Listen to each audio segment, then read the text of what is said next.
I'm gonna search Elden Ring lore. We'll go from there.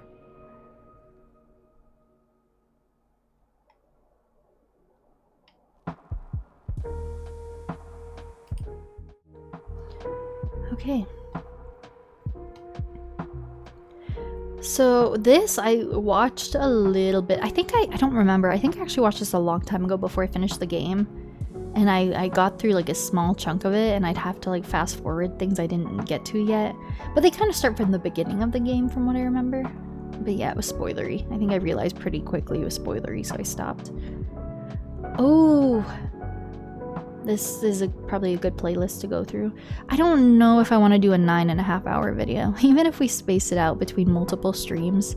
It just seems like that would be a lot of nitty-gritty that I don't really care for. I feel like just going to a playlist and clicking videos that sound interesting is probably a good way to go about this.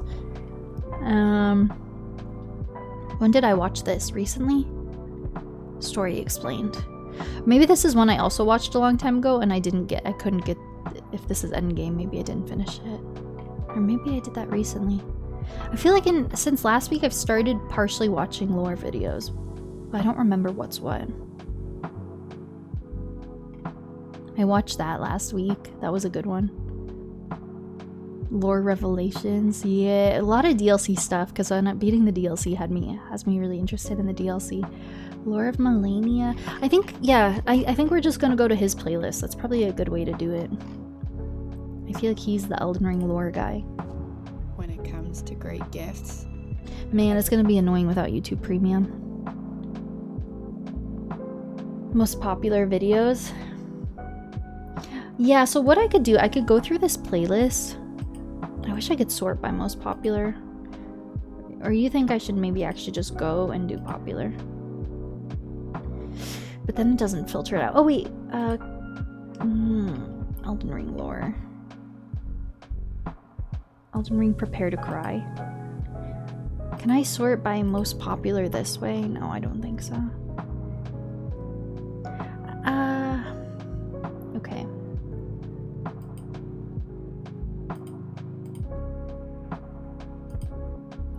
I think we'll kind of just go through these maybe. Lore Explained? Is this like a general video? 29 minutes? Is that should I just watch that general one?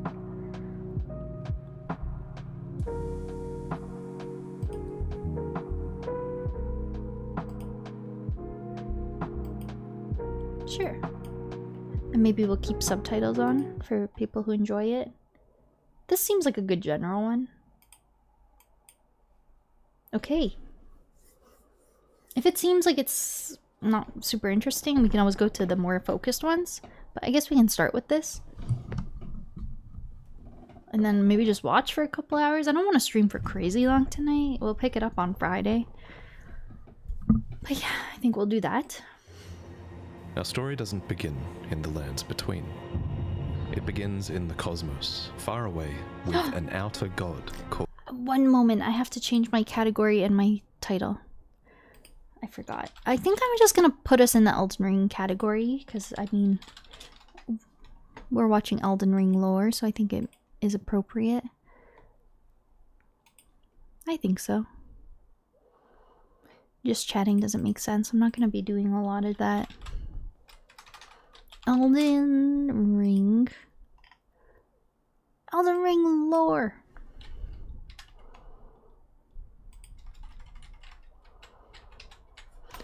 Okay, I think we are good.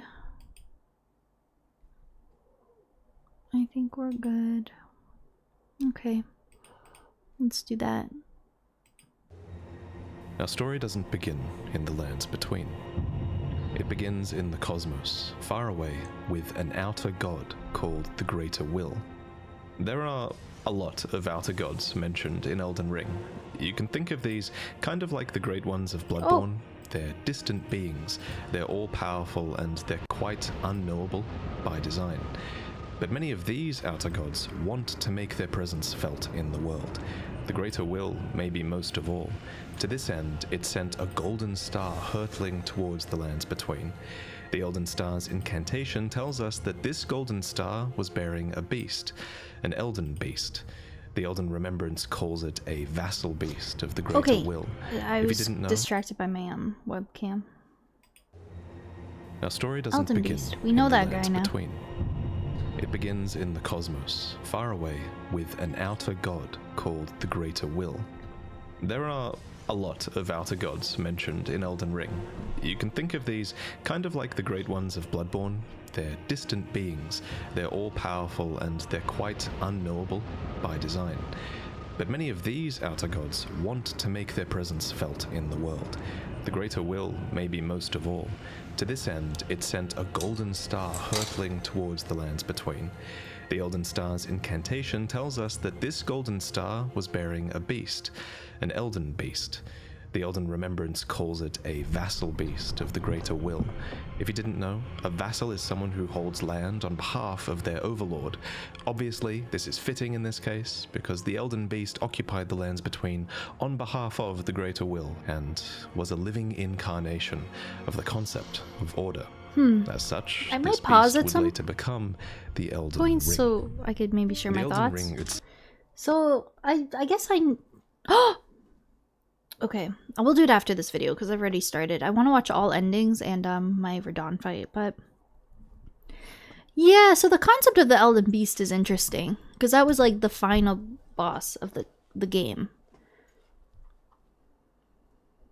So the way I'm understanding from the way this video is starting is that everything started with the stars or whatever. I mean, you can almost kind of relate it to like life on Earth and the Big Bang.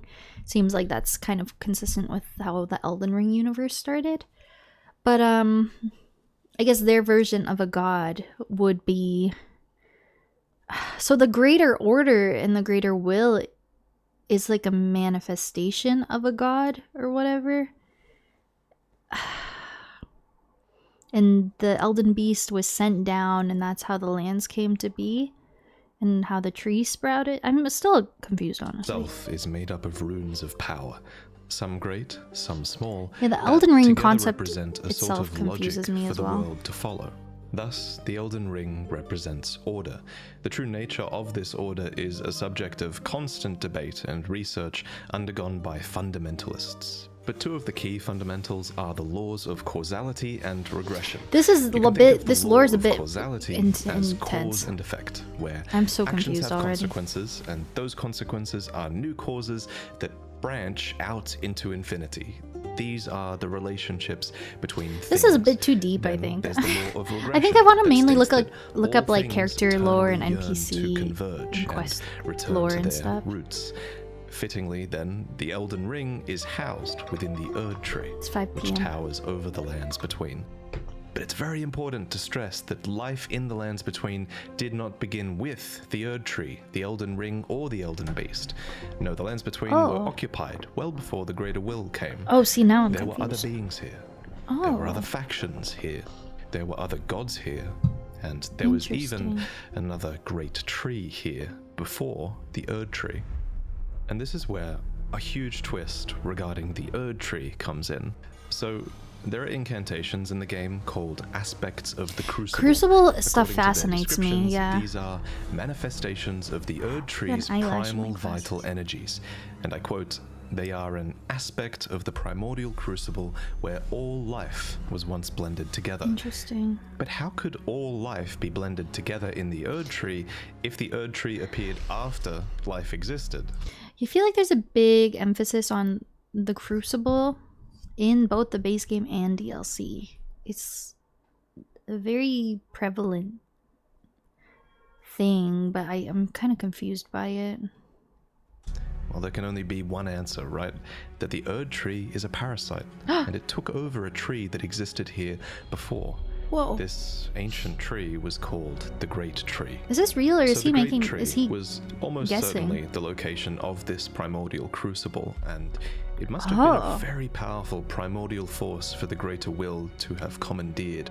It might even be the reason the lands between is important to the Greater Will in the first place. It also explains why spells and enemies related to the Great Tree's crucible would eventually be looked down upon, For example, the knot talisman is fashioned from a knotted vestige of the crucible, and it was considered a signifier of the divine in ancient times, but is now increasingly disdained as an impurity as civilization has advanced. Enemies related to the crucible are the Omen, the Misbegotten, and the Crucible Knights, and all three of them would be shunned, enslaved, or imprisoned. Those who speak for the Erd Tree don't want you to know its roots, so to speak. According to the spell, protection of the Erd Tree, in the beginning everything was in opposition to the Erd Tree, but through countless victories in war, it became the embodiment of order. In Marika's own words, the Erd Tree governs all. The choice is thine. Become one with the order, or divest thyself of it, to wallow at the fringes, a powerless upstart.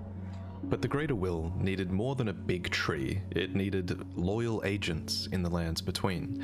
To this end, it has the Two Fingers, who are its envoys. The Two Fingers heirloom has a weird picture of them, but it reads, "Of course, fingers cannot speak, yet these are eloquent. Persistently they wriggle, spelling out mysteries in the air. Thus did we gain the words of our faith." These words are interpreted by the finger readers. These are the undying old crones that you would have found throughout the lands between. They pass down the wisdom of the Two Fingers, or at least they used to. Your fingers, please, your fingers. I can read them. Most of them appear to have lost their purpose, and they're desperate to read your fingers and tell you annoying riddles, since their two fingers are likely dead. And yes, of course, there are multiple sets of Two Fingers. You would have found their corpses on the tops of the divine towers. Atop these towers, you loot the fingers in order to activate the true power of a great rune. Specifically, though, you are giving benediction back to your great rune. You're taking a blessing back from the two dead fingers, essentially. This is just one of many blessings that the Two Fingers can bestow, and my point is we out here that watching the Two lore. Fingers clearly I hope have you're having more a than good just day, influence. and I hope you had a good weekend. Real power. This lore video, it's like a general overview. Powerful envoys and agents because it's a bit confusing though. I think I'm gonna enjoy like the focused lore videos on certain quest lines and characters more. This is a bit overwhelming to understand. Lore tour is so backwards, so bad. There is a moment later in the game where your pair of Two Fingers go still because they're forced to commune with the greater interesting. will. Yeah, after you burn the tree, the fingers are erect. Sent an Elden beast to do its piece by piece. Yeah, these general ones are very overwhelming. There is a moment later in the game where your pair of Two Fingers go I hope you're doing well. Because they're I hope you're having a good day. That's what I'm wanting to do, like go into the character lore. The fingers I think again offer their guidance. But the general overview of like how the worlds came to be is a lot to understand. I'm so well. I had a pretty good weekend. I'm doing well. I'm glad you're doing well too. So the Greater Will needs a physical manifestation I took today off. It's like a personal day. To convey its will, but what so I got a long weekend. I'm excited. Introducing life is Marika, good. The Eternal. I have this oh my god, this guy means business. He is so... Wow, he is very determined to his craft. Wow. Essentially the equivalent of Gwyn from Dark Souls. I've never played that. Unlike Gwyn, Marika didn't just crawl out of the dark and find power. To an extent, it seems like she earned it. We don't know much about her origins, except that she is of the Newman race, which is actually an origin I wonder if he made this after the DLC. Newman race. No, this was probably made prior to the DLC. 3 years ago. I wonder if he added videos. Yeah, he has DLC videos. Okay, because I was gonna say this. We learn more about her origins with the DLC. Origins, except that she is of the Newman race, which is actually an origin that you Lore can choose Tour in the Tuesday. character selection Hell screen. Newmen come from outside the lands between, and are supposed descendants of denizens of another world. Is. Long-lived. That's so interesting. The deathbed dress! Shout out to my beloved. The best dress in the game. As an Empyrean. This guy knows fashion. Well, an Empyrean is a being chosen by the Fingers as a candidate for godhood.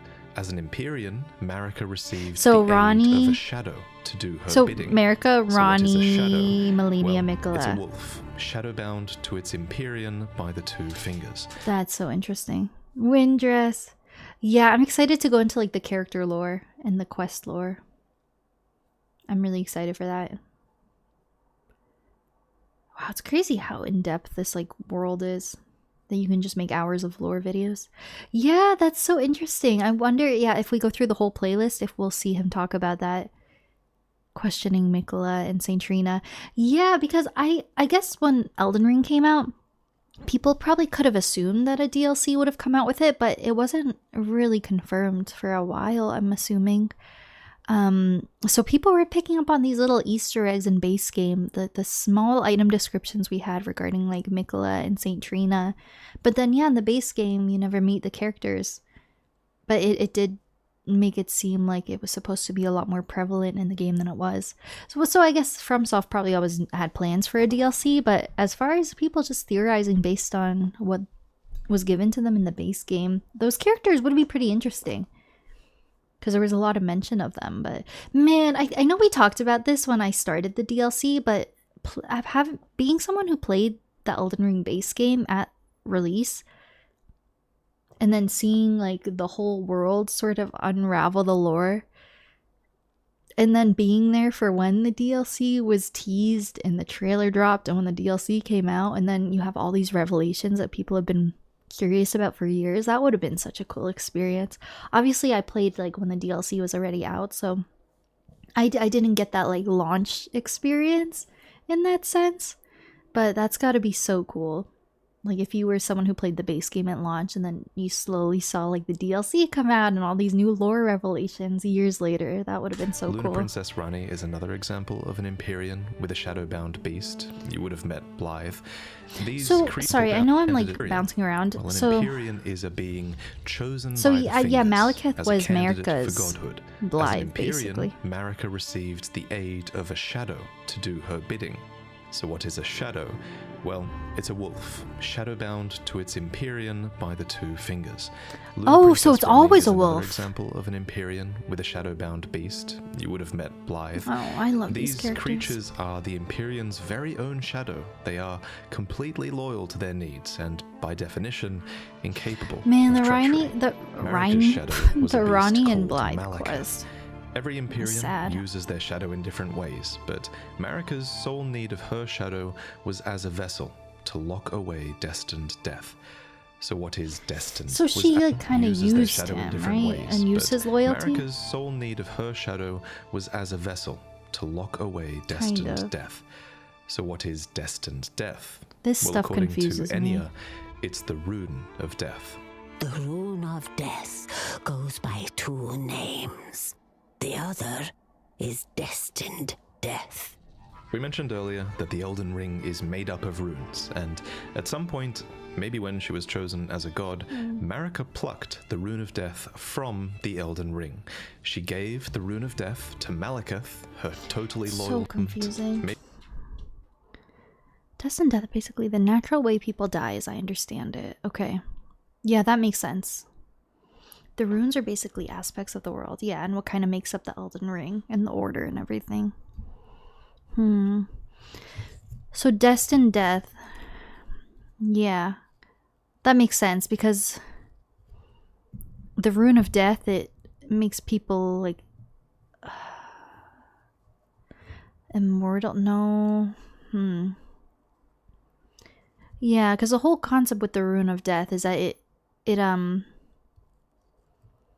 manipulates death as we know it, and that's what happened to Godwyn and Ronnie. So Godwyn died like in soul, but not in body, and it was the opposite for Ronnie. But it manipulated like the natural course of death when the rune of death was like taken or compromised or whatever. Remove death from the order of the world so they can't die. Okay. So before Marika was like the god or whatever, death was normal. And then after she took the rune of death. I still don't really understand Marika's her motive, because obviously we saw at the end of the base game that what she did was going against the greater will and what her chosen duty, or what her duty as a god should have been, because she was punished for it. So it was after she removed the thing of death that no one truly died. Everyone got their souls got returned to the Erd Tree, right? Or was that before? That was just the reincarnation in the lands between. He will explain it now. Okay. Your soul goes to the Erd Tree, yeah. After the rune of death. Okay, so that was like the natural way. It was almost like the lands between reincarnation. After the rune of death was hidden, it prevented souls from returning to the Erd Tree. Okay. That makes sense. I wonder why she did that. But like you said, maybe, I'm sure he'll go into it. The Marika lore is interesting. Yeah, Your okay. names. The other is destined. Yeah, because death. you hear that throughout the base game when you talk to NPCs and stuff, that the souls, the natural way is everyone's soul should return to the Erd Tree and get reborn. But you hear NPCs say that once you die, you can't return back to the Erd Tree, and that's how you become, I don't know, like an undead or whatever. Is gonna go crazy. Well, I'm excited. So obviously not today, but I would maybe kind of like to go through all of these videos. We could do more than 2 lore streams. I don't know if that's excessive, but I mean, like, most of these are under an hour. We could probably, oh, did I watch one? Lore Revelations of the Erd Tree? I don't remember it, so we're gonna watch it again. I guess I watched one of them. But I'd like to watch all of these in order. I'd like to watch all of these. Yeah, I think that will help. We mentioned earlier. Because I want to make content out of this. I saw a YouTube channel, I think Maddie sent it to me, of this girl who did like her first playthrough on YouTube. And she made videos of her reacting to like all the Vavati lore videos. The Vati. Why do I say Vavati? Well, his name is Vati Vidya. I'm just going to call him Vati. Yeah, and she like made videos of her reacting to all of the videos. So I'm going to make content out of it.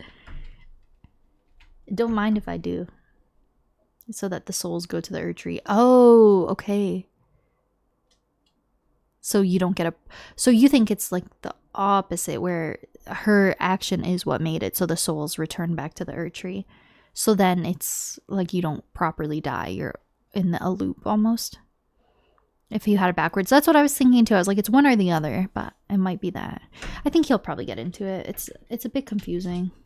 Of her shadow was as a vessel to lock So away. that's quite sad because man, I feel like Malekith as a character is kind of deep. So Blythe was, man, I mean, they were both loyal to their Empyreans, to their demise, basically. Man, I hope, is Ronnie, we'll have to talk about him more. So after this video, I want to watch all endings. And the meaning of the endings, I didn't know what to expect with Ronnie's ending, but it wasn't that. I'm kind of confused of her. She was like a dark, lonely, quiet moon, a quiet world. And I don't know if I like that idea of her ending. It seemed like the whole, like, I don't know if her ending's good. It seems like she wanted no order, but in doing that, she just kind of like got rid of everything. Or like, we just got out of there. Like, we went to the stars or whatever. Yeah, that's so sad that her mission kind of like made Blythe go crazy. And Marika, so he was like loyal to her and she kind of just used him as a vessel. I don't understand her destined death thing. There's a lot of things with Marika that I don't understand. The Age of the Stars after this. Around Ronnie's quest, that would be helpful. Crispy Socks, hello. Hi, Tarnished. It's nice to meet you. Thank you for the follow. I hope you're doing well. Want to be a little Einstein so bad. Damn. I don't regret choosing her ending for my first playthrough because I did feel very emotionally invested in her quest and the characters. So I think that was the natural ending for me to pick, but I am very curious about her motives and stuff. Ronnie's like, I think she had people's best interest in mind, but Ronnie's goals almost seems kind of selfish as well, and she's kind of the reason the events of Elden Ring played out also. Michelin dude. I'm doing well, thank you. I'm glad you're doing well too. Yeah, we'll have to see. I wanted to do it before this video and I forgot, so I think I'm gonna get through this one and then I think we're gonna watch all endings. But yeah, he probably has a Ronnie video, right? Age of Stars, you said? I'm not seeing it in this playlist. So he had another Elden Ring Make You Cry playlist. Is that gonna be in that one? So this is like general lore, and he had another playlist that says videos that will make you cry or something. Maybe that's the quest ones.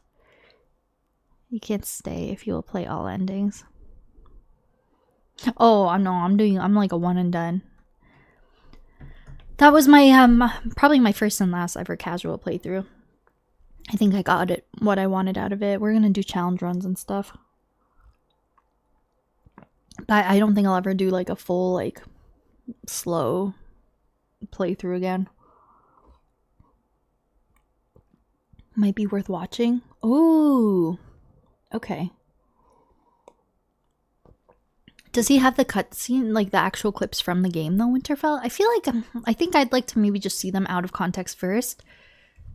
So I can get my own interpretation and first impressions of them, and then I want to see if what my thoughts is sort of accurate to his lore, if that makes sense. Ronnie is two-faced. With the same character. He has the cutscenes. You did not reset. Oh, did you do New Game Plus? I don't think I'll go back to experiencing them in my own file. I'll just watch videos. Watching to get your opinion. Yeah, maybe we'll do that. I'm sure I could find a video all endings in order. I wish was there a way to have known which endings I had unlocked? I wish I knew if I had all of them unlocked. I'm gonna guess I did. I think I did all quests in the base game. But when I summoned Ronnie, I could have like touched the fractured thing and I didn't because I was scared it was gonna put me into something, but maybe that would have just showed me options. It's not that. After you beat Elden Beast. Yeah, I know Ronnie's was on the ground, and then there was the only other thing I think I saw was like touch the fractured thing. I don't know if you could know. Okay. True. Other ones get closed. Interesting. You got all the endings? Yeah, I think I did all quests. I would assume. I think I talked to like literally every character I saw in the game. Get multiple endings. Interesting. Okay. I don't want to end this video abruptly, but while we're kind of talking about endings, should I just look that up now? Maybe? Because I'm thinking about the endings, and I want to give this video my full attention. I don't think it has it right now. Elden Ring, all endings. I'm curious. That's how I wanted to start stream, and I forgot. All endings. Let's do that. Oopsies. All 6 known endings. Okay, I think we'll do that, and then maybe I'll find like breakdown videos on it. So I haven't seen any of these. Watching the Ronnie one in my game was the first one I've ever seen, and I've never seen the rest. I've never seen any of the endings. 6 endings. I can guess what they are. I can guess. Well, if I think of all the significant quests we did and what I've heard from people. Ronnie, a Frenzied Flame ending, which sounds awful. Well, also all the quests that we got Mending Runes from are endings, I think. So the Dung Eater has one, which sounds shitty, literally. It sounds... the Frenzy and Dung Eater sounds horrible. The Gold Mask, maybe? Yeah, we grabbed a Mending Rune from him right at the end, which was very missable. Nothing else comes to mind. Nothing comes to mind. Let's watch.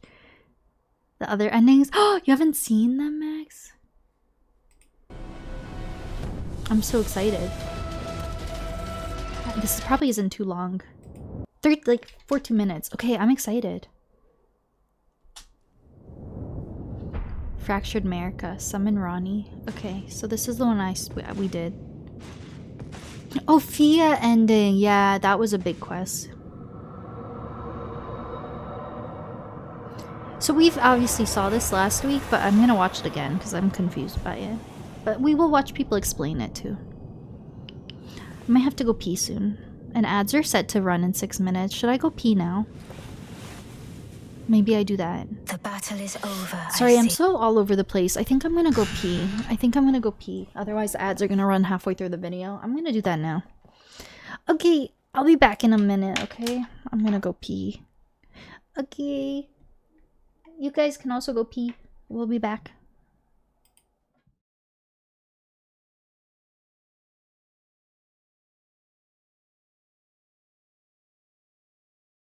You got debated. You got debated. Almost got debated. What the heck is that Gordon doing there?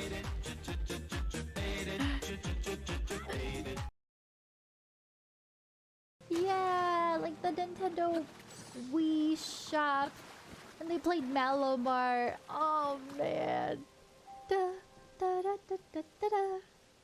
Da, da, da, da, da, da, da, da, da, da, da, da, da, da. Ba, ba, da, da, da, da, da. Ba, ba, ba, ba. Ah, that's my favorite shit. That's my jam.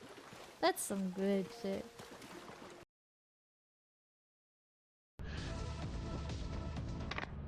Fun. Nope. Oh, damn. I know, hey. Damn. Going to Best Buy tomorrow? Fun, Trevor. You're so awake right now. I love that for you, babe. We gotta close. Oh, fucking, we gotta take off.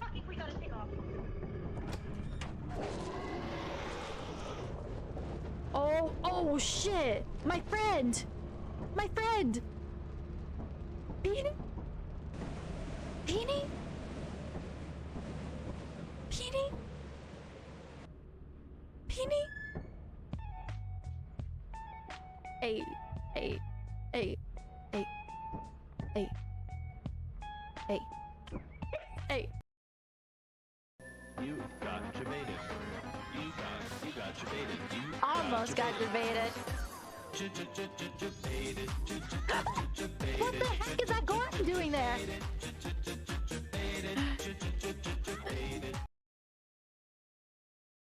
In here. It's very suspicious.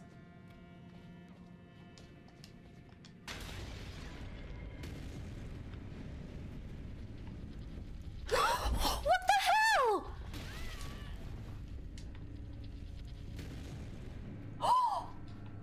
The door!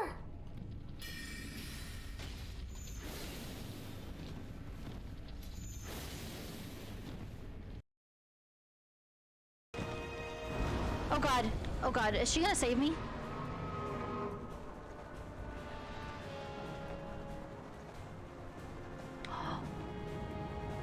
Zelda, you missed!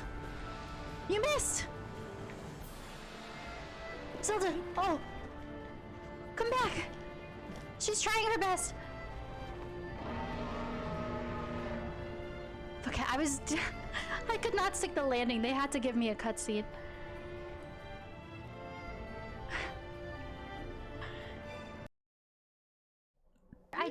Okay, I'm back.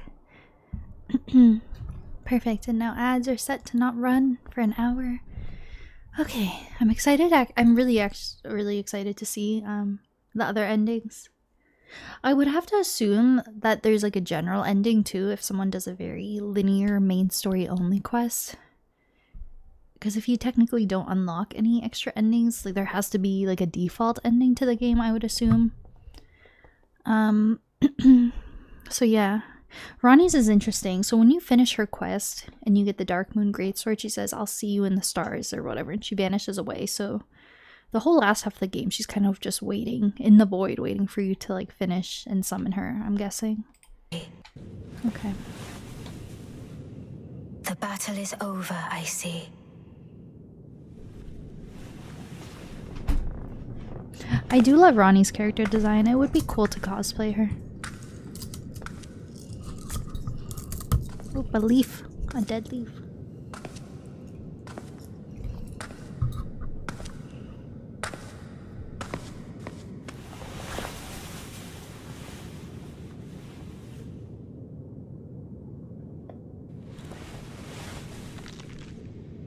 Man, her character's so cool. You can really see that she's like a puppet, basically, like the string. Man, this is gonna be annoying without YouTube Premium. It's okay, we're giving creators their well-deserved ad revenue. I should get YouTube Premium. I literally, like, make YouTube videos. I'm also a YouTube enjoyer. I do solemnly swear. I think on my laptop I have an ad blocker, and I don't think I have it on my PC for some reason. But YouTube always updates and has workaround ad blockers, so it never lasts too long, anyways. We'll just skip it every time they pop up. And every living soul. Now cometh the age of the stars. Whoa! Now it's like cold and dark and lonely. Voyage under the wisdom of the moon. Here beginneth the chill night that encompasses all, reaching the great It looks just like beyond. Renala's boss arena. It's like Ronnie's Into cold fear. dark moon. Doubt and loneliness. Like, that doesn't sound like a good ending to me. I remember As the watching path it for the first stretcheth time and I into was like, darkness. I don't know how that sounds. Like, I didn't think her ending was gonna be like that. I don't know. So is that the whole world is covered by a cold dark moon? Well then, shall we? Interesting. Premium's so good for music and podcasts. My I wonder how fair much it consort is. Eternal. Maybe I should get premium. Since you get YouTube music for free, that's true. See, I have Spotify Premium though, that's a thing. I never listen to music on YouTube. So YouTube ads are not like a huge inconvenience for me, but But I definitely notice it when I'm like watching videos on stream because I'm like, that's annoying that ads are popping up. With godlike power. Oh, that's gonna be frenzy. That's gonna be madness. That sounds like such a bad one to me. Wait, I'm very curious. This is the one everyone told me to look up last time. So this must be like an intense one. We're going to the stars. She mentioned loosely in the game. Age of Stars. And you're like, damn, I didn't think we were actually going to the stars. Yeah, I was like thinking maybe that's like a metaphor for something. And then in the end, I'm like, oh shit. We're actually like, she was for real, for real. Man, a madness death sounds awful. That's like you're throwing away like I mean, some people like chaos, but it's like you're throwing away everything you worked for in the game. Damn, caked up on a Tuesday. That ass shot is crazy.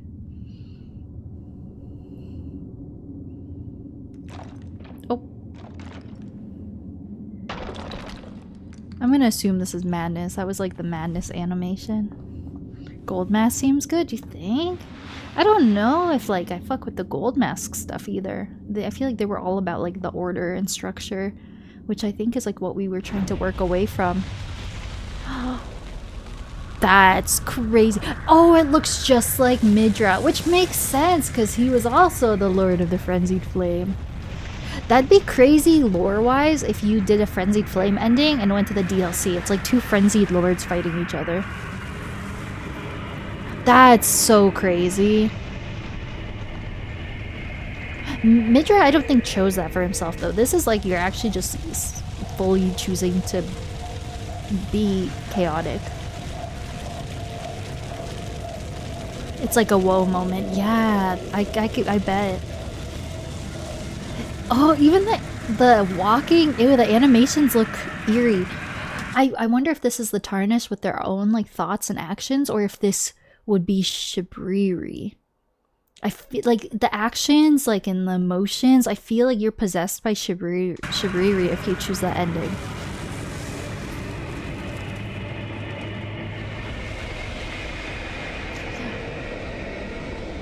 Wait, this is crazy. Is there more? I assume everything just... Is that the Erdtree? Everything... The whole land, everything gets madness. That sucks. That's so bad. That's so bad. All the animals, all the people. If you're in Canada and have over $10,000 of debt, payday loans, credit cards, and lines of credit that you can't... What a vibe killer. What a vibe killer. The real Shibriri. The dead man. Guys, man, sorry. I didn't account for YouTube ads today. I apologize. What's this? Fell Curse. Oh, I'm not excited for this one either. The Madness one was crazy. Okay. That was a crazy visual. Oh, what's this gonna be? Like everyone fisting each other? I have no idea what to expect. Madness one I could guess. This I don't know what we're gonna see. Everyone tied up to chairs with hands up their butts. Or just poop everywhere. Do you change into the outfit depending on what game you pick, or did the person who made this video plan out their outfits? Why are you putting the head back? Oh, because you're gonna put your hand up her butt.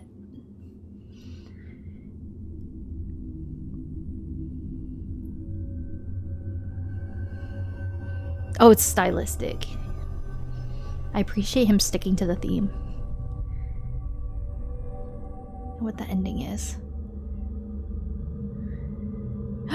Please don't put your hand up her butt. They plan their fits. I'm not excited. The Dung Eater quest had such bad vibes. That was like the worst moment of my playthrough. Like I really hated it.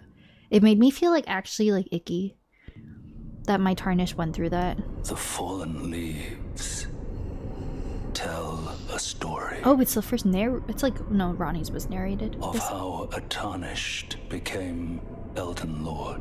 Who's narrating that? Is that a Poopy Sky? Across the fog, the lands between. Very eerie. Our seed will look back upon us and recall. Is the quality bad or is that just me? Oh, it is very bad. Oops. Seed will look back upon us and recall. Like our future generations, perhaps? The reviled curse that defined our age. So you're literally just making a curse that like wipes out the planet and that. The blessing of despair. Wow, that's fantastic.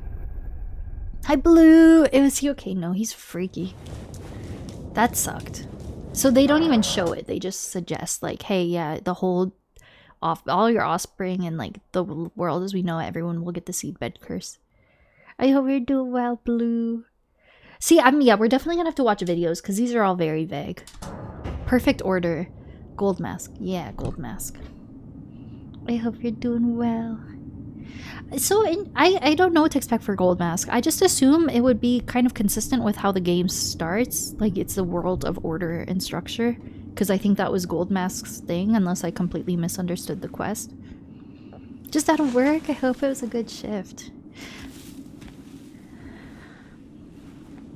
I do appreciate the person going in all the appropriate outfits. Now you're chilling, that's so nice. I have work today, I'm happy. I took a personal day. I had paid days off to use up before the end of the year. My job's really good with that. You had a lot of paid time off. Perfect order, so... Oh, are you gonna come back to life?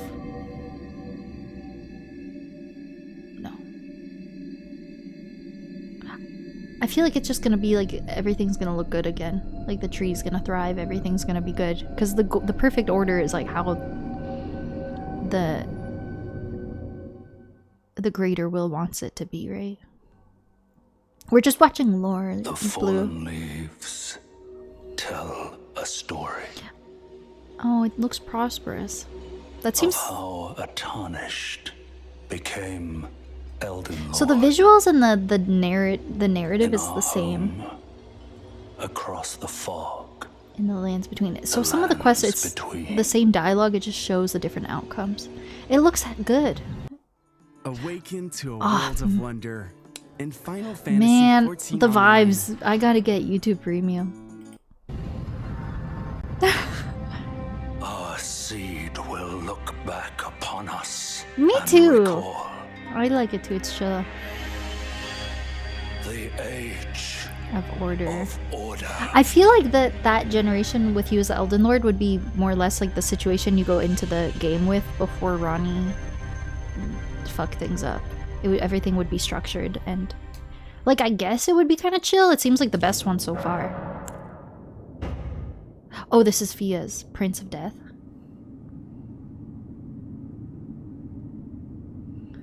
Crazy ending. May order take the world. Because he's telling a story. Ad blocker works. Ugh. Should I? I'm too lazy to get it. It's okay. Oh, the mask for mayor. The order of things has some flaws too, though, which is why Ronnie, like me choosing Ronnie's ending is like going against the order. It's like there's pros and cons to it. It's a Chrome extension. Yeah, like I have ad blocker on my laptop. I have ad blocker. I just don't have it on here, I don't think. I don't want to download it now. Well, I'll just skip ads when they pop up. Hard to go back. Yeah, I feel like once you get used to it, that would be nice. If you watch a lot of YouTube, it's worth it, probably. Because I've had times with ad blocker where like YouTube will come out with updates and they're like, we sense you're using an ad blocker, and it's a pain. Okay, the fallen leaves tell a story? Question mark. The fallen leaves tell. I wish they did this with Ronnie's, and like I wish they panned over the tree with like a cold dark moon in the back. I feel like I was robbed of that. Elden Lord. And sitting in the throne, I would have liked In our that. home, across the fog, the lands between. What's that? Rain? Deathblight? Our seed will look back. Oh, it's like the little upon flies, us like around and Godwin's recall body, right? Or maybe not.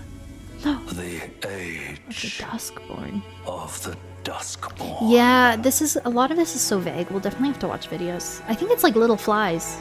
Like everything maybe will not die, and like the world will become like what happened to Rajiera and Godwin.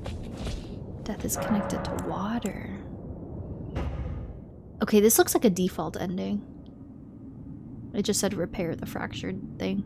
So this is probably if you just do a linear game, the default ending if you don't do a quest. I would assume, I don't know. It's pretty simple.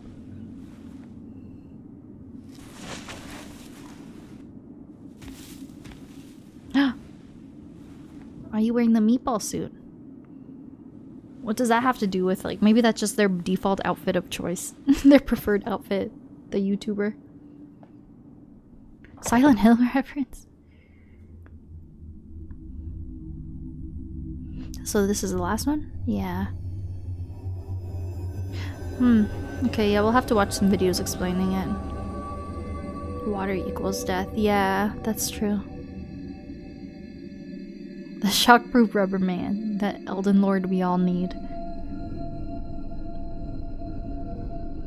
Yeah, that's true. The water is associated with death. Ew, the apostle outfits are so gross. Just The like fallen flesh. leaves tell a story of how a tarnished Was this the default ending? became Elden Lord. It doesn't look super inviting. Maybe I in our misunderstood. home, across the fog. The Normal lands ending. between. Interesting. It doesn't look so good. Our seed will look back upon us and recall. It's a new An ball flowing in the age wind. of fracture. An age of fracture. Across all FromSoft games. Damn, that's dark. That's dark. What if I look up all endings explained? So you said Vati has a video on it.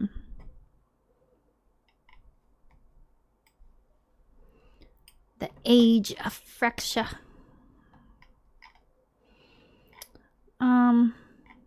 Someone has a video on it, I'm sure. Age of the Stars. So you think I should look up actually like focused videos? That makes sense. Okay, let me go back to that Vati guy.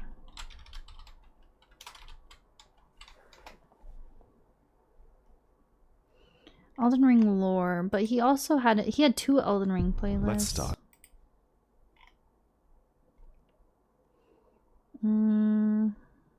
Elden Ring Prepare to Cry. Age of Stars. Oh! It looks like I got through most of it. You know what? This was probably back when I maybe finished Ronnie's quest. But maybe assuming this was talking about the ending, I didn't really want to spoil it and I didn't finish it. Interesting. I don't really remember watching this. Well, I did Ronnie's quest so long ago. For each ending, should we just go through it? Oh, fuck it. We should just go through it. We're so sad. I'm excited. I'm so excited to play Bloodborne one day. Should we watch all of it? All of these? We could start with the Ronnie one, or we could just go in order. Oh, you played Bloodborne, Joe? Oh, I didn't know. I didn't know. You never beat it?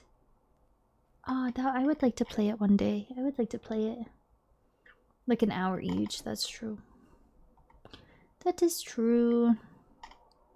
What's the warrior within? Them all at the same time. I wish. Well, but we put it on like 4 separate small screens. I would like to play Bloodborne one day. Warrior Within, I don't know what that is. That would be really cool. I would love that. I would love that. Otherwise, I'll emulate it. The Poison of Theolier. Let's just start. We gotta start somewhere.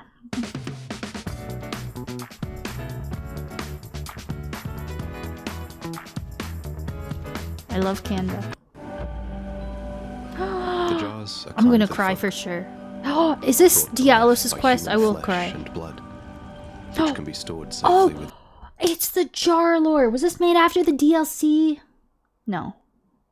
Then Then how We do can't be you know about the jars? This is interesting. The DLC confirmed so much. Hell yeah, Canva. Canva is canon at Elden Ring. I think we'll just start. Let's just watch it, I guess. the jars are kindly folk, We could watch lore for a few brought to streams. life by human flesh and blood, which can be stored safely within. I just don't know if there's We can't like be a sure point to watch why this they were created. because the DLC However, changes things. the Ode Tree is imprinted upon their wax seals, and there are empty jars That's at the bases true. of many minor Ode Trees. So is there a Perhaps point they for me once to even watch transported this? bodies here for burial? So At my any rate, understanding their purpose has long from the been lost DLC is there's since 2 different children. types of jars.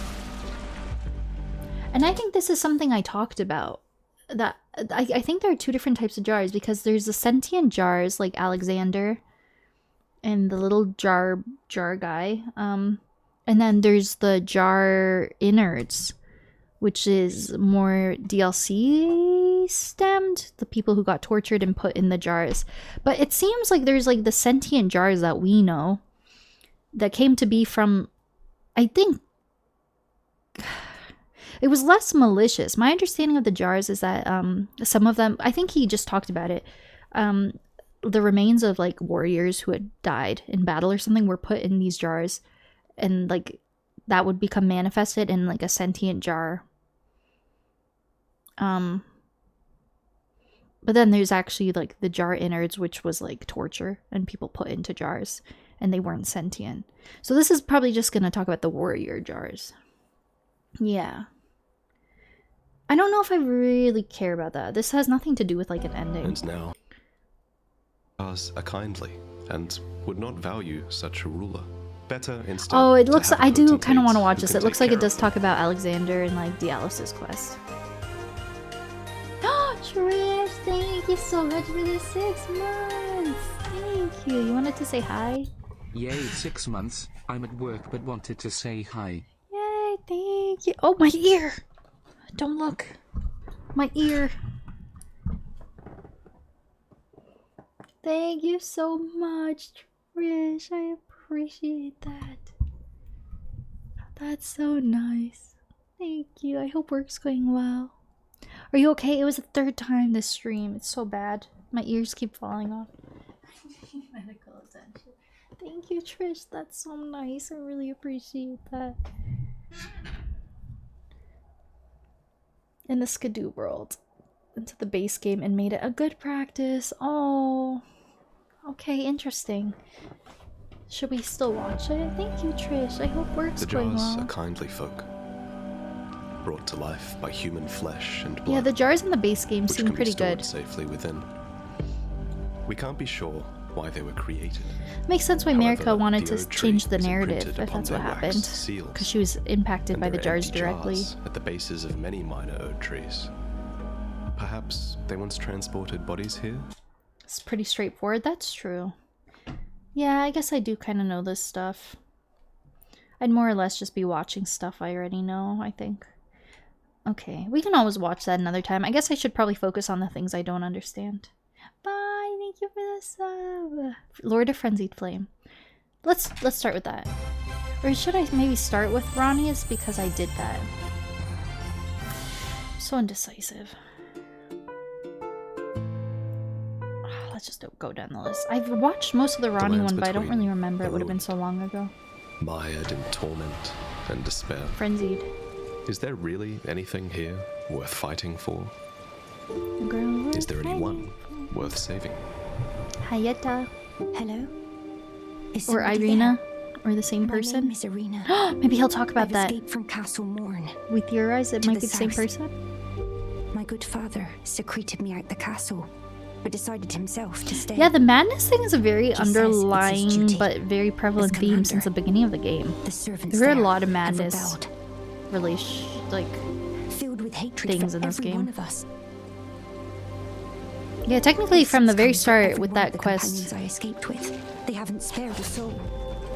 we see madness. I fear for father's life. That was a And my sad soul quest. wishes that he escape. The slaves of Castle Morn are Yeah, misbegotten. take care. Their very existence is considered to be a punishment. But their only crime was being Hater born gods, what the outside hell, of dude? grace. Yeah, they're like, So, what a It's concept. no wonder that hatred has fermented in their hearts. Yeah, isn't that the whole thing with inspiring Castle them to Morn? They finally break free enslaved of their the... masters. Yeah, The he's next talking step about it. The in a misbegotten, cycle and they of turned on revenge him. Wow, that began at shocking. Castle Morn long ago. I see. Oh, he seemed like a pretty Irina, honorable man, though. Thank you. I'm in your debt. Oh, the turn But of I events in can't this leave quest was yet. sad. Even if the castle should fall, as commander, I must remain. The to Game of ensure Thrones the treasured sword. sword of Morn does not fall into the wrong hands. Ages ago, a lone champion fought at Castle Morn. I struggled with that His entire misbegotten. clan had been vanquished, but he grafted their swords onto his own and continued to fight. So determined was Right, he it is to a Game of claim his Thrones ass revenge. sword. I wonder if that was intentional. And so, this became the legendary sword of Castle Morn. It was claimed by the banished knights of Godric, stolen by a misbegotten, and then passed down to you. And with it, the cycle of revenge continues. An eye for an eye. I like the cinematography I'm in and your the debt clips. for keeping I the like his sword from editing. those fallen creatures. Game of Thrones, you think so? I could see it. I'm no longer bound by duty. Oh, he's suggesting that Once she got I've murdered. rescued Arena, I will spend my remaining days. These shots with are really her. cool. I That will that was spend so my remaining graphic. days with her. How did he do that? Oh, girl. Wait, that's crazy. Though that's not in the game. He made that up. He made that himself. Yikes. But that is what happened. The Misbegotten killed her. Just a flesh wound, yeah. Just a scratch. Just a little band-aid on top. Yeah, these are really cool shots. How could this be? I wonder... My daughter deserved better. Oh, that's so sad. This quest was quite sad. With me. I chose duty over my daughter's safety. And that is how fate has answered. I'll find them. The foul wretches responsible for this. I'll hunt them down and exterminate every last one of them. Is this his shack? Rest assured, Arena, it will be done. Yeah, because it was kind of a madness fight, wasn't it? Like he succumbed to madness. He was just so heartbroken. You're a tarnished. I can see it. And I can also see that you're not after my throat. Then why not? Yeah, I think when the credits rolled, I think George R. R. Martin was one of the main names for like world building. Goods. Ooh, merchant lore. I'd be interesting in learning more about that. As I travel. The land has been tainted by madness since the shattering of the Elden Ring. It's only tarnished like yourself, who keep things from drying up entirely. Let's say you're a very welcome customer. There are others of my people who yet survive in these lands. Yeah, the merchant lore seems to go quite deep as well. Then offer them some trade, won't you? My people, wanderers all the have long merchants. been spurned by the grace of gold, which is why we Yeah, cannot that settle, is really wild. but instead are forced into this pitiful, unceasing journey. But thanks to that, things are not so different for us now. I think this makes us kindred spirits of sorts. You think so, Schwa? Your people, the tarnished, and mine. See that no harm comes to my kin. We have a saying, we wanderers, lament not your solitude. Expect no sympathy, no regard, nothing.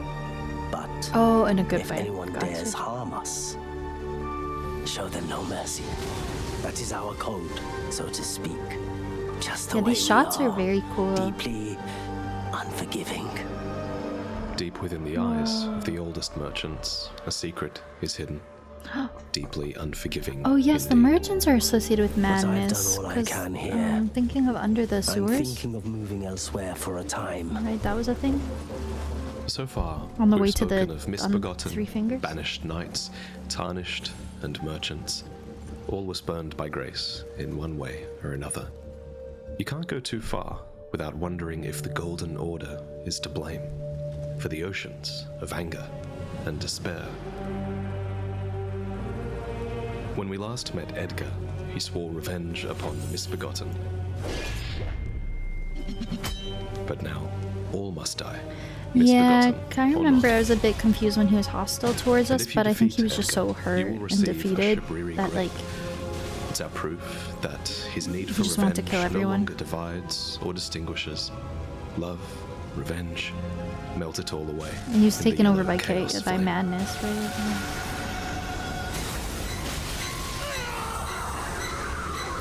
Yeah, these shots are so cool. It makes you think he like manipulates things in game with a mod and like maybe But does there are free those who roam fight camera against the stuff. tarnished who stalk their own. Yura, the Adds a hunter lot of to the bloody videos. fingers, will often be at your side. Oh, he was cool. Yeah, that's so neat. Creating the Yura world set. comes from the land of Oh, yeah, reeds, these shots are a place cool. that has long been locked in a miserable civil war, and it's said that the entire nation has succumbed to a blood-soaked madness. It's not too surprising, then, that Yura fights against any blood-crazed Cut it tarnished, back. whether they serve the Lord of Blood or otherwise. Yeah, But Yura's true like mark is how a he Drake makes those Knight shots. Yeah. named Eleonora, located at the Second Church of Marika, where she kills Yura in cold blood. Man, pretty Once, much everyone in the game Eleonora had a dies. legacy as a proud knight, But because of her dragon communion, Well, it seems her humanity has slipped Dragon away. communion is So something I we don't put quite that understand legacy either. to rest. There's a lot of layers By to now, it should be clear. that. Oh, what a that shot. madness That's one of the takes best many shots in the forms. game. Hello? Is someone there? My name is Hayata, and I'm journeying in search of the distant light. If I might be so bold as to ask, would you donate any Shabriri grapes in your possession to Yeah, me? I didn't notice until people told She me that looks she's like like Arena.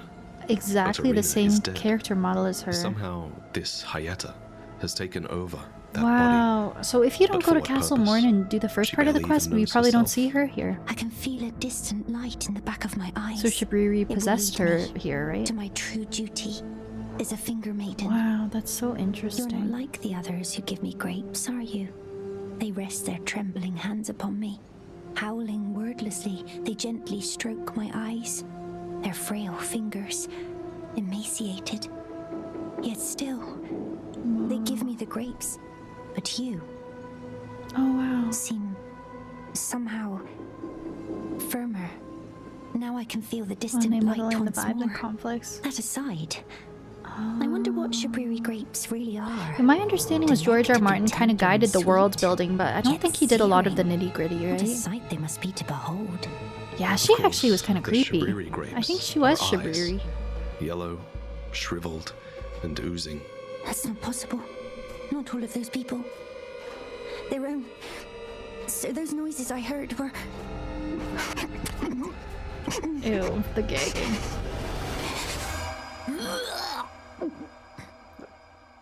That was funny in the game, though. She got, like, physically ill. Oh, those were all the merchants, right? Yeah, the madness stuff is actually very interesting. The sewers.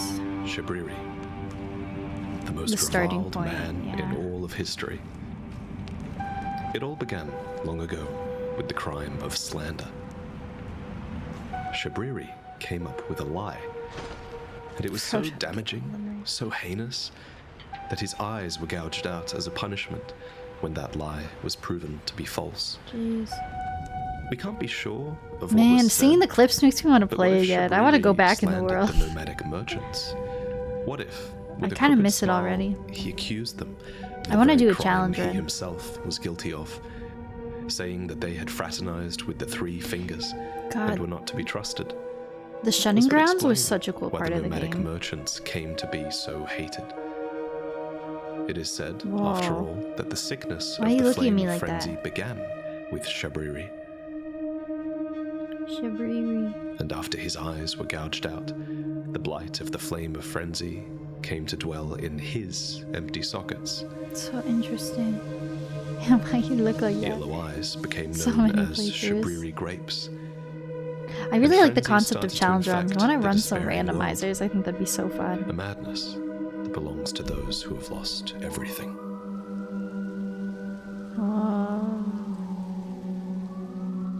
Ah, by the way, well, even we had a place to call home once. The Great Caravan, they called it. But it's been lost to us for ages. So real blue.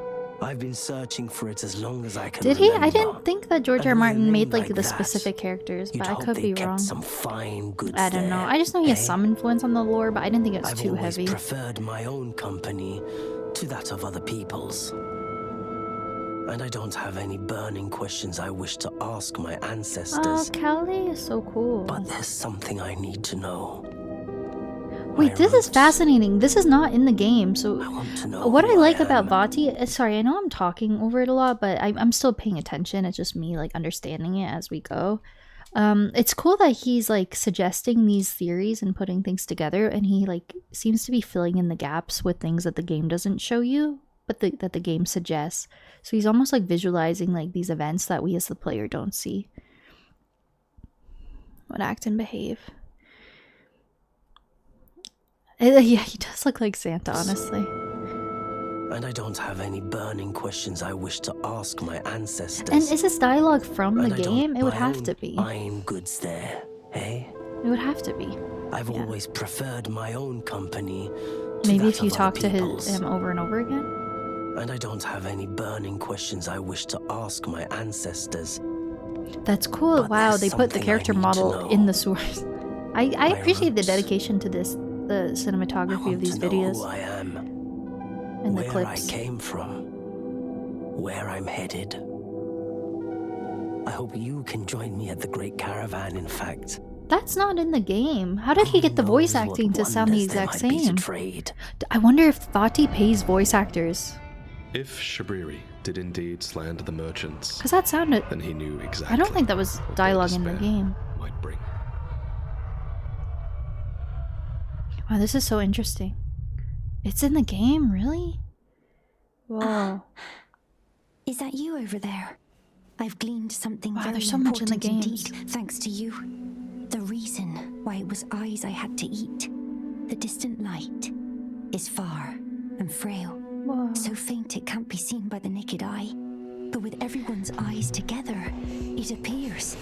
Finally, it all makes sense. That's like the Madness I'm certain Village. now. I will be a finger maiden. Whoa. Could you donate a fingerprint grape to me? So yeah, her whole quest was trying to guide us to... so that the the frenzied flame ending could come to We fruition. only know of one other who was clasped in such a manner. Yeah, I don't know when His it's name coming out. was Vike, the dragon spear. Vike has cool lore too. After the war with the ancient dragons, there came the rise of the dragon cultists, who earned the dragon's affection.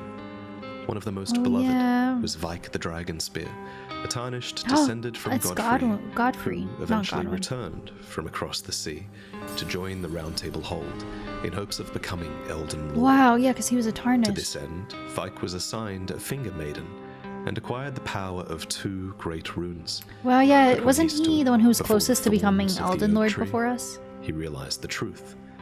That a maiden's true purpose Yeah, is to and then burn the madness took thorns over. for the one who would become Elden Lord. Whoa. And whether it was born of love or duty, Vike refused to burn his maiden.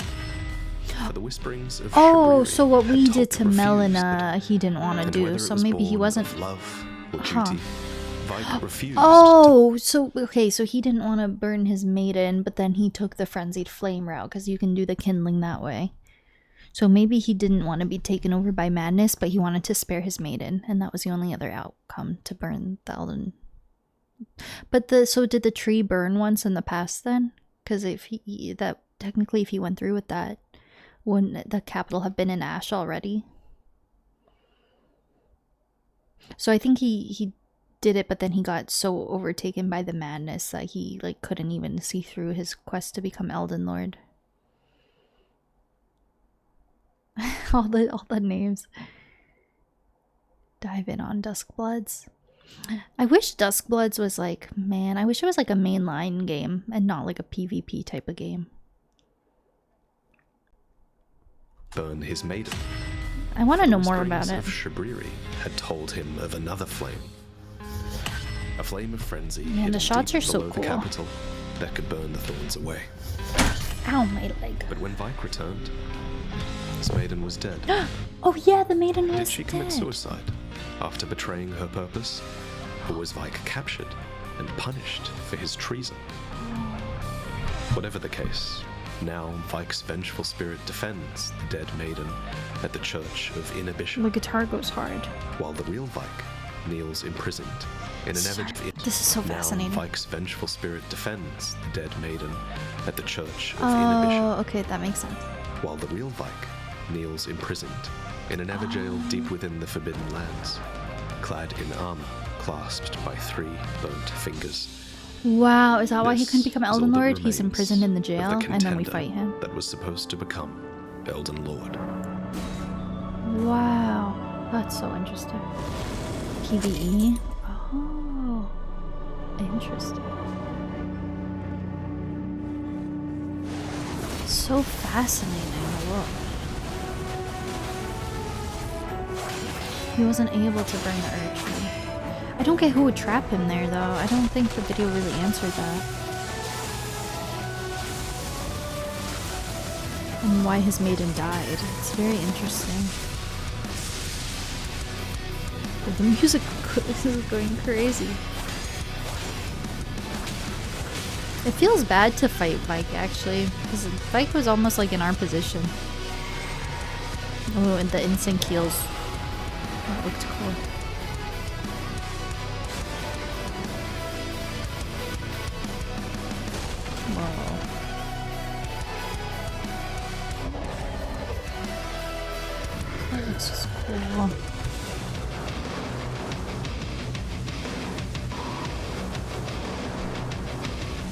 You have to be naked when you in front of the 3 fingers. Interesting. Sorry, I'm just gonna skip ahead a bit.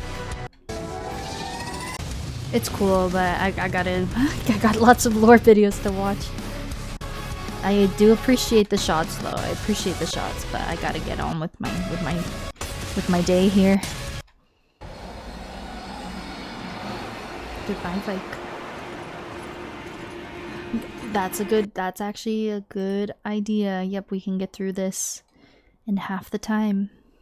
That's a very good idea. Maybe not half the time, but quicker. Not half the time, but a bit quicker. I did, yeah, Tuesday last week. We finished DLC, went back, finished base game, we're all done. Who would be Lord? Oh my. Why the long face? I fear that you were previously acquainted with this vessel.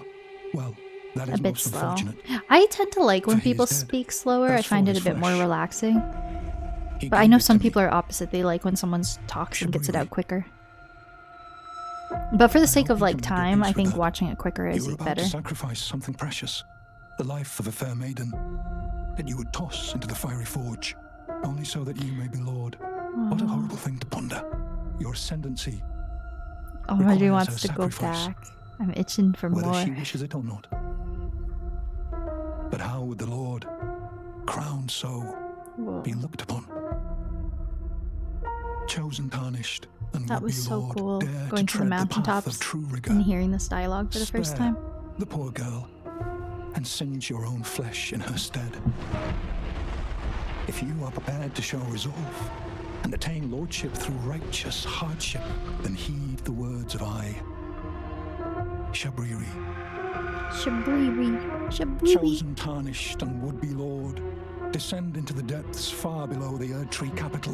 Man, Seek that was a cool audience part of with the the 3 game. fingers and the flame Right? of frenzy. It's really If you wild. inherit the flame of frenzy, No wonder your flesh he's will considered one of the serve best as as far as lore goes. Burn the Erd The effort ground is very evident. and incinerate That was put into these that videos. divides and distinguishes. Ah, may chaos take the world. May chaos take the world. Shabriri is chaos. He said, "Look here, chaos." You can kill him there? I cannot die. This is so cinematic. Oh, 7. May chaos.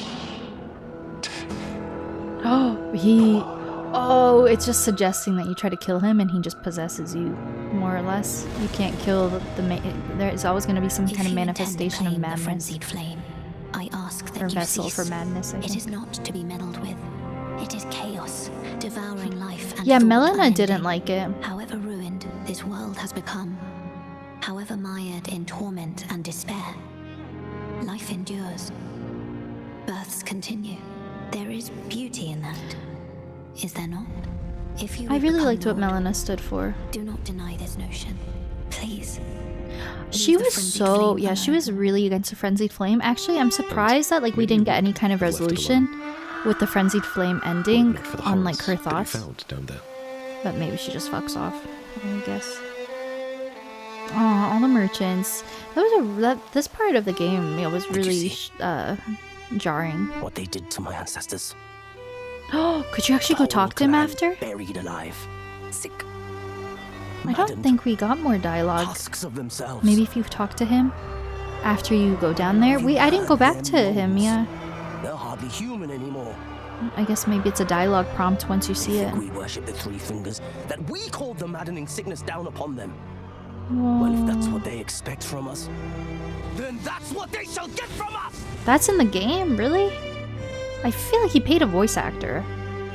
Or does he really say that? People should have been content to see us sink between the cracks, but to have intruded upon our solace, having broken us upon their whims? I'll never forgive any of you. Swears to kill you? I didn't see that in the video I pulled up. Maybe he'll put it in here?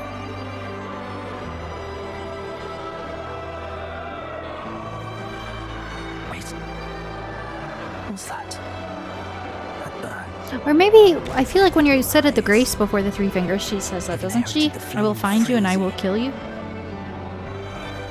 Voice actor, yeah. Unknown warrior. Divest yourself of everything. Yeah, I think he paid for some added dialogue. I think Vati scripted some stuff and paid voice actors. And added it to what was said, some of the dialogue in the base game. When you accept the flame. That's it.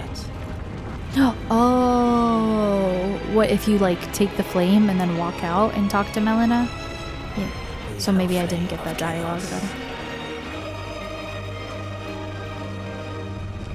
But I did get grabbed by the three fingers. I think I just reversed it right away. I didn't even sit out of grace or anything, if I recall. But yeah, interesting, because I did technically take the three fingers for a moment, and I don't think Melina talked to me after.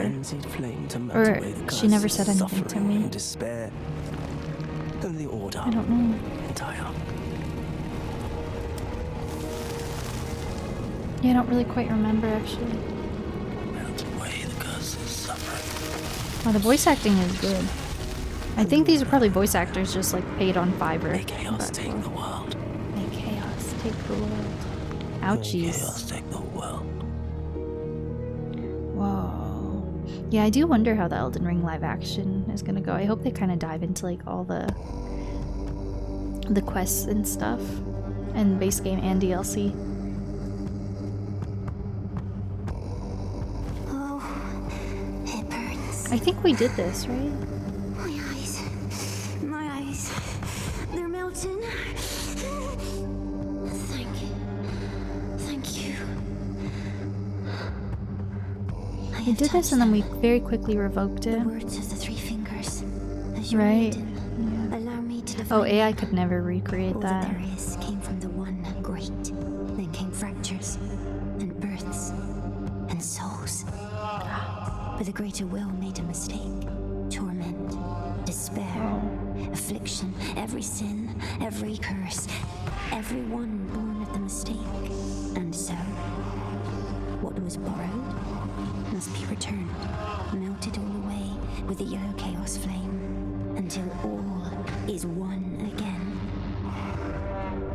Those who gave me grapes howled without Yeah, words. FromSoft confirmed it, just casually. Take their torment, despair. But we haven't heard anything since. They just randomly tweeted one day, live action Elden Ring in development. By the way. As the Lord of Chaos. Yeah, it's a confirmed thing. It's crazy. But no kind of timeline yet, as far as I know. Man, the Elden Beast arena is so beautiful. And so it is, that an eye for an eye leaves the whole world blind. Okay, maybe now he's gonna explain the ending. You have inherited the frenzied flame. Yeah, we didn't get this dialogue. I did not talk to her. I revoked it quickly. Our accord ends here. Oh, she like cuts you off. Pity. Our accord ends here. I think they would. I hope they would. Tamir is a main character. I think I saw like a silly, like, it was like an AI YouTube video of like Jack Black as the Tarnished. Have any of you seen that? It was actually pretty funny. Someone made like a trailer with like random Hollywood actors.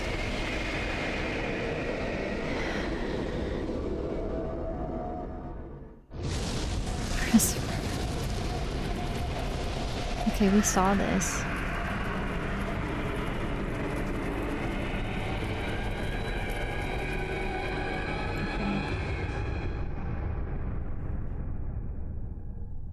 Would be funny. Yeah, that would be funny.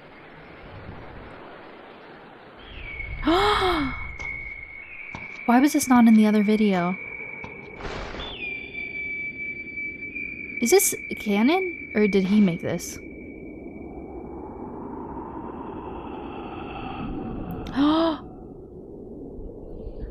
What is that? The spectral steed ring? Flame. Is this in the game? You as far as you may travel.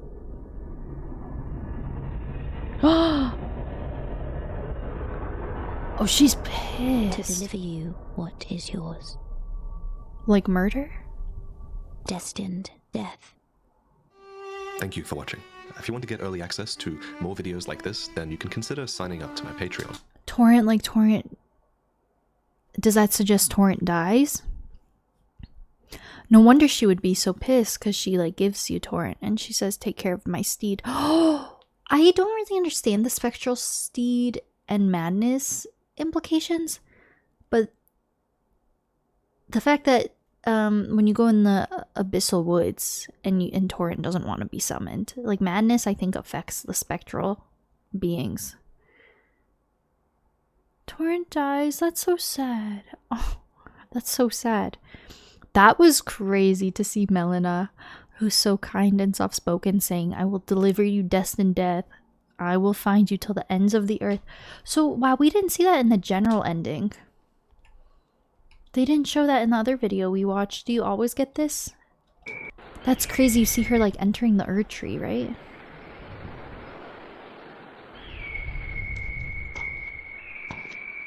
Oh, wow, and she looks so disheveled. What's that sound? Is that when you whistle for Torrent to come out? Is it like him dying? Him crying?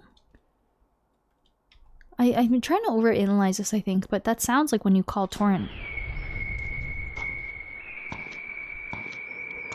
Her closed eye is also open? That's true. What's the significance of that? I will find you and I will kill you. Me too, Blue.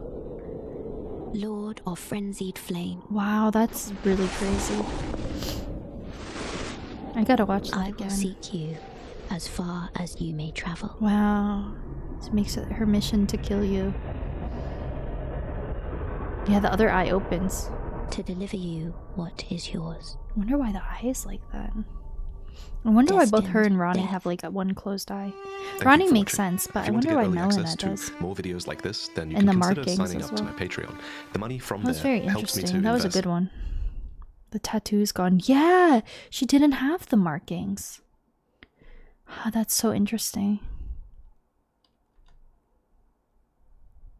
Blessing of Despair. This looks like it's about omens, like Moog and I would guess Moog and Morgoth. I'd be interested in learning more about that lore, but maybe we focus on the endings for now. Before the Erd Tree started to die, it was considered Oh, to this be is Dung eternal. Eater. And before the This Erd is Tree, Dung Eater. Oh, that's beautiful artwork. I guess we can watch the Dung Eater ending. The Dung Eater ending is pretty explanatory, though. Like, kind of. I also don't care to learn more about it. You just spread the seedbed curse. I don't know if I care to watch a video on it. Is this Fia's? I would be interested in the watching War this. of the Ancient Dragons. 47 minutes, that's so long. Yeah, I think this is all the Godwin stuff. Yeah, it is. She's pissed. Should we watch this one? Fia's is cool. Yeah, The War of I'm the quite Ancient interested in Dragons this. It's a began long thousands one, of years but ago, and the it'll Erd Tree probably be an capital interesting came under watch. siege, 1.5, led we're by- like, yeah, let's speed it up a bit. Yeah, that's what I'm thinking. I want to get through quite a lot of lore, so let's speed it up a bit. The War of the Ancient Dragons began thousands Yeah, of it years works ago, out 'cause he does and talk the Erd Tree slowly. capital came under siege. Is that too led fast? by a gargantuan dragon named Grensax. Is that The too Erd- fast? The War of the Ancient Dragons began thousands of years ago, and the Erd Tree capital came under siege, led by a gargantuan dragon it's okay. named Grensax. The dragons wielded heavenly bolts of red lightning, and so the Is Grandsax the one that's like the remains, the petrified remains are in the capital? This is slow for you? The War of I don't the know, Ancient my brain has a hard time keeping up if it's like too fast. I have to really stop and like process everything that's said, and when it's too fast, I have a hard time. The War of the Ancient Dragons began thousands of years ago, and the Erd Tree capital came under siege, led by a gargantuan dragon named Grensax. The dragons wielded heavenly bolts of red lightning, Yeah. and so the Knights of the Erd Tree learned to fortify themselves against it. I already have to pause. The Grandsax is the one, I think, I'm almost certain that's the one with the petrified remains, and that's the bolt of Grandsax. You see it in Lanedell. So it's basically through visual storytelling. The state of Lanedell basically is kind of depicting the events that Vati's talking about here. At 3 times the speed, right? That's impressive. The capital came under siege, led by a gargantuan dragon Yeah, it's fast. named Gransax. The I might just dragons pause here and wielded there if I heavily need to bolts of red lightning, process. And so the Knights of the Oak Tree learned to fortify themselves against it, and stayed on the defensive until Godwin the Golden delivered the decisive blow. Wow, this is, can I just say, so we've seen where he does like in-game manipulation via mods or whatever method to like create these visuals to complement his lore videos, which is so admirable. And then this suggests, I think, that he would probably pay artists as well for his lore videos. Yeah, I totally see why he's probably one of the most appraised Elden Ring lore YouTubers. Definitely a lot of love and effort put into these videos. The War of the Ancient Dragons began. Sorry, I've thousands of years restarted ago, it like and 9 the Oak Tree times. capital came under siege, led by a gargantuan. So this dragon was like the named Dragon War, Gransax. right? The dragons wielded heavenly bolts of red lightning, and so the Knights of the Oak Tree learned to fortify themselves against it, and stayed on the defensive until Godwin the Golden delivered the decisive blow. Oh, and She he stood before befriended a another dragon. legendary dragon known as Dread Fortisax. That's and when we defeated him. fight But instead of Fortisax. granting death, No. he showed mercy. Is He offered Fortisax the one that we, friendship, and yeah, it who was with protects this him act that the we ancient fight with dragons Fia's and the quest? Golden Order truly became one. So he started the Years relationship later, between a dire like plot was put into action. A plan dragons to kill and Godwin the people. Golden, so a fragment of the Rune of Death was stolen from the I'm Black Blade sorry. that I'm was sorry if designed- you guys like the speed, but my brain, I cannot. I can't. That's too fast for me. I'm struggling. I got 120. It's like I'm having a hard time. Like my brain But can't the keep ancient up. showed mercy. He offered We can do it friendship, like a 3rd or and 4th stream it if was we with need this to. act that the ancient dragons and the Golden Order truly The became lore videos one. are good. Years later, a dire plot was put into action. A plan to kill Godwin the Golden, so a fragment of the Rune of Death was stolen from the Black Blade that was designed to contain it.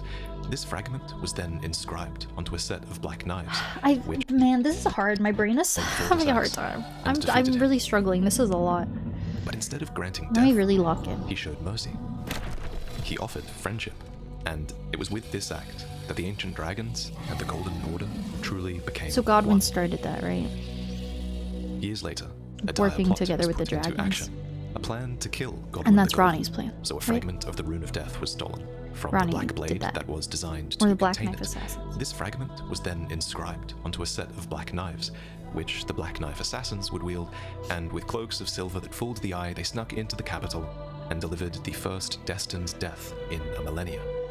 And that's after that, America Godwin put should it have died a into clean, true death, but he did not. Malekith. Instead, as the mark of death was being carved into his flesh, it was at that very moment also being carved into another of his kin. Oh, is that the supposed to be carved into his Ronnie? flesh. Cause her, oh shit! I think that was supposed to be like a depiction of Ronnie, cause we see the red hair on the corpse. Oh, cool. There's subtitles though. I know my brain is just.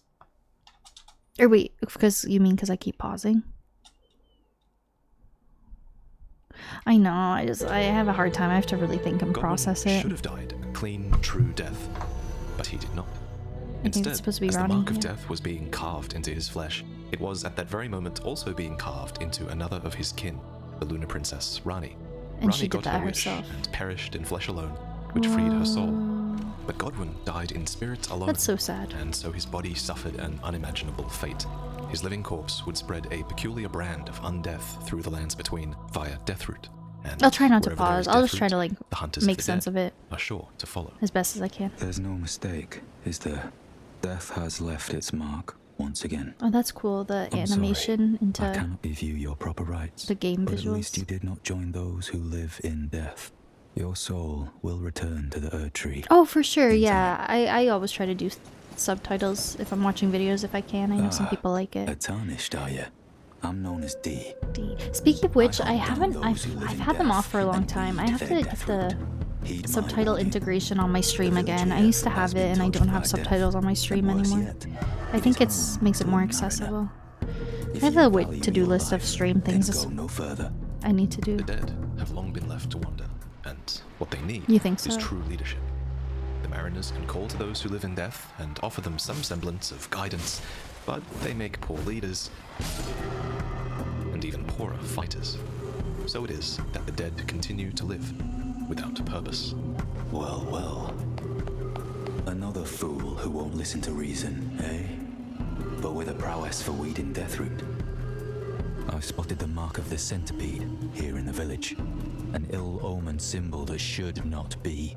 Someone or something threatens the sanctity of the Golden Order and must be eradicated. Yeah. Ooh, ads are starting in a minute. Dee claims to have seen the mark of the centipede in this village, and it seems he's talking about the deathroot here, I think I which missed is at the very Dee heart in of those who Limgrave. live in death. This think I deathroot skipped carries this the curse step. of the centipedal half-wheel wound, which raises the dead from Yeah, their but the graves, tibia mariners ordering represent their bodies to life, without a soul, without guidance, the and death stuff. without grace. How would you like to earn the strength of beasts? If you're inclined to hunt more of those who live in death and weed their deathroot, then I'll introduce you to frog. Garank. I have a matter of my own to attend to. Yeah, we and the we beast definitely himself skipped wishes like for meeting someone to take Dee my place. right off the bat. What say you? We went to Garank Very first, well. Show me your map. and then we I've first marked talked the to Dee location once for we you. already It started will Fia's lead you to quest, I Garank, think. the beast clergyman. Yeah, I didn't get lies that past guidance. I Frogbridge, just deep stumbled within the into it Caelid when I went to wilds, Caelid. past the Volga militiamen, who are short, Yeah, brutal great mercenaries, stage last and the Tuesday. Blackblade Kindred, who are a patchwork of champions put back together with Oh, ads are Corpse Wax. starting. I'll They're all see you here guys when you in get back defense from of ads. Garank. Or should I But say yeah, last Malagath. Tuesday we beat it. He is Marika's loyal shadow, that once kept the rune of death bound within his black blade. That is, until a piece of that death was stolen. Afterwards, he buried the black blade deep within his very self, so that no one could steal it, ever again. Oh, so he did that willingly? America didn't do that? Death. Feeding me. Suffused with the rune of death, Malekith now hungers for death. That's hard. That's desperate hard. to gather back what he strongly feels are the missing parts of himself. Interesting. That's a sad existence. More deaths. I shall grant thee. Eye and claw. Feed me. More. So he always hungers for the death root because he has it like inside of him, basically. But there was a time before the The rune of death was bound, and so there were other cultures of death, ways that were even practiced outside the lands between, where the Tarnished lived in exile. Greetings, great champion called by grace. Fia. I am Fia. Circumstances have compelled my stay at the Round Table Hold. Great champion, would you allow me to hold you? But briefly. Ah, my thanks. You are very warm. I was known as a deathbed companion, where I come She's from so cool. after I received the warmth and Yeah, loving see, let me pause because we were, I think, talking about this in another stream. Max, I'm pretty sure her robe is just covering up the deathbed dress. I think she's wearing the deathbed dress, which I love. Because when you wear her armor, it's just the hooded robe, but...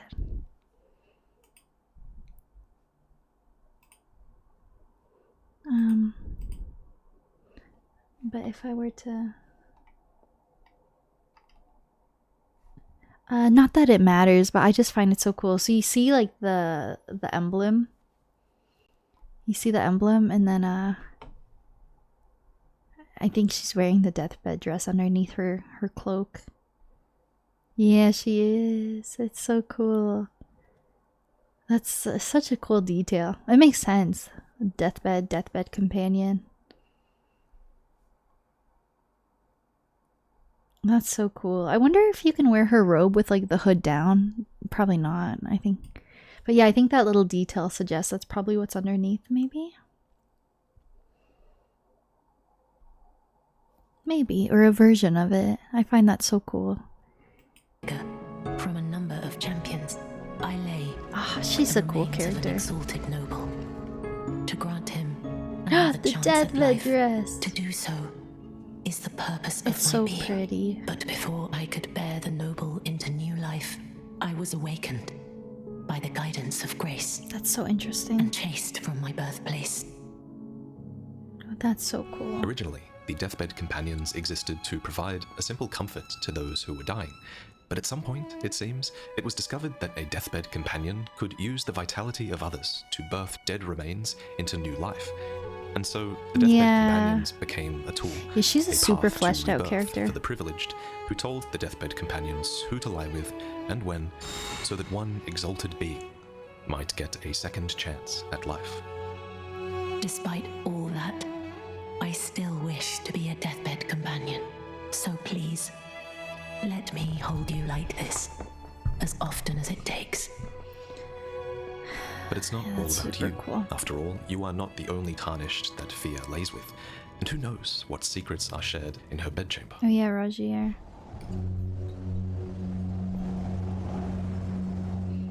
Ah, nice to meet you.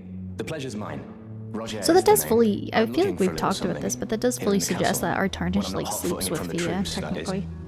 And the let me hold you, the hug is just like the way they make it PG. This place is bristling with tarnished hunters, you know.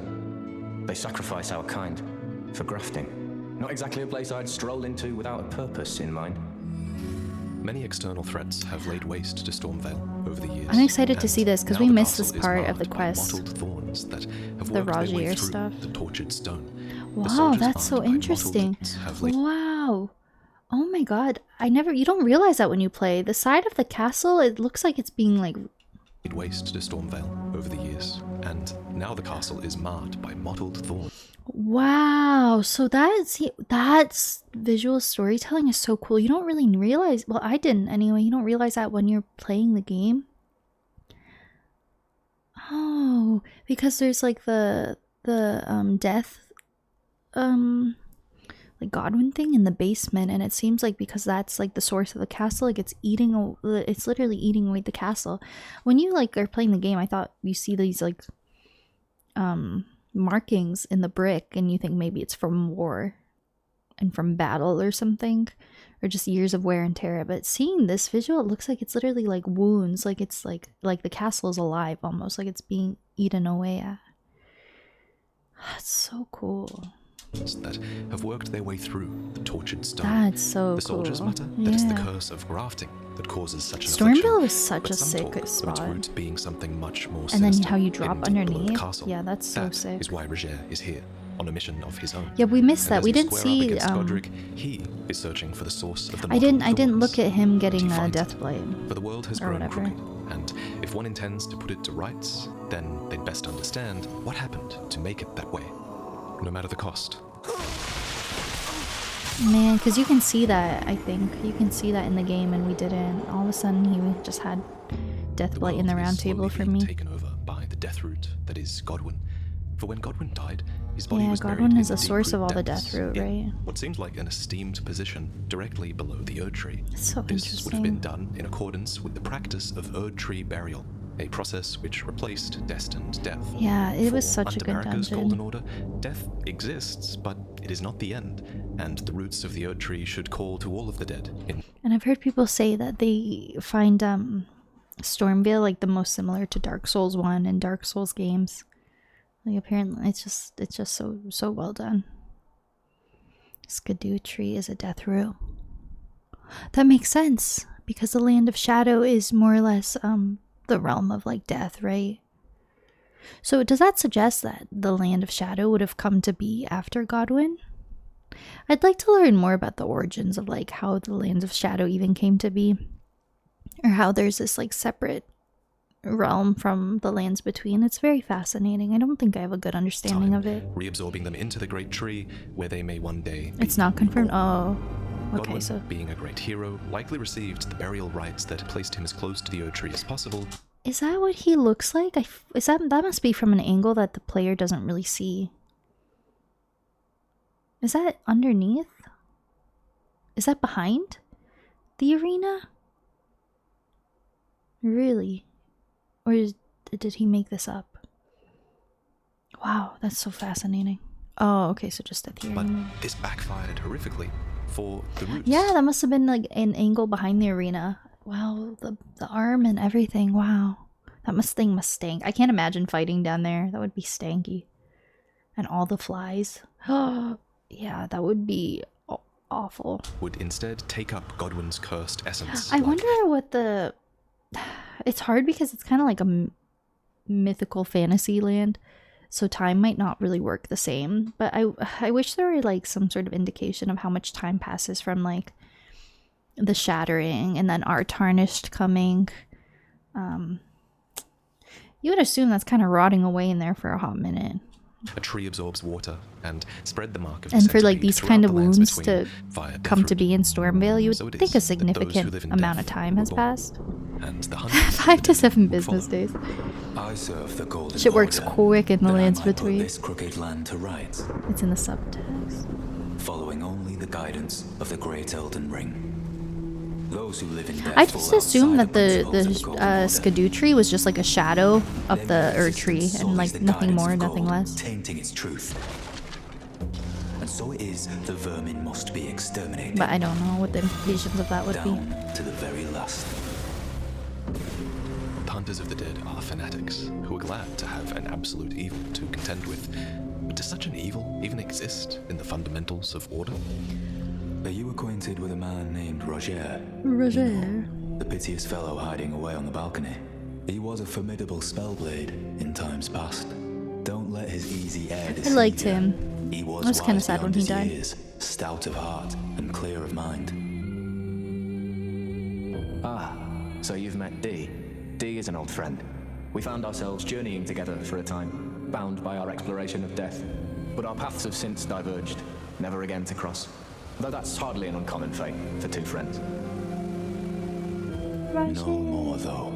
You see him now, ravaged That by drip is thoughts, so drippy. muttering and rambling, like he's half dead. That's a true already. wizard.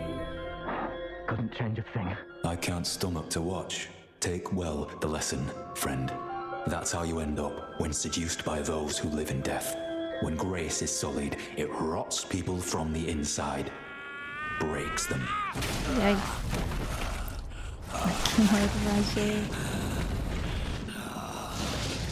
This is what the Golden Order has been reduced to. Godric, the runt of the litter, dependent on the strength of tarnished champions. But Fia's favor is bestowed upon her consorts. It allows them to ignore any aches or pains, for in death there is only peace. For in death there can be no sensation. Ah, you defeated Godric and claimed yourself a great rune.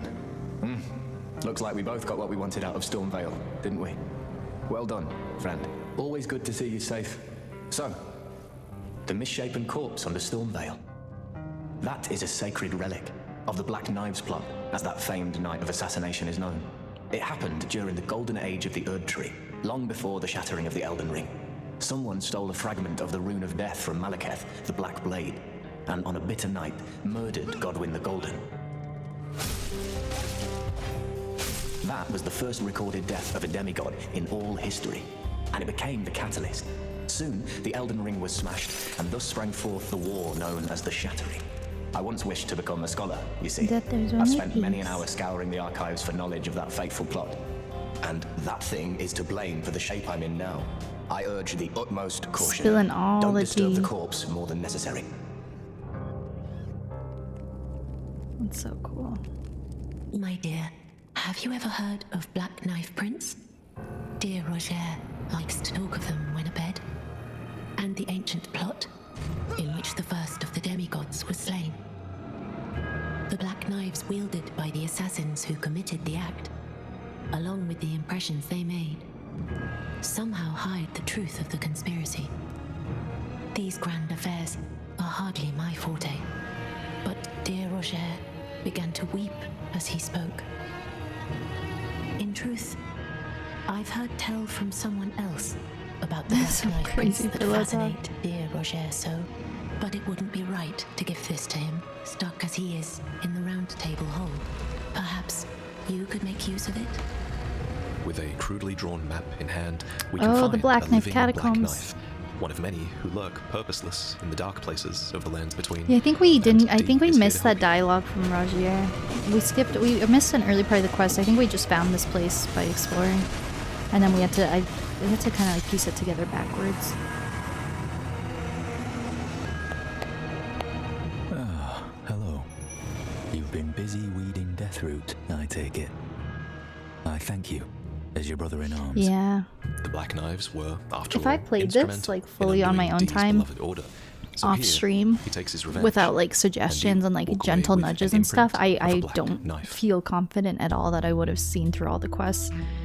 Like some of it is the steps are so scarcely believe missable. you managed I to missed get your all hands this on from. this. I didn't get any of this Please, from him. I beg of you, lend me the knife print for a time.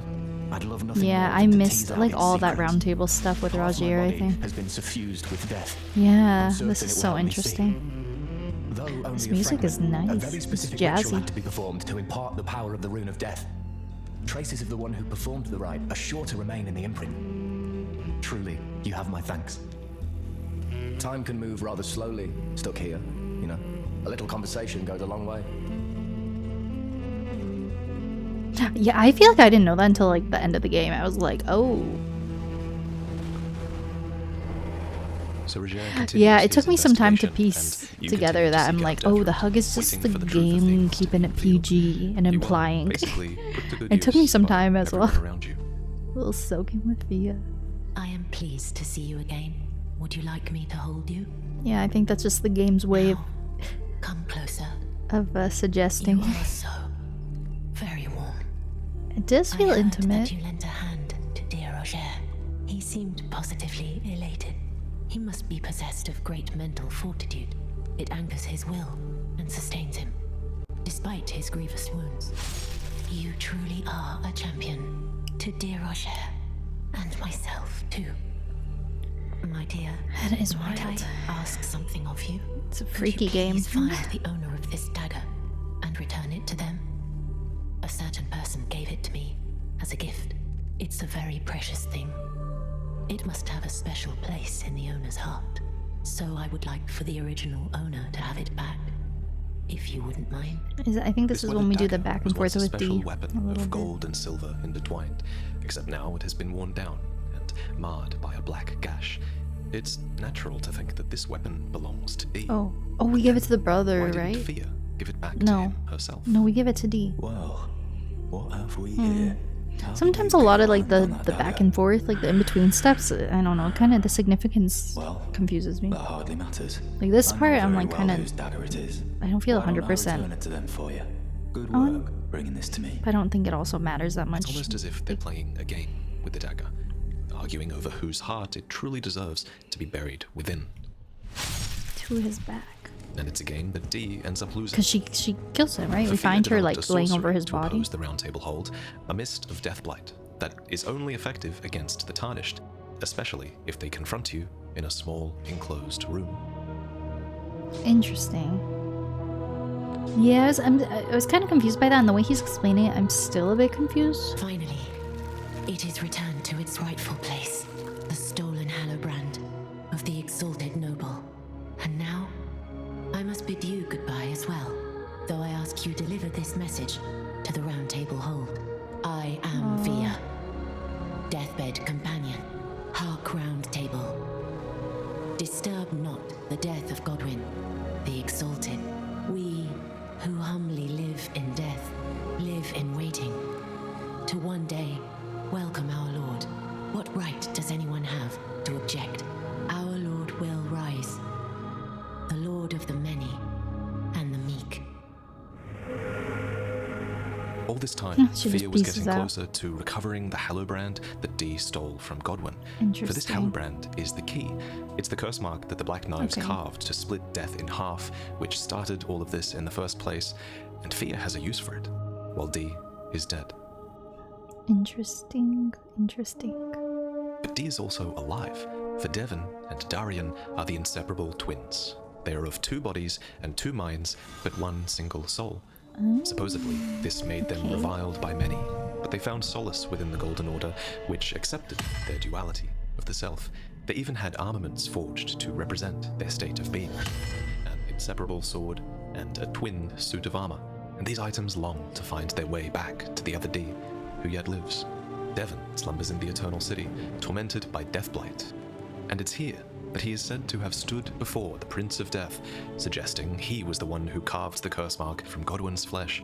Perhaps he even used a weathered dagger to carve it out, and perhaps this dagger was then mockingly gifted to a rotten witch, setting into motion the events that would lead to his A brother rotten being witch? gifted to a rotten witch dagger Ronnie? to carve it out. Does Perhaps mark Vati it from not Godwin's like flesh. Ronnie? Perhaps he even used a Damn, weathered maybe dagger she to is carve it kind of out. selfish. Perhaps this dagger was I then like her, mockingly though. gifted to a rotten witch, setting into motion the events that would lead to his brother Darian's death.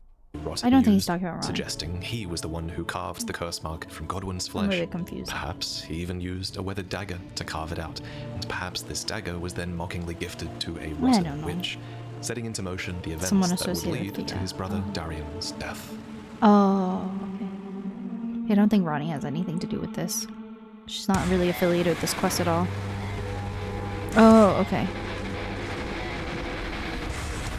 This is so metal.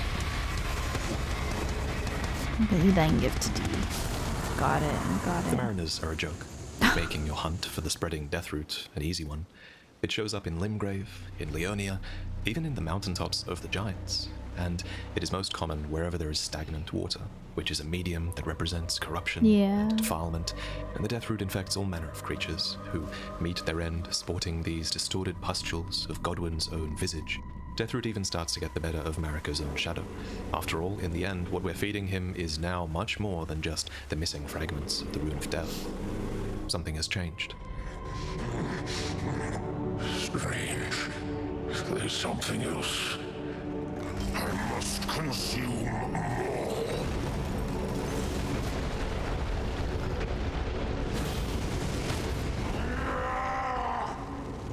Whoa. Put it away. I won't forget. Again. Mine appetite. My sin. I must have more. I must consume more.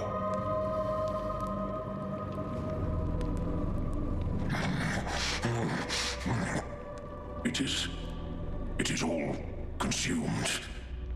Still, I am not sated. Not nearly sated. Marika!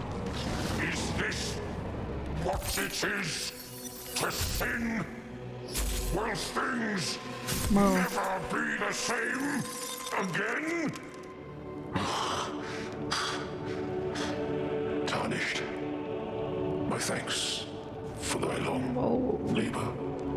But I have done all I can in this land. Henceforth, Damn. mine appetites shall be my sole companion. So I think he put the Rune of Death inside him, but then he lives a shitty life, like just protecting it. Ah, hello. You okay, I was hoping Raju? to see you. My examination is complete. Here's the knife print back, with my thanks. Now I have a fairly good idea who performed the rite upon the blade. The Ronnie? person who orchestrated the Night of the Black Knives. Lunar Princess Rani, one of the children born to King Consort Radigan and his first wife, Ranala. Demigod and sister to General Radahn and Praetor Rykard. Gasp. Hers was the name I discovered in the imprint. If Rani Rani as a truly character is is the one so who plotted that fascinating fateful to me. night, then she should bear the curse mark of destined death somewhere upon her flesh. Finding the corpse up there I would is like you to crazy. procure it for me. And then Yeah, we all will missed lay all bare. this dialogue I from will have the him. answers I've sought for so long. I Do you kind know of just like those who live went in about death? the quest with like the help from These chat. souls have committed no I offense. missed all like They have the every right to life, only the if they happen to Rajier touch upon a flaw in the story order. beats and stuff. By Dee's account, these defiled fiends must be expunged. That's so cool. But truth be told, I seek the curse mark to save them. If we're looking for someone to blame in all of this mess, then where do we land? Does the guilt lie with I feel like those I have who a live in little hair death, stuck who on my face. touched Deathroot, or with Godwin, who spawned it? Or should we blame Rani, who thought up the plot in the first place? Personally, I think any fault goes even further back to Marika, who, in her hubris, thought that she could free the world from death. Death and life should never have been separated, a fact that is more clear now than ever. Interesting. Maybe I should tell you. Lately, I feel I'm on the precipice. Yeah, I of missed falling like most of into his a dialogue, deep, I think. fathomless slumber. And I have liked an him as a inkling character, it could though. spell trouble for you somehow. So I just wanted to get the apology out of the way beforehand. Since you're so scary and all. Well, yeah. This is unfortunate. Take away before the DLC. Merrick, okay, I get it. Yeah, I feel like the DLC humanizes Merrick a lot. I don't know if this is like a toxic trait for me. I'm like interested in this, but in my mind I feel more of a craving to watch like DLC stuff or post DLC lore videos. Not that like the DLC takes away any credibility from these videos, but or maybe it's recency bias as well, because like the base game is kind of like a few months back from me. But just knowing how much the DLC like adds to the lore, just watching these, I'm kind of like, eh. And I guess because when I was doing the base game, we were theorizing and like talking about the lore as we were going. Whoever can obtain I think recency bias is a part of it, but I feel more interested in DLC right now. Go ahead. I don't. Is anyone feeling this though? I feel bad to abruptly stop something. Should I just go to his videos that are like post DLC? Man, I don't know if it's ADHD. I'm having a hard time getting through a full video. I think I'm like this. Poison of Tholier sounds interesting to me. I just feel very fascinated by base game, and because it's just we learned so much about like the concept of death and like all these characters and stuff after the DLC, that I can't help but think this is like a watered down version of the lore almost. What's the best way to go about that? Should I just search Elden Ring DLC lore? Or I could just look at his videos that are obviously after the DLC. You know what I said I wanted to do? I don't know if that's random. I kind of want to watch my Radon fight. I said I wanted to go back and watch my Radon fight. Also.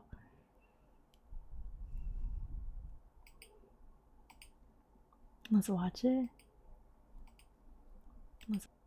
His DLC videos are better. Yeah, I guess technically he probably would have polished his like his editing and storytelling and stuff over the years. So I have to pee again. I might step away. I might step away for a little break. I have to pee again. I think I'm gonna do that. I'll be back, okay? I'm gonna go step away for a moment.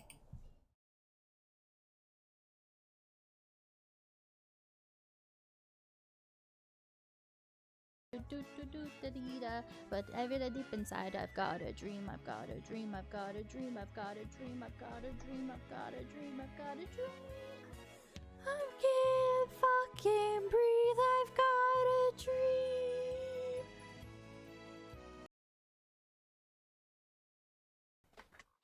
Whoa. Crazy shit. Zelda is the moon. In a simple way, I get. No, not the squirrel guy! Fuck! That was an accident! No, I don't want to, like, kill critters. Oh my god, that poor little possum looking ass. He was just relaxing. I didn't even know. I didn't even mean to lock on, and it was too late. Oh, that poor little angel. I'm doing like a no critter kill run. This little guy was not hurting anybody. Oh my god, and his brothers and sisters are mourning his body. Oh my god, this poor little thin little beast bones, his little bones. Oh, he's so sad, so dead and so sad. Oh, that little guy. Oh, I might as well just like end it all.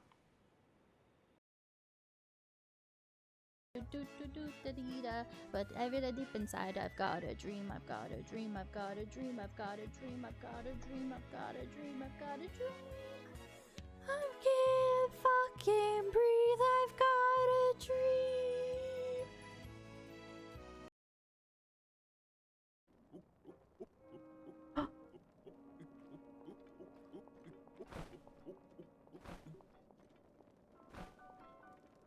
Link, get the fuck up. Link, get the fuck up. Sorry, I'm swearing. Sorry. I've got so aggressive there. I was so stressed by my controls.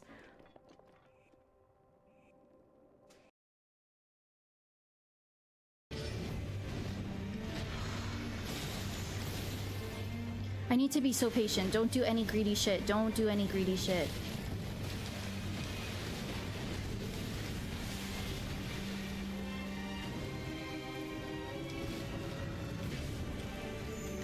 Oh, fuck. No. No. Oh my god, I'm fucking shaking. No! Get out of there. Get out of there.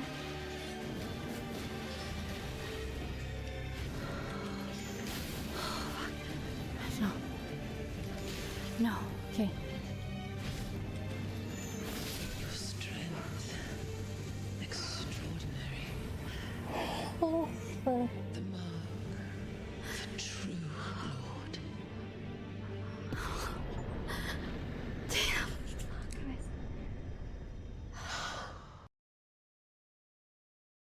They affiliated, I'll probably add a show cat. You should. I think Radical Penguin, I think Daddy, did I just say Daddy? I did not.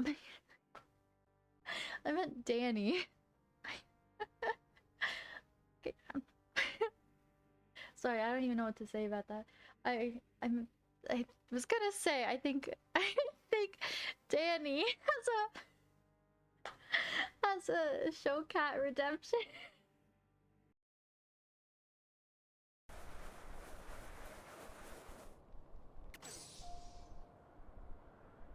Damn, that's fucking sad.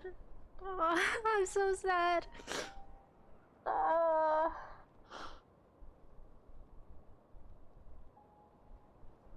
Oh my god. That's so sad. It's like I thought she was gonna do it, but that's so sad. Damn. Oh my god.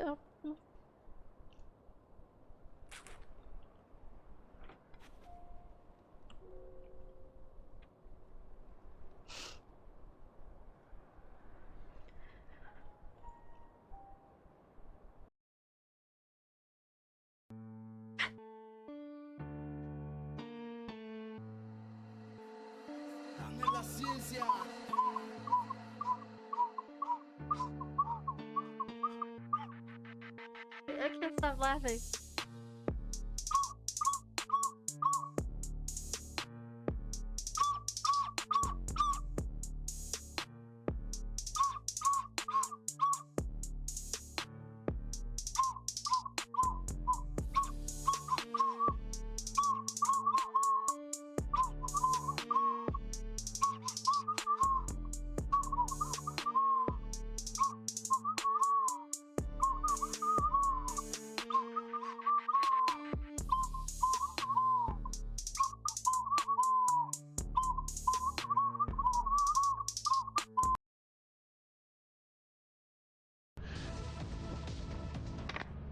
Fun.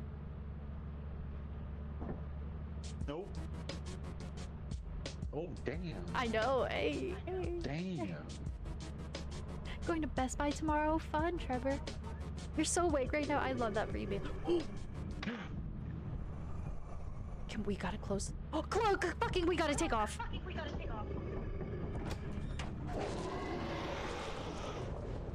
Oh shit! My friend! My friend! Peony? Peony? Peony? Peony? Hey.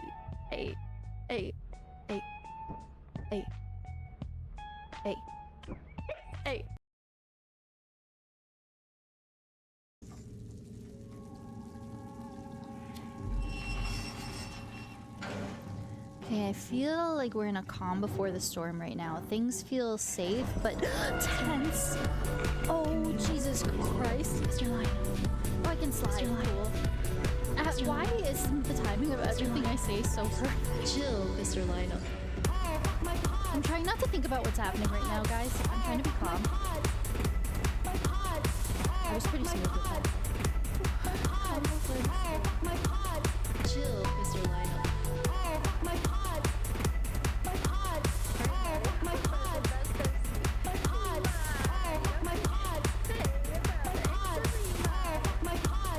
Just give me a moment, please. I I assume I probably use Yunobo because I just got his abilities. Hey, man. Oh! Is that a bouncy raid? Hello, everybody. Perfect timing. I just came back. I was on a little break. Sorry if you guys were waiting a while. Oh my goodness. Hello, hello, and thank you so much for those follows, Grim. Haas, welcome in. Welcome in, Jason. Good to see you. How are you guys doing? Hello, sorry, I know it's awkwardly quiet. Let's play some lo-fi.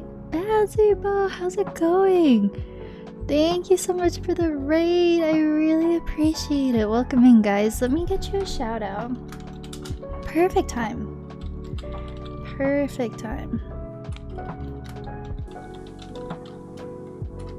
How the heck was your stream? I hope you had a really good time. And thank you everyone for coming along. Ooh, you were playing Bloodborne? How the heck was that? How the heck was that? But yeah, if it's your first time, hi, hello, I'm TwinklyTor. I'm a firekeeper. I just finished my Elden Ring journey last Tuesday. It was a 1.5 year long journey. My first ever Souls game. All bosses, no summons. So now we are just watching lore videos. We're watching lore videos. That's so fun. Stream's going well. Yeah, it's a really fun stream. Very chill. I did my stream recap at the start, and yeah, we're just kind of soaking in all the lore now. Thank you for that really generous raid. I really appreciate it. I really appreciate it. But yeah, if you need to sneak off or raid or run, anything like that, do what you gotta do and take care of yourselves, no worries.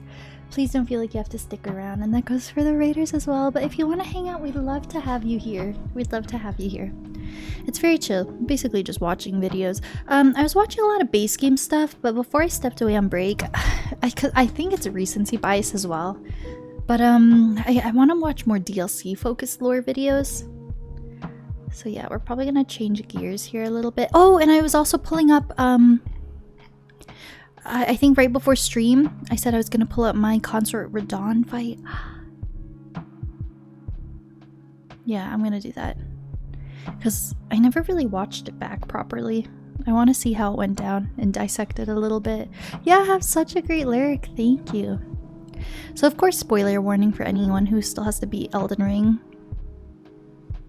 It's just all on the table. We're just watching all the lore and discussing everything. But yeah, I would like to watch my Consort Radon fight. So Tendi clipped it, and I think from there I can see the full video. Yeah, if I'm not mistaken. Is a good start. This fucking bitch. Is that from Vati as well? Oh, me cursing. Oh my gosh.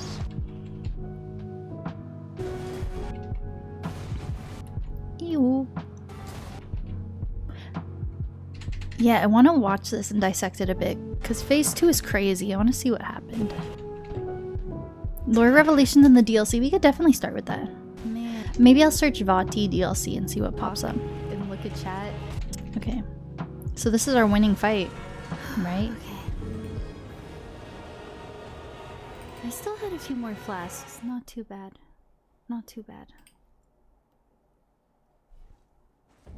So this is my winning fight. You think so?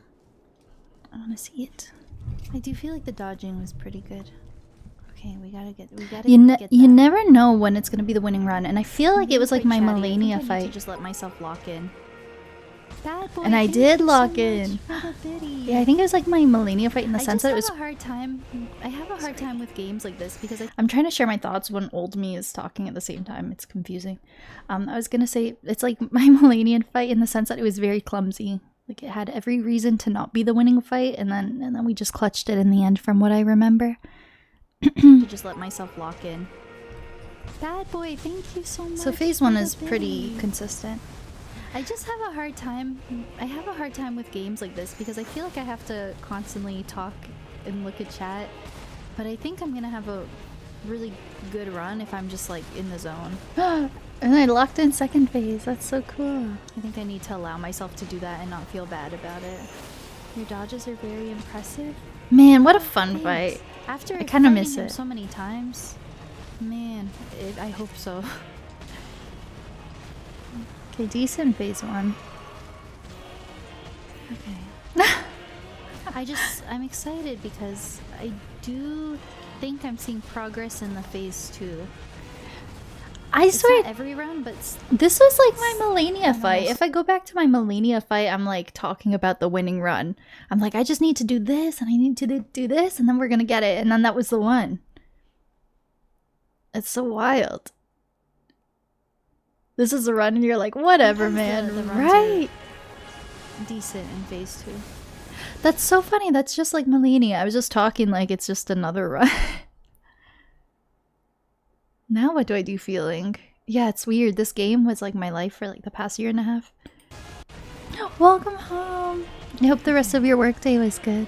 I'm excited because I do think I'm seeing So progress wild. in the phase 2. I saw my recap. We can get rid of that. It's not every round, but I don't know. Sometimes the runs are decent in Yeah, phase 2. that's the point I was excited to get to when we just flew through the first phase like it was nothing, and we definitely got there. By the end, I was definitely making it to phase 2 consistently. It was a pretty sloppy phase 1 though, but I feel like I just didn't even care because like I felt pretty confident. We fought him so many times. I want to go back and count, but that would be a lot of. That would take a lot of time. Follows up quickly. Oh, I should have healed there.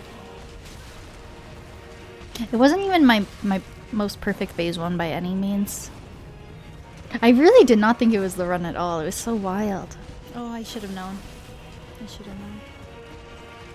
You made that fight look so easy. Yeah, I think the streaming element adds a different... I feel pretty good with his phase 1 moves. Yeah, I feel like the streaming element adds a difficulty spike to it a bit because I'm like, I feel like in my mind I'm trying to be entertaining and I'm chatting and your attention is very split up. But the moment I think we'll have to see here. I'm pretty sure in phase 2 there was a point where it just went nonverbal and I was so locked in and it just went so well. Like sometimes you have to wonder if I did this on my own time off stream, I'd probably get the dub a lot sooner. Maybe? I don't know. It's still difficult. I do think I'm starting to get more familiar with some of the phase 2. It's so wild. All phase 1 I was just talking about the concept of the fight and then it was it was a winning run. Like that's that one. This is just like phase 1. Wait, I'm excited to see this. I haven't really watched this back. I think there was a point where I almost died too, if I remember correctly. It had every that's gonna hit me. Every opportunity to not be the Just run. seeing her fly towards us is funny. I actually got the moveset pretty down. Oh man, I tried to roll. He punishes so hard though. I wish I could have my flash. You think so? My physic. Oh, I'm happy I can dodge that one now. As soon as I learned how to dodge that, it started looking good. That beam used to always hit me. And look, I dodged like... Man, I was pretty good at his dodging. I want to go back. No, we did enough. It was a lot. It was a lot. I think luck is a part of it. He behaved pretty nicely. Nice. You just need to do that over and over again. Good Nope. dodges. Okay, he follows up from that every time. I need to be careful. I was like talking myself through it. Whoa.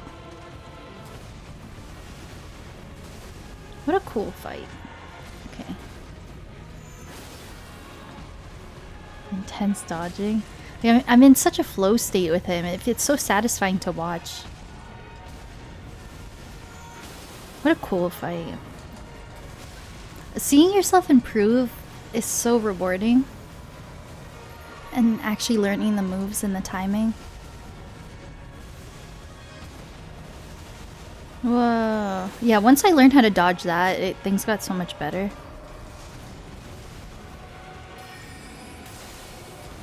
Oh, I was a bit early.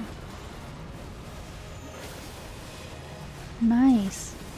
It's a pretty clean fight so far.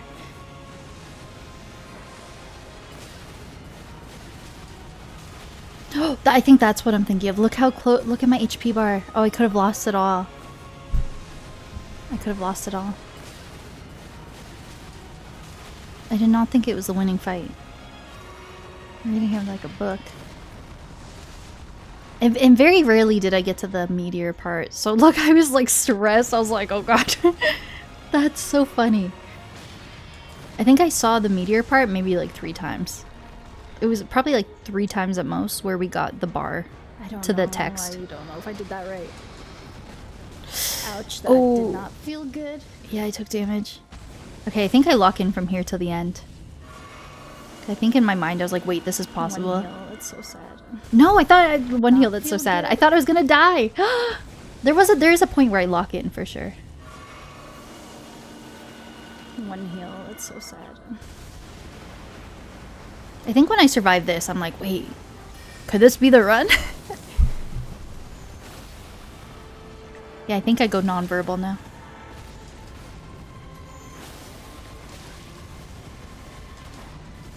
Damn, it's so sick to watch back. I think it's like hitless from here on out.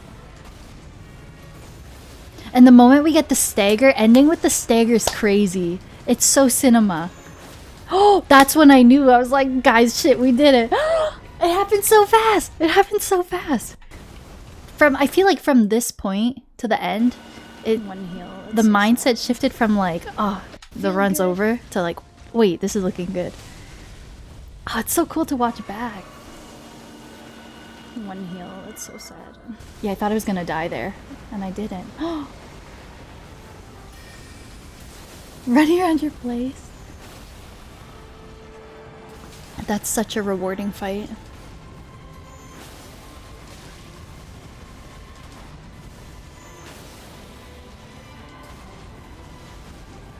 Ending with the stagger is so cool.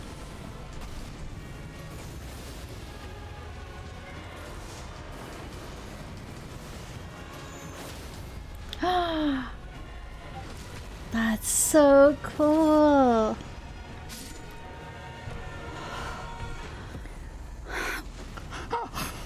Oh fuck, I could actually cry. That's I did it. I've spent so many hours on this fucking bitch. That's so cool. Oh my god. I was so shocked. And he was dead. Oh no. You never expect it to be the winning run. It just happened so fast. It happened so fast.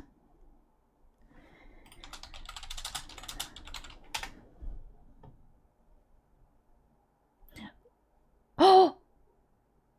Winterfell, you said this video. I guess I've watched the whole thing. That's so funny. Like, I'm seeing this on a lot of videos where I apparently watched it. Did I watch this recently? I apparently watched this entire video. I'm willing to bet that as soon as you entered I this think place, I must you have knew watched that this like we were going recently. to get. If your want is taken away, what is left of you that remains? Just a shooting star. Yeah, I feel. Yeah. It feels quite Check out my other recent to store me. offerings as well.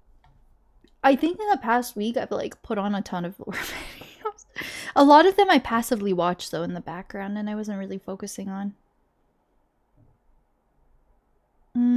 Do I watch it again? I kind of want more focused ones.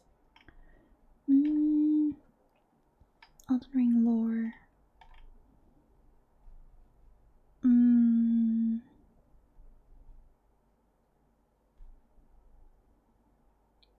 Hello, Gwalicker. It's nice to meet you. Hello. I don't know what to watch.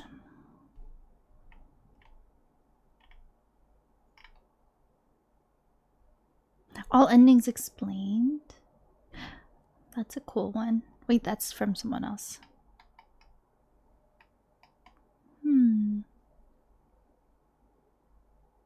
This could be an interesting one. I feel like this would tie into Saint Trina and everything. I'm so torn. I don't know what to watch. The lore of Midra would be interesting. The lore of Bale would be interesting. I'm gonna head out. Should we? We could go back and watch Age of Stars. I feel like I have a good understanding of it because it looks like I watched most of the video at some point. Bad. But, it's about America. I could watch Age of Stars.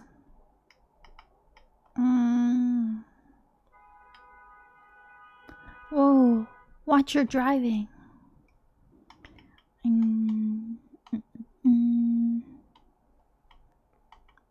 Oh, there's so many things I want to watch. You read it as a command? Wait, I'm confused. Hi, Inferno. I did win. I won last week. Horn Scent one. Yeah, I kind of want to watch the Horn Scent one. Sorry if there's certain things that people want me to watch. We'll do like at least one other stream or two other lore streams. I'm just thinking about what's most interesting to me right now. Yeah, we're done. Secrets in Shadow of the Earth Tree. I haven't seen that one. Or we could watch the...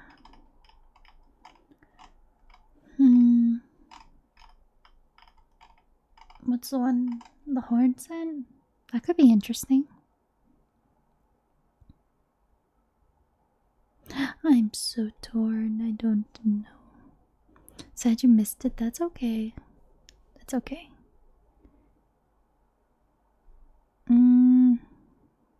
Is this interesting? I'm having a hard time focusing right now. I keep bouncing between videos.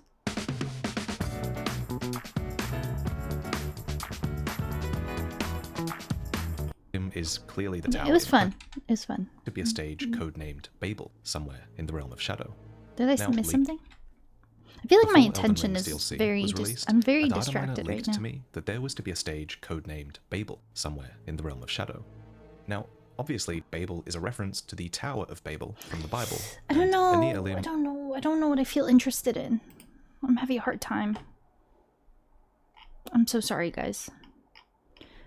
Should I look up Age of Stars ending? All endings explained. Do we like this Luigi guy? Is he good? Elden Ring has 3 endings, with an extra 3 variants on the vanilla ending leading to a total of 6. At least 6 that we know of at the moment. There are a few theories of even more endings, but so far they're not confirmed. And despite being more straightforward in explanation than its predecessors, Elden Ring still leaves a lot unsaid. And this means the endings may seem a bit vague. So in this video, I'm going to do my best to explain each of the 6 endings and what they mean lore-wise to the world of the Lands Between. And it's not super long. All endings explained. First, I want to note that all of the endings include the final boss fight. A 2-phase gauntlet first against Radagon, Vessel of the Elden Ring, and then against the Elden Beast, an eldritch space worm thing, which is a representative of the Greater Will, and that became the Elden Ring itself. Would you still love me if I was a worm? There is plenty of lore to discuss with these two, but they don't differ between the endings, so they won't be as much a focus of this video. I'll suffice to say that Radagon is Marika, and they are a conflicted vessel or housing of the Elden Ring. According to the item description for Marika's hammer, the weapon they used during their fight, with hammer in hand, Marika shattered the Elden Ring, and then Radagon attempted to repair it. They are meant to be that's interesting. According to you know what I didn't do in my file? I probably could have gone back to the finger reader and like claimed armor from these fights and gotten more lore. I didn't do that, but it's okay because I guess the videos will tell us. Is Marika, and they are a so she shattered it and he tried to repair it. According to the item description for Marika's hammer, the weapon they used during their fight, with hammer in hand, Marika shattered the Elden Ring, and then Radagon attempted to repair it. So she was against the order and he was for the order? But it seems that Marika developed other plans. Yeah, so he was on board with the Greater Will. I guess I didn't really grasp that part. Long ago, the Greater Will sent a golden star bearing a beast into the lands between, which would later become the Elden Ring. The Greater Will is a great outer god, one of at least a few which exists outside the lands between. It is essentially the greater god of the Elden Ring, the Erd Tree, and the Golden Order. It's also very Lovecraftian. So the Elden Beast is a vassal of the Greater Will and a living incarnation of the concept of order. It is also essentially the Elden Ring itself, the centerpiece of mainstream civilization, if we can call it that exists in the lands between. Once you overcome this utterly annoying boss fight, you are left on the stone platform. So because I was being a bit of a hater, I thought it was a bit annoying too, the Elden Beast fight. The basic vanilla ending is that of becoming the Elden Lord. There are 4 variants on this ending, with the most straightforward being that of the Age of Fracture. Most NPCs point you towards becoming the Elden Lord. It seems like that's the whole goal of the Return of the Tarnished. It's what the two fingers and everyone in the round table hold says is what you need to do. So if you do it and you play through the game without pursuing any extra quests, you get this ending. Okay, yeah, you become so the Elden Lord and one. usher in the Age of Fracture. You do this by returning the head of fractured America and restoring the Elden Ring, with you as its lord. A golden hue returns to the sky and land, and you sit on the throne. But you may notice that the light is not of shining gold. In the shots of the leaves and the throne, the light is more like that of a sunset, with your shadow clearly visible in the orange light. Almost like the sun is setting on this age, despite your recent ascension to Lord. This is pretty unsurprising for From Software. This Age of Fracture reads like a simple continuation of the problems that led to the start of the game. The cycle is continued with nothing truly resolved. Anything. Yeah. Oftentimes, the most straightforward ending in FromSoft games is not the one that thematically resolves the issues of the game. To some extent in Dark Souls, and really in Dark Souls 3, the basic ending of relinking the flame is simply prolonging the issue, continuing a cycle of stagnation that really should probably be broken. The Age of Fracture is just that. The lands between are still broken and beholden to the whims of the greater will. The sun is setting on this age, one unquestionably afflicted by stagnation, and one with not a thing resolved. This basic ending doesn't rock the boat, but it doesn't lead to a resolution either. Interesting. Now we can explore the variant endings, where you still become an Elden Lord, but bring about a different age. The Age First of Order is the Age of Order. Mask, right? Yeah. Aw, Dougie! It feels great That's when so it's clean. Cute. The new I Violeta love laying on the floor with my This dog. ending is achieved by completing the questline for Gold Mask and Brother Corrin. Adherents of the Golden Order and the Faith of the Erd Tree, completing their questline brings about the Mending Rune of Perfect Order, an item you can pick up from a dead Gold Mask. This unlocks a choice at the end of the game to use this rune to mend the Elden Ring with, and if you do so, a golden circle surrounds the Elden Ring at the center of Marika. Golden light fills the sky and shines down from above, showering you, the Elden Lord, in gold. The description for the Mending Rune of Perfect Order states that it is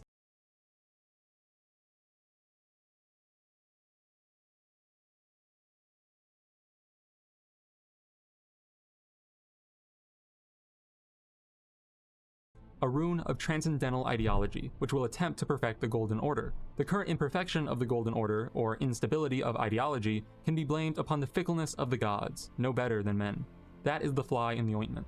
It also states that it was discovered, not created, by Goldmask, an important distinction that will come up later with the other variants. So this sounds like a better ending than the Age of Fracture. A flaw in the Golden Order was noticed, and Goldmask, a ceaseless watcher of the Erd Tree, discovered a possible solution. That's Though quite Brother interesting. Corrin is not so sure. If you speak to him in the ash-filled capital, he is on verge of a mental break. The Master is nothing more than a Hi, madman, Sking Yui. enchanted by a vain and ruinous I like the delusion. duck emote. He rejected I the hope you're doing perfection well. It's good of the to Golden see you. Order, seeking to supplant our glorious faith with his own. Could there be I'm a just more watching some pitiable lore. comedy? Look at it. The culmination Yeah, the Brother Corrin crash out of the century. burning before our very eyes. He was He crashing said that out. Goldmask was actually a madman, and that his final attempt to fix things, his discovery, is tantamount to heresy, a rejection of the Golden Order. Now, even if Corrin isn't the soundest judge, the description of the rune claims the current imperfection is caused by the fickleness of the gods, no better than men. But the new order we create rests on us, the Tarnished, and who's to say we do not share in such fickleness? There's no evidence that we, as the player character, or any other Tarnished, in terms of virtue, are any better than the gods. The new order may have a golden light, but it still seems to do its best to maintain the status quo of the Elden Ring and the Greater Will. The Age of Order is an improvement on the Age of Fracture, but it seems at best to be a better prolonging of fate, and a continuation of subjugation by an outer god. Yeah. Next is the Age of the Duskborn, brought about by completing the questline of death associated with Fia. Finishing this questline will award the player with the Mending Rune of the Death Prince, a rune gestated, but not discovered, by Fia. This ending has the Death Prince rune circumscribe the bottom of the Elden Ring. Then a misty gray shrouds the world, a rain of seeming ash under which no leaf stirs. In this gray rain, we sit as Elden Lord of a land that will know death for the first time in ages. The rune of the Death Prince is made up of the two curse marks of death, which appeared at the time of the death of the first demigod. This rune creates an order of Death Restored, a return of death after its confinement during the creation of the original Golden Order. This also, Fia hopes, stays the persecution of those who live in death, no longer to be hunted by the likes of people like Dee. So this is a significant departure from the original Order, as it brings back a core element of existence that the Order removed, the concept and possibility of death. Despite this being another Elden Lord ending, the original intent of the Elden Ring and the Greater Will seems to actually be mired. To what extent is left unclear though. As you still become an Elden Lord and conventionally restore the Elden Ring, this might just be a bump in the road. Oh my gosh! Of the greater will. Now, Max, what the heck? Oh my gosh, what? Don't be sorry. What the heck? Thank you so much. That's so incredibly kind of you. Holy crap. Oh my gosh, you didn't have to do that. That is so nice. What the hell? Thank you so much for the 5 freaking gifted subs. That's so nice of you. If anyone is lurking and got gifted a sub, please enjoy your emotes and no ads for the month. Don't be sorry. That's so nice. That's so freaking nice. 100%. Oh, because you said after DLC, if I beat the base game in the same night, like you'll get 5 subs. Oh, that's so kind of you. Thank you. I really, really appreciate that. Anyone gifting at all is so kind. Or subbing. Thank you. That's really, really so generous. And thank you for kicking off a hype train. I hope the Millennia cosplay will meet everyone's expectations. I'm excited to do that. I'm so excited to do that. We should do something when I'm in the Millennia cosplay, like try to get her in the game. And fight her as Millennia. Thank you so much for the hype train. That's so nice. I really appreciate that. Thank you, thank you. The possibility of death does allow for some thematic resolution, because the stagnation of endlessly living now has Make an it answer. 30? Death. However, the simple presence of death doesn't seem to metaphysically change the world, or... Oh, I have to be careful with things popping up. I don't want to, like, dox myself. I'm sure just files of how to emulate Twilight Princess. That's probably what pops up.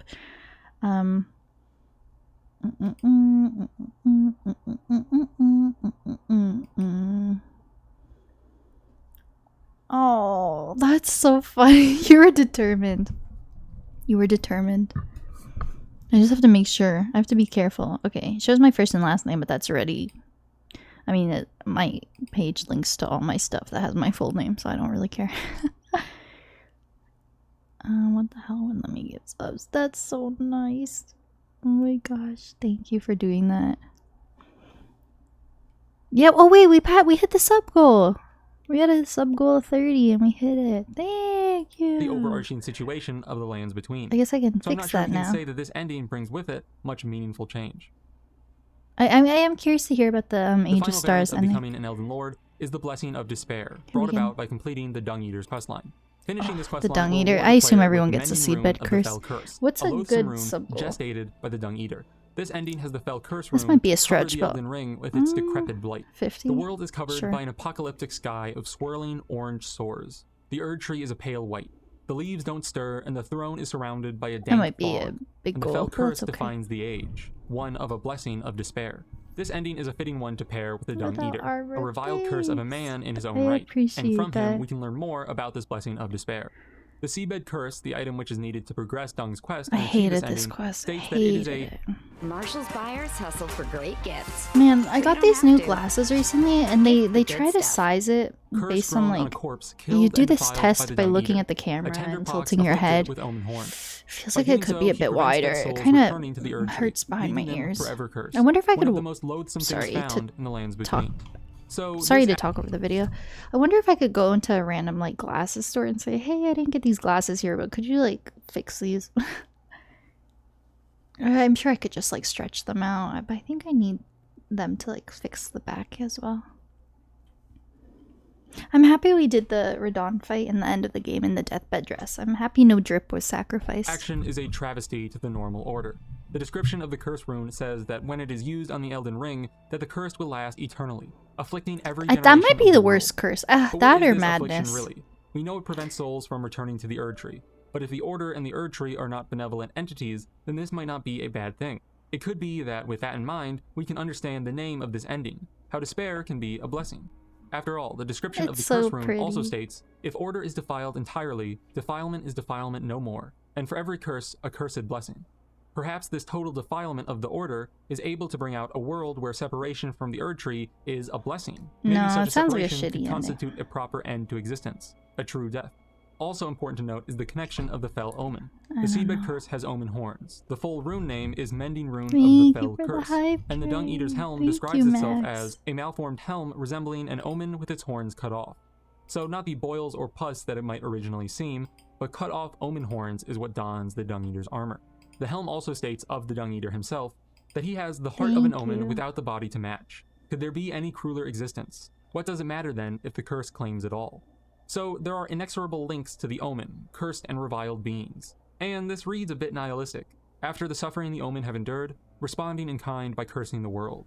So is this really a blessing found through despair, or simply a curse by another name? There are also possible connections to the boss Moog, Twin of Morgott and Lord of Blood. He has a connection with an outer god other than the Greater Will, one called the Mother of Truth or the Formless Mother, who bestows power upon accursed blood, like the blood of the omen. Some players think there might be another secret ending called the Age of the Blood that deals with Moog, but nothing concrete has been found. Though At this point, I'm sure all the endings have been found. I don't think there's another. Omen does seem unquestionable. I'm assuming this was made around the time of launch. So that ends the variants of the Age of Elden Stars, Lord yeah, ending. explain this. Next is the second major ending, the Age of Stars. This ending is brought about by completing the Witch Ranni's questline and summoning her to the stone platform. Initiating her blue summon sign will bring about a wholly new cutscene, in which Ranni is the one who returns the head of Fractured America. And then she speaks. They could do so many spin-offs and stuff. Being, and every living soul. Now cometh the Age of the Stars. 1,000-year voyage under the wisdom of the moon. Here beginneth the chill night that encompasses all, reaching the great beyond. I love the voice actor. Into fear, doubt, and loneliness, as the path stretcheth into darkness. Before you then take her hand as her eternal consort. This ending is both ominous and optimistic. Themes of fear, doubt, and loneliness are usually dark and frightful, but they also symbolize independence and a breakaway from dogmatic ideology, such as the faith of the Golden Order and Erdtree. Yeah, just kind of looking at all the endings. Again after finishing her quest, because I didn't know any of them There's a new outside grace of at the top Ranni her one, rise, really. And here she explains the order she envisions. I take it thou hast noticed. I shouldn't be surprised. I thought I might expound a little further upon the order I envision. Mine will be an order not of gold, but the stars and moon of the chill night. I would keep them far from the earth beneath our feet. As it is now, life and souls and order are bound tightly together. But I would have them at a great remove, and have the certainties of sight, emotion, faith, and touch all become impossibilities, which is why I would abandon this soil with mine order. Wouldst thou come to me? So yeah, you even kind now, of leave the lands my between one and only Lord. with her order. This dialogue falls in line with the final cutscene. The other cool one, Ranni really. rejects the machinations of We the looked Greater at the Will Madness and its one, if that's the representative, one you're Two talking Fingers. about. We looked at all No the order of cutscenes its with gold Melina will and be everything. had. Instead, an It was order wild. of loneliness where people do not have the crutch of fate. But perhaps, through this, they gain greater control of their own path. Yeah, choosing I how guess they wish to Ranni's make is their way quite through the hopeful. darkness Ranni mentions. The description of Celestial Dew, the item you use to absolve your sins in the Church of Vows, might also hint at this. It states, once upon a time, That the makes me stars feel of better, the night sky 'cause I guided wasn't fate, sure about and her this is a ending. recollection of those Or times. the two coolest. Yeah, the time when Madness the one night is stars guided wild. fate could mean there's some outer god associated with night and stars, but it could also mean something like what humans in our own world have done, using stars to navigate seas and lands, saving stories and legends in the constellations. In our new Dark Under the Stars, we can find our own path and make use of the night sky as a tool, not for a dogmatic decree, but as a part of our personal journey. So, and this is obviously Ranni's my is quite interpretation, hopeful. a lot of this is, this Age of Stars ending bears similarity to what I would call the best or canon ending of Dark Souls 3, where you summon the Firekeeper and let the flame go out. That ending, too, is ominous, but Hey, it is also Dark one Souls of hope, 3 of spoilers, facing I the new haven't played. darkness to I'm grow just and kidding, I won't progress, remember and that. doing so with the Firekeeper by your side. In Elden Links in the Ring, Sky we of the player take the Stars? more secondary role as Ranni's consort, but the motifs and thematic resolution are pretty much the same. This really leads me to favor this ending as the one most in line with the driving themes of the story. It gives Okay, the most cool. resolution I to feel the pretty kinds of good about ideas that. touched on in the story, and it seems to me to be the best fit for a best or canon ending. Obviously, FromSoft leaves these endings interpretational because they enjoy the aspect of players determining their own story in the game, but even in a meta way, this ending aligns with that kind of vision, because it's the ending most free from control of any outside force. It is I like the her ending ring, symbolic it's so of the pretty. player making their own story. And I also want to point out that this interpretation of the ending can find support in the philosophy of Friedrich Nietzsche, which bears influence not only on Berserk and inspiration for the dark fantasy of FromSoft, and something directly paid homage to in this game of Elden Ring, but it also bears influence directly on some of FromSoft's I feel like we themes. understand the frenzy. We just watched like a whole madness video that kind of talked about it, so I feel good there. I want to watch a DLC. I'm kind of interested in so the horn set is like kind of interesting, but I would want to. I don't know if I care about the nitty gritty. I'm interested in like the jar parts and the America stuff. America's full backstory. Bandit Games. Wait, he's a good YouTuber. He's done Zelda lore videos as well. That could be an interesting one. How long have I been streaming? Like over 4 hours? I could definitely get in one full video. The Bale one would be interesting. About Bale and Plassey. Shaman Village.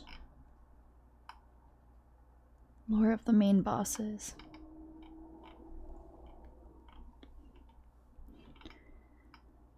Mikola's story could be very fascinating.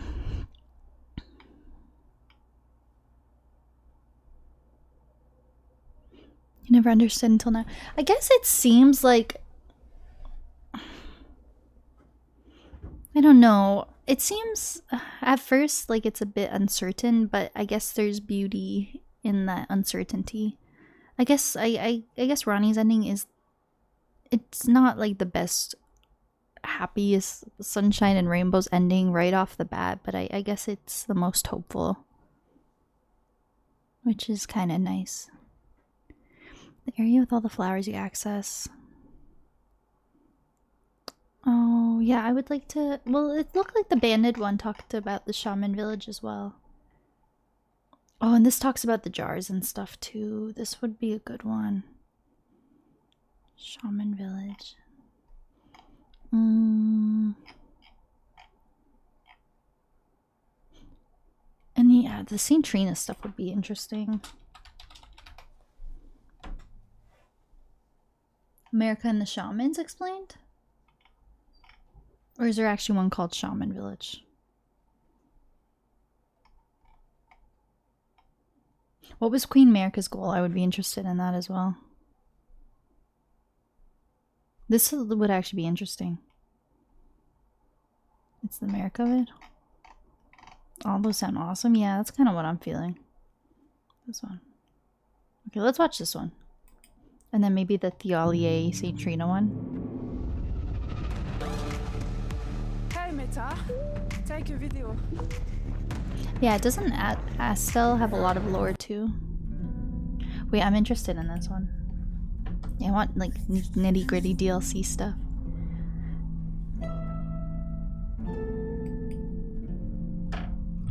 Man, the DLC was so good. I love the DLC. Yeah, we started with watching him. Yeah. He has really good videos.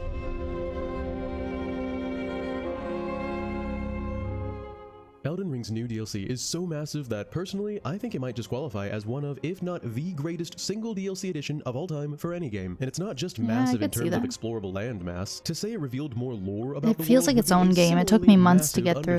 There are lore bombs literally around every corner, and some of the biggest reveals that the community has stumbled upon so far have been regarding a certain god of the Erd Tree that we know all too well, the mother of the demigods, Queen Marika the Eternal. Her tiara, isn't that like the one Mikola has? So much more about Queen Marika since the release of the DLC that her entire backstory is officially something we can fully understand. Well, okay, maybe not fully, because let's be honest, this is still a From Software game, but significantly more than ever before. Before we get into all of that, though, I wanted to let you know that if you thought this video might have spoilers in it, you'd be correct. So consider this your one and only spoiler warning for the entire video. And as a heads up, we won't be going into too much detail regarding the story of Mikola, who we also get tons of info about because I just made a video on that very topic. So if you're interested in hearing the full story of the most fearsome Empyrean of them all and the gentler world that he would create, feel free to check out that video after you're done here. I want to know more about like Mikola's goal as well.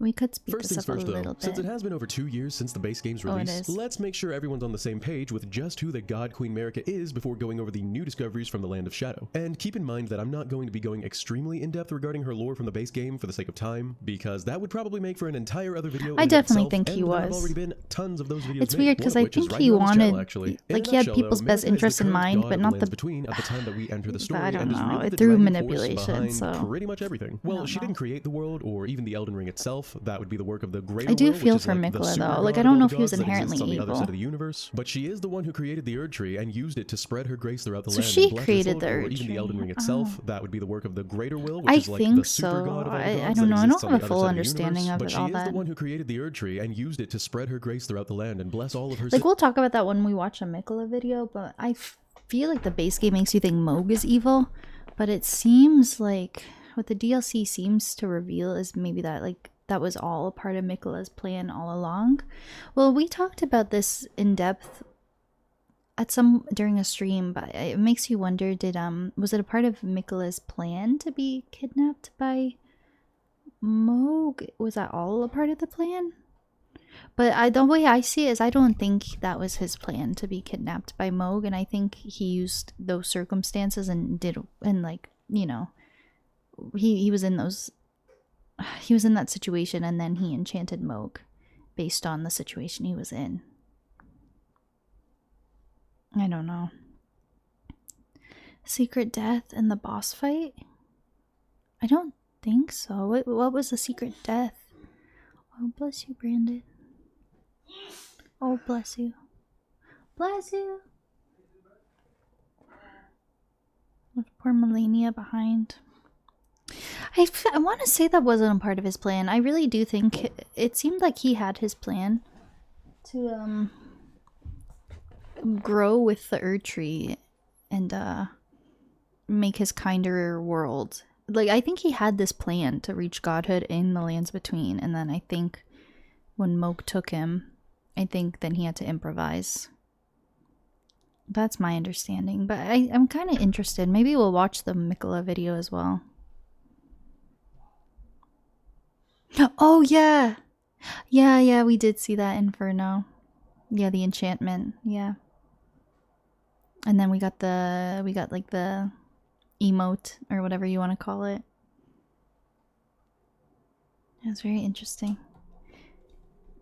Citizens, before eventually taking that same grace away from us, creating the god of all the gods that exists on the other side of the universe. But she is the one who created the Erd Tree and used it to spread her grace throughout the land and bless all of her citizens. Before eventually taking that same grace away from us, creating the Tarnished, which is what you and I are. But then she ended up giving it back to us once she shattered the Elden Ring, which, as I'm sure you know, is the physical and metaphysical set of runes that dictates the rules of the Lands Between. It's also the logo for the game, and it would probably make for a pretty cool tattoo idea now that I'm thinking about it. Marika also removed the rune of death from the Elden Ring when she became a god, consequently removing the concept of death itself from the world. She's also had at least 2 husbands who, as her king consorts, have both acquired the title of Elden Lord, the first of which was Godfrey, who had at least 3 demigod children with her named Godwyn and the twins Mohg and Morgott, and the second and current husband of which is Radagon, who had at least 2 demigod children with her, the twins Miquella and Melania. Radagon also brought over his 3 children that he had with his previous wife Renala named Radon, Rykard, and Rani, who all became Marika's stepchildren. Marika also at some point literally became her husband Radagon, inhabiting the same body. And as a side note, I'm actually of the opinion that Radagon was at one point his own person, separate entirely from Marika, as proven by several different sources, but the best of which is actually some of her dialogue that we can hear Melina recite. Oh, yes. And as a side note, I'm actually of the opinion that Radagon was at one point his own person, separate entirely from Marika, as proven by several different sources, but the best of which is actually some of her dialogue that we can hear Melina recite in the Queen's Bedchamber. Yeah, that makes really sense sounds like to she was me. planning on merging with Radagon, but hadn't just yet. In Marika's own words, O Radagon, leal hound of the Golden Order, thou art yet to become me. Whoa. Thou art yet to become a god. That's Let so us be interesting. shattered, both. Mine other self. By the time we finally burn the Erd Tree down and stand before Marika herself, she's been imprisoned inside her own body, inside the Erd Tree for her sin of shattering the Elden Ring, and remains motionlessly suspended in the air. Radagon then takes over and reveals that the Elden Ring is now inside his/her/their body, and then of course we fight mercilessly to the death. After which we fight the Elden Beast mercilessly to the death, and if we're successful, we then either repair Marika's broken body, aka the Elden Ring, or we destroy it entirely, depending on what we, the Tarnished Elden Lord, decide to do. For a long time, that was essentially everything we knew about Marika in a nutshell. But once the trailers for the DLC started coming out, as we all had hoped, we were given some additional intriguing pieces of information regarding Marika's past, such as the fact that she literally became a god in this new mysterious land of shadow, and that there was a, quote, seduction and betrayal involved with the entire event. We also learned that at the time she became a god and created the Golden Order, she subsequently sealed away the land of shadow for a reason that was not yet revealed to us. We also learned, due to an interview with Miyazaki himself, that she had yet another red-headed child known as Mesmer the Impaler, who was running around the place, you know, impaling people in the Land of Shadow. And now that we're all on the same page with who Marika is, let's take a look at the new reveals in the Land of Shadow.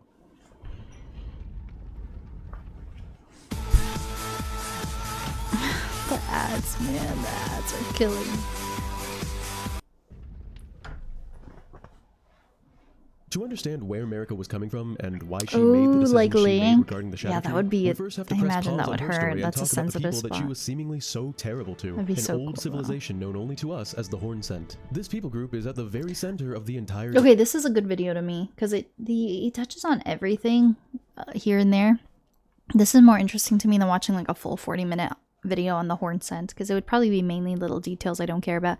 This is what I like it focuses on a character and then how the other elements tie into it. DLC. They make up several of the bosses, many of the various enemies scattered around the place, The Horn and are Scent responsible for are a good portion interesting of as the well. different Don't environments show me we a adventure spider, through. don't show Their me a entire spider. civilization Thank being you. burned away before their eyes is also a huge theme in the Shadow Realm, and their hatred for Queen Marika is apparent as nearly every statue of hers in the land is beheaded. However, even hatred for the entire Yeah, civilization you know, being that's burned away true. increase and are responsible for a good portion of the different environments we adventure through. Their My entire mom's calling civilization me. Let being me burned text away her. before their eyes is also a huge theme in the Shadow Realm, and their hatred for Queen Marika is apparent as nearly every statue of hers in the land is beheaded. However, even though at first glance you might feel sorry for these ill-fortuned folk, it isn't too far into the DLC that we're given a couple hints that there might be more to them. Welcome in, guys. The Church of Cat blesses your stream. Hi, Cat. Hi, Raiders. Welcome in. How the heck are you guys doing? Hello, hello. How was your stream? Welcome in. Hi, Cat. Hi, everyone. Oh my gosh, lots of raid love today. Thank you so much. Yay, we've been blessed. Welcome in, guys. Let me get you a shout out. Just give me a moment, please. Every Elden Ring player is a friend of mine. Hell yeah. Hell yeah. Welcome in. How the heck was your stream? I don't know if I've met any of you before. It is so freaking nice to meet you. It is so nice to meet you, Cat and Raiders. I really appreciate you guys coming on over. What were you up to? Hello, hello. I'm Victoria, aka TwinklyTor. I actually just beat my first ever Elden Ring journey last week. My first and only Souls game in my life. I come from a pretty cozy Nintendo gaming background. So it was a huge departure and I became obsessed with it. Long story short, we did a 1.5 year long playthrough, all 207 bosses, no summons. Oh, you're also Canadian? Let's go. But yeah, I just beat it. I just beat the DLC after like probably a month of like fighting Radon. And then we went back and cleaned the base game. So now we're just watching lore videos and having a chill stream. That's what we're doing. But welcome in. And you were playing Ghost of Yote. Oh, I've seen people playing that game. It looks so pretty. Yeah, Elden Ring's going well. So we beat the game. We beat our Elden Ring journey. And yeah, now we're just kind of putting together all the lore. Because the lore's so good. But yeah, if you need to raid and run, by the way, no pressure to stick around if you want to wind down after stream, get some food, rest up, and that goes for the raiders as well. But if anyone wants to hang out, yeah, it's very chill. We're literally just kind of watching lore videos and discussing lore and theorizing. I don't know how much longer I'll go for. We're probably like in the last hour of stream here, but yeah, that's what we're doing. And then after this, our next stream era will be Zelda. I'm going to be playing Twilight Princess. I haven't played it in like a decade, so it'll be fun to revisit. Going back to my Zelda roots a little bit, and then I want to keep Elden Ring on the channel. I'd like to try maybe some challenge runs and randomizers and speedrunning. I think that would be fun. But yeah, welcome in. Yeah, Inferno, I've heard. I can imagine. That's such a generous raid. Thank you so much. I really appreciate it. And thank you for that the follows, guys. I really appreciate it. That's so kind of everyone. Yeah, I love Elden Ring. I didn't expect to like it so much, and it blew me away. It was one of my favorite gaming experiences of all time. I loved it so much. It was so fantastic. Looking for a random streamer, we chose Elden category and we found you. I love that so much. Let me make sure I follow you, Kat.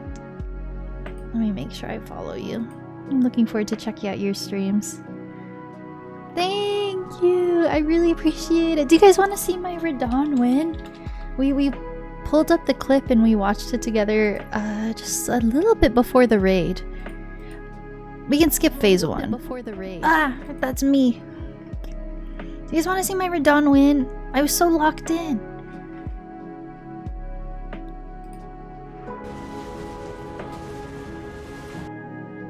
I was so locked in.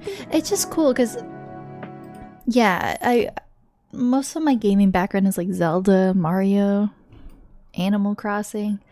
So I really struggled with like the combat and the menuing when I started my journey. So just to see me stick with like no summons, and the improvement is so rewarding. It's so cool.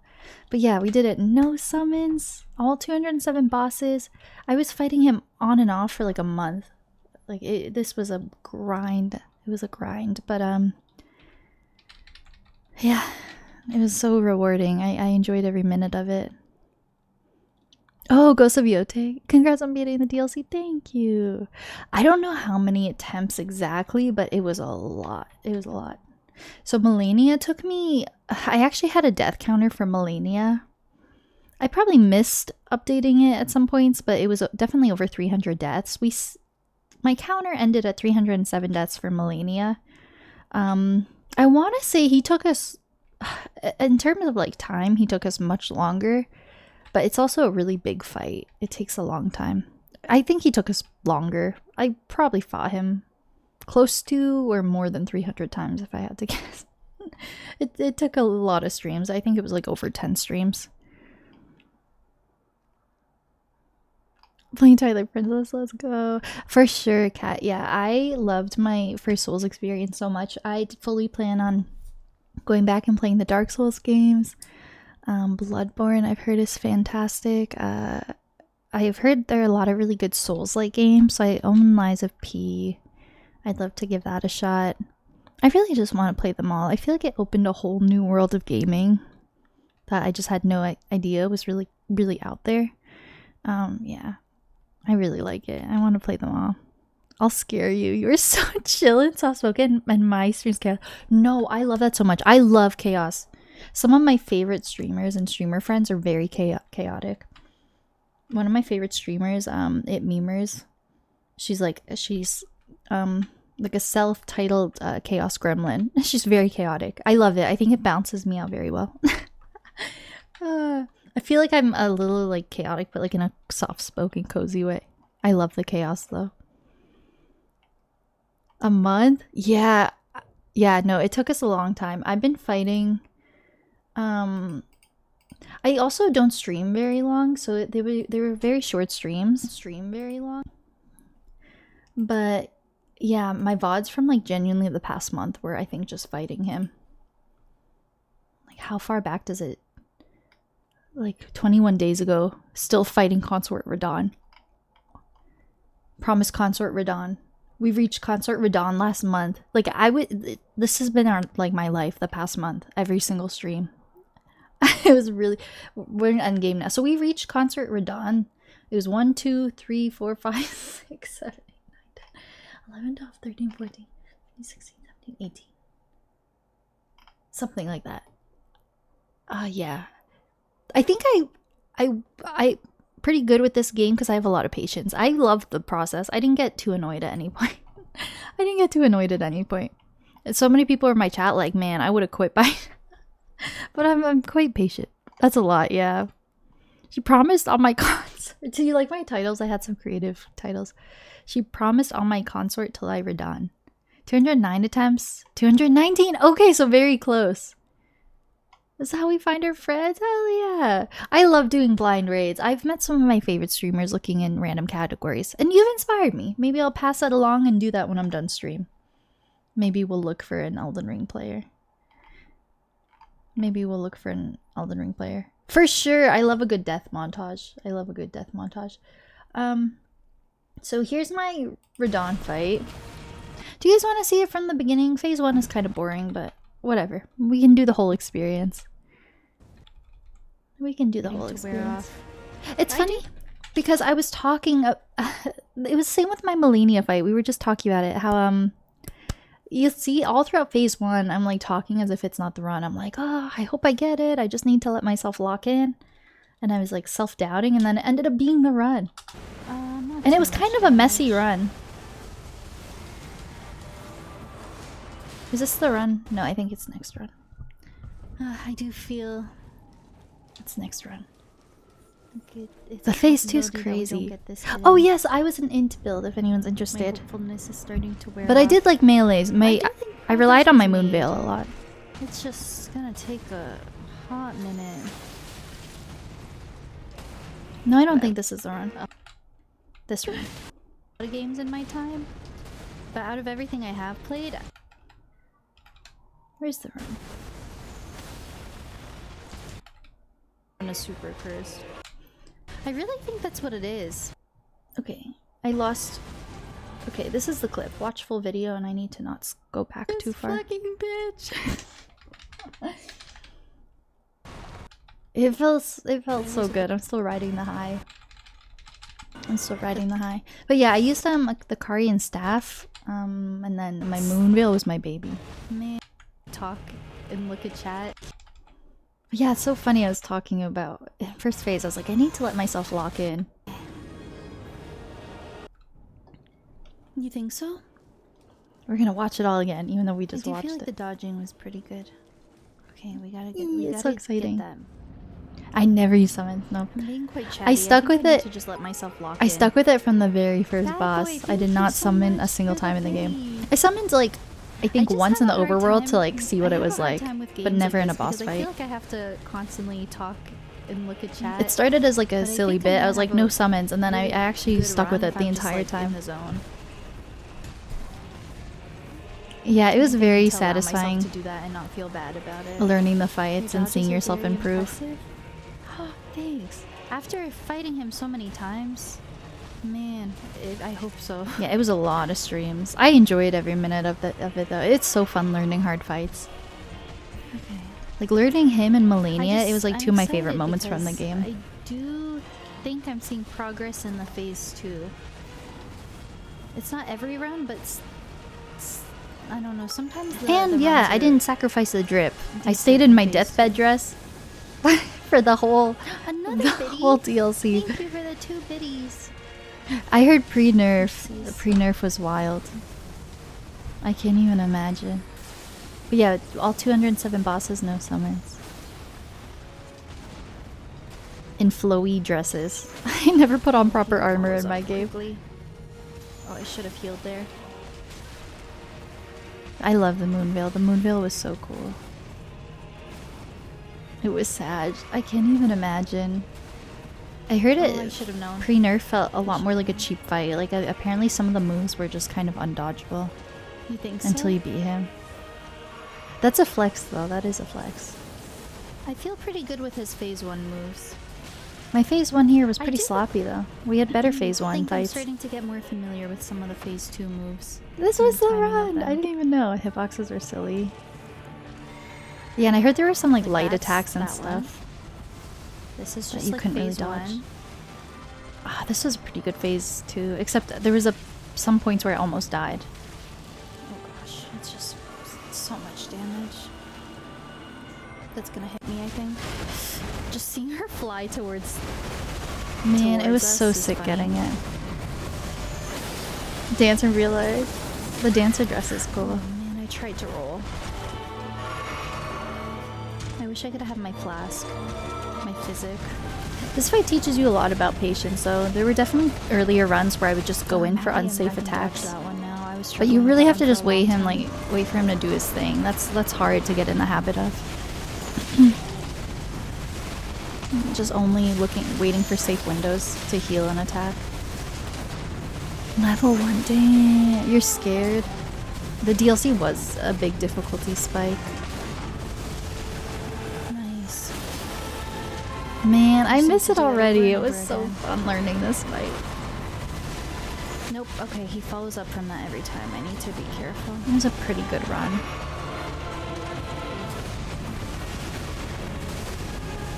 Man. I cried a little bit. You guys will see. I like teared up a little bit.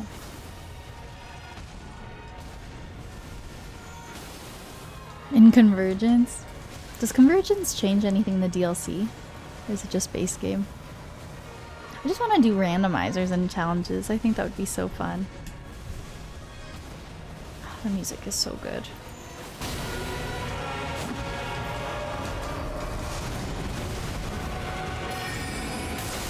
I'm so proud of myself watching it. It's not a clean fight by any means. Like, I get hit a lot, but I mean, it's good enough.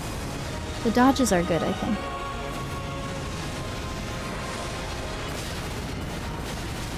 And when we watched it earlier, I was telling everyone, because the meteor is about to come, and I think I had only seen the meteor like 3 times, maybe in total. We got to a point where we were getting to phase 2 every time. I don't know. But don't know if I did not right. that low. Not that low. Ouch, that did not feel good. Look how my health, man. I thought it was over. One heal, it's so sad. I didn't think it was the run. It was the run.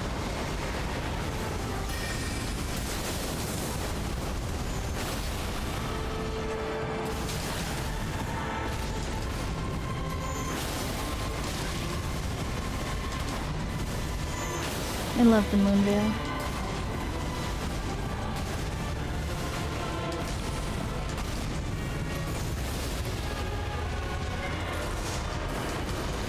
That's so sick. And then we finished her off with the stagger. It is so cinema.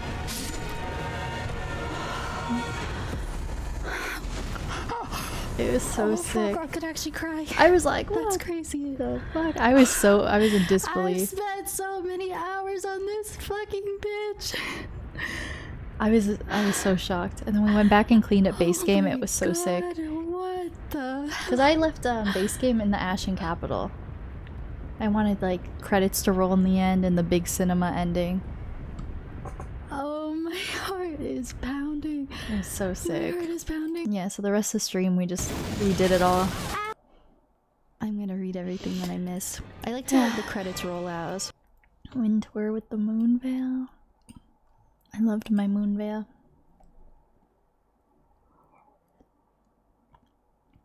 Yeah, the perfectly timed stagger at the end. It was so good. Yeah, of course, of course. Thank you again for being here, everyone. Yeah, no, I really appreciate that. Oh, full screen. It's pretty, yeah. And I like that transient moonlight or whatever it's called. The skill, it's so cool. Absolute cinema. Thanks, guys. It's just so cool. It's like my whole journey. Man, that first playthrough will always, I think, have a special place in my heart. As someone coming from like Nintendo games and stuff, I never thought I'd play a Souls game. And I got gifted Elden Ring and we kind of started it off as a bit. I was like, oh, I'm just gonna do main story. It'll just be funny. I'm gonna die a lot. And I feel like people who are here from the start of my journey just like saw someone like slowly fall in love with Souls games. It was a cool journey. It was a really cool journey. Best game of the year, yeah. Oh, it's easily one of my favorite games of all time. It's so good. Thanks. I guess I'll jump back into lore here. But again, really appreciate you guys coming on over. So many follows. You guys are all such nice people. What a nice community. Yeah, Kat, I'm looking forward to catching your streams. If you guys want to hang out and wind down while we watch some lore, we'd love to have you. And then we'll probably wrap up within the hour ourselves. But yeah. Otherwise, we're generally kind of between games right now. That was like a 1.5 year long era of me maining Elden Ring. So I'm excited to get back into Zelda, but keep the Souls going with some randomizers and Elden Ring modded stuff. I think that would be fun. Needed to see the win. I appreciate that. Thank you so much. And so nice to meet you again. I'm looking forward to catching your streams. Is a friend of mine. Hell yeah. And I feel like a true gamer now. Like I want to go back and play all the Souls games.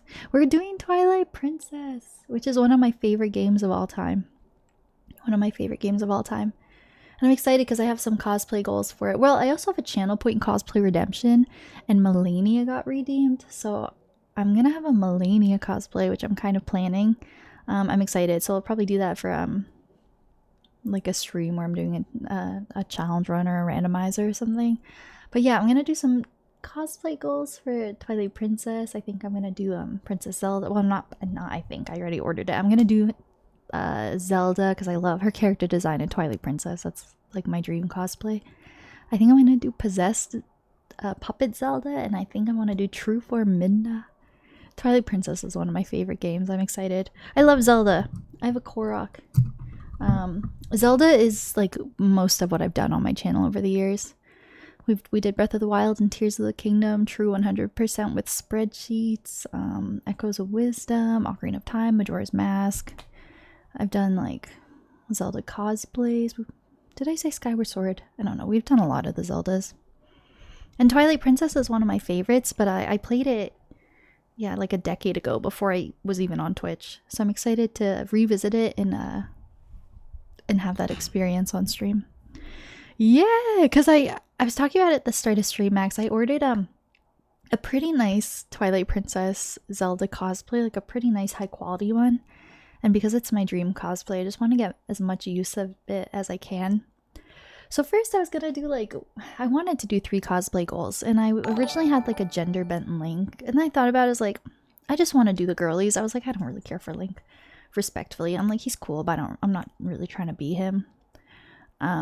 And then I was like, I'm gonna have this pretty Zelda dress, and then I was looking up pictures, and then I saw, you know, Zelda is so cool at the end of Twilight Princess. I don't want to spoil it, but I would just wear the dress and I'd have the whole getup. I think I'd paint my face like green and do like maybe yellow contacts and like all the markings. Oh, it would be so sick.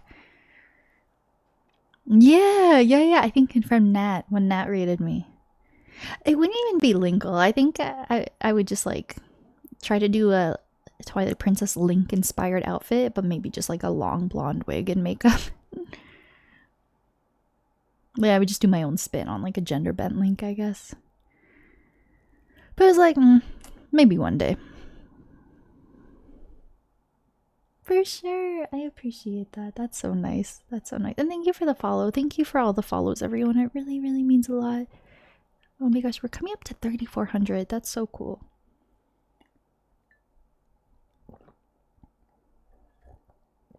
Okay, let's sit back and relax and watch some lore. So right now, we're watching like Marika's backstory and trying to make sense of like all the Marika stuff and like the Shaman Village and the Jar stuff and the Horn Scent. And then, depending on how we're feeling, we could do it today, but we're coming up to 5 hours, so we might leave it for Friday.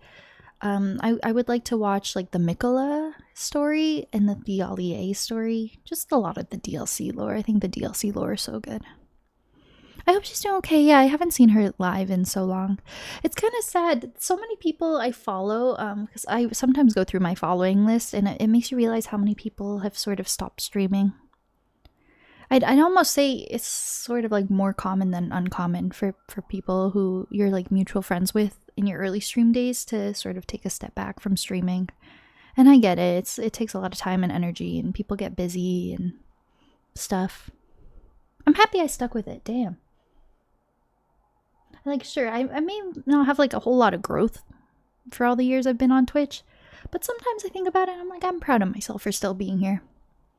Because I think it's easy to like get overwhelmed by life and want to take a step back. But yeah, so many people from my early days I've realized haven't streamed in years.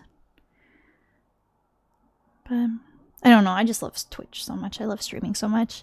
I think if I were to go a significant amount of time without streaming, I'd feel like I like lost a part of myself. I don't know. It's kind of a good creative and social outlet for me. But I totally get why it might be hard to fit into someone's life. Thank you. Oh, Max.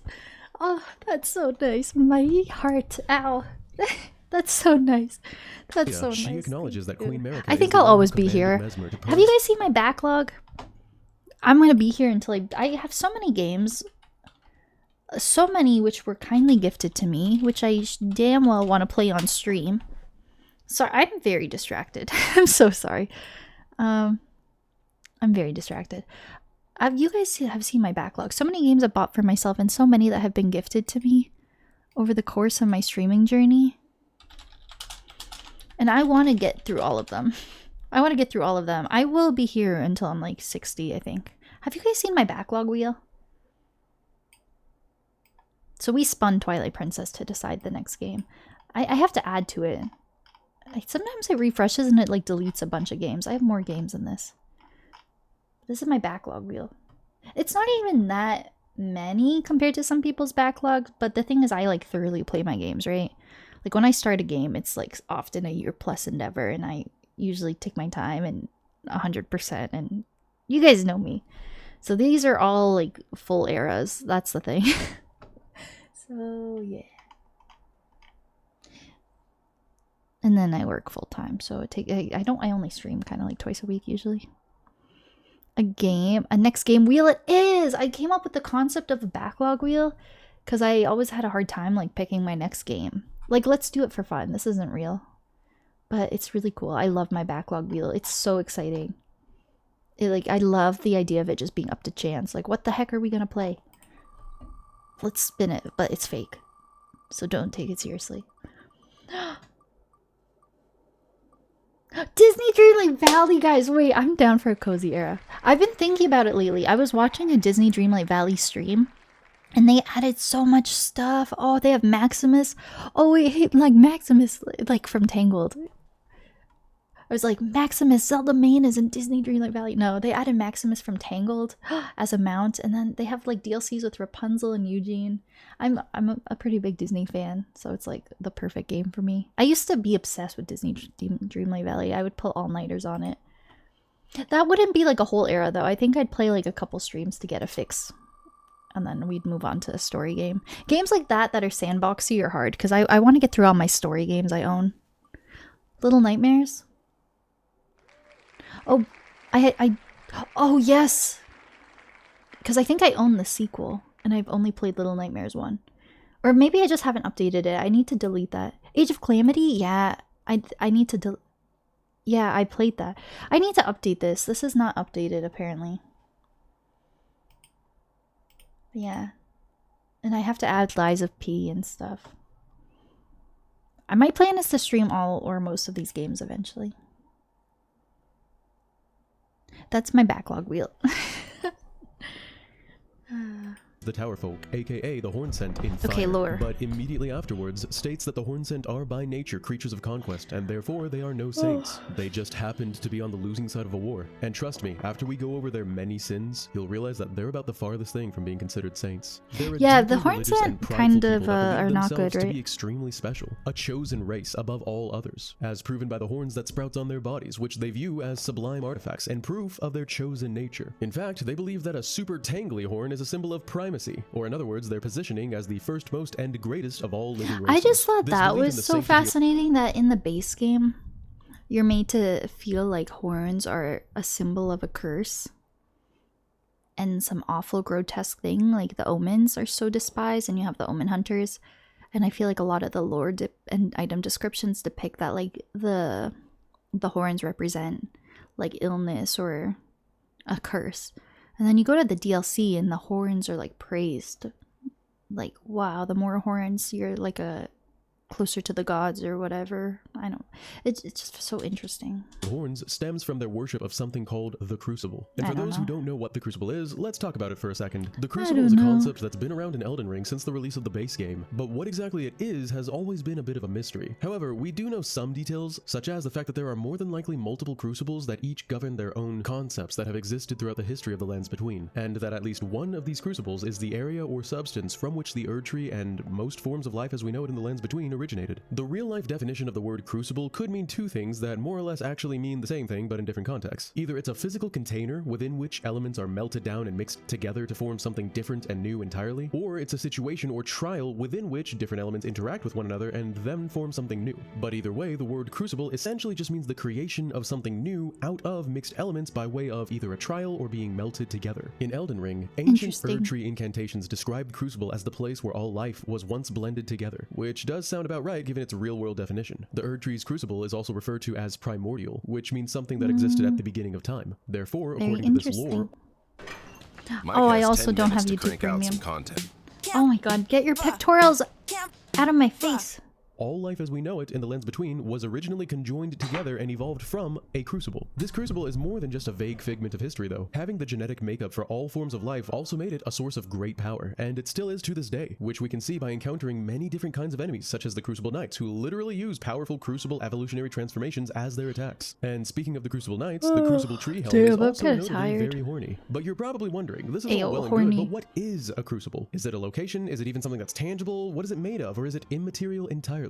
Well, this is partially speculative, but I personally believe that the crucible that the Hornsent worship is a physical place, none other than the Gate of Divinity itself, and possibly even the entire tower known as Enir Ilum. This is for several reasons. Visually, we can obviously see that the Gate of Divinity is apparently made of bodies, mushed together into an almost pasty substance, seemingly petrified ages later when we the Tarnished explore the area. Yeah, that's even interesting. The tower itself appears when to America's there in the trailer, it's like fresh flesh. Enir Ilum. This is for several reasons. That's very Visually, fascinating. we can obviously see that the Gate of Divinity is apparently made of bodies, mushed together into an almost pasty substance, seemingly petrified ages later when we the Tarnished explore the area. Even the tower itself appears to be made out of bodies. And what's more is that all of these bodies appear to be Hornsent. We also know that the Hornsent societies were based off of a class system, meaning there were both of those considered higher status and lower status, and therefore less valuable than others. And I can only assume that these bodies are in fact the lower class of the Hornsent. Furthermore though, Enir Ilum is also known as the Spiral Tower, and its many tower priests worship a force known as the Spiral, influencing many of the designs we can see around the tower and empowering many of the incantations learned in the Land of Shadow. And isn't that Zelda music in the background? As Spira, the Spiral is blatantly a crucible current that they believed would one day it would make form a column sense upwards from to the this realm of the YouTuber. gods. So I know him opinion, as a Zelda streamer. If the Spiral Tower, which is associated with the Spiral, which is a current of the Crucible, which is a powerful substance gained from the melted together forms of life, is therefore the location Whoa, of I've the never seen what happens Because if a remember, crucible the grabs is known you. as the primordial form of the Erdtree, and the Gate of Divinity, which is an enormously powerful structure made out of a bunch of bodies that empowers spiral incantations, is also the place where Queen Marika created the Erdtree. And what I'm trying to say with all of this is that it's very possible that the Gate of Divinity literally is the crucible of the Erdtree. And wait, this is so fascinating. And the Gate of Divinity, which is an it is the enormously shrine powerful music. structure made out of a bunch of bodies that empowers spiral incantations, is also the place where Queen Marika created the Erdtree. So is that suggesting, because we know at some point it's like heavily implied, basically confirmed that the Shadow Realm was a part of the Lands Between, and then that section of the Lands Between got banished and then became the Shadow Realm, and people have theorized maybe that's why there's the big gap in the middle of the map.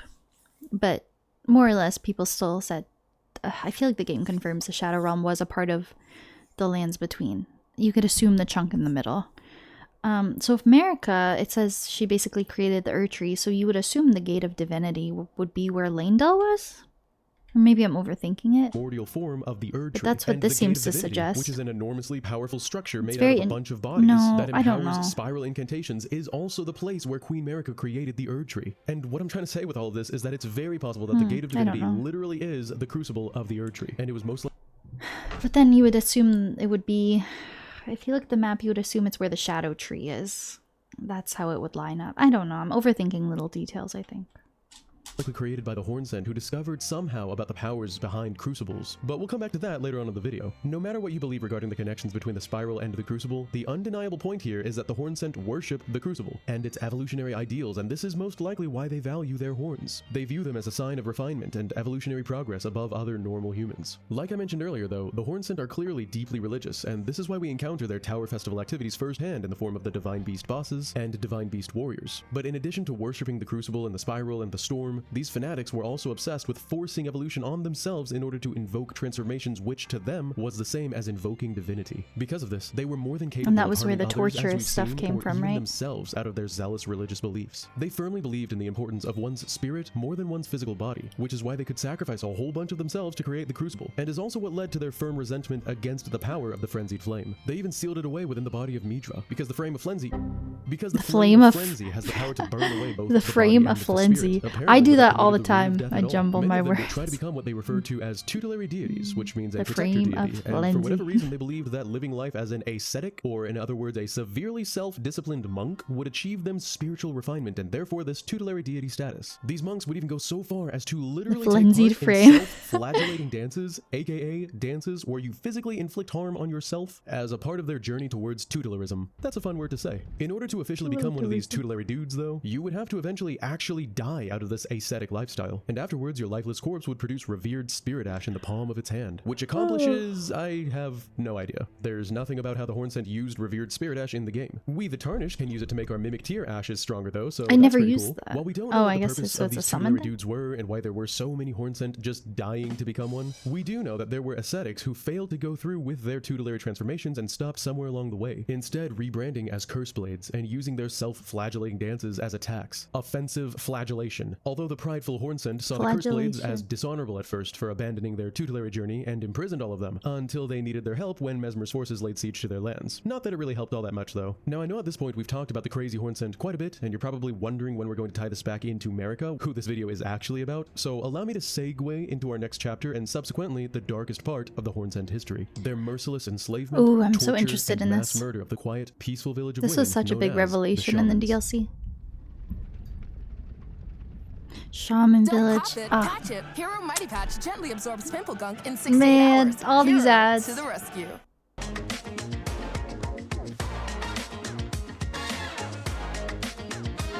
Let me skip the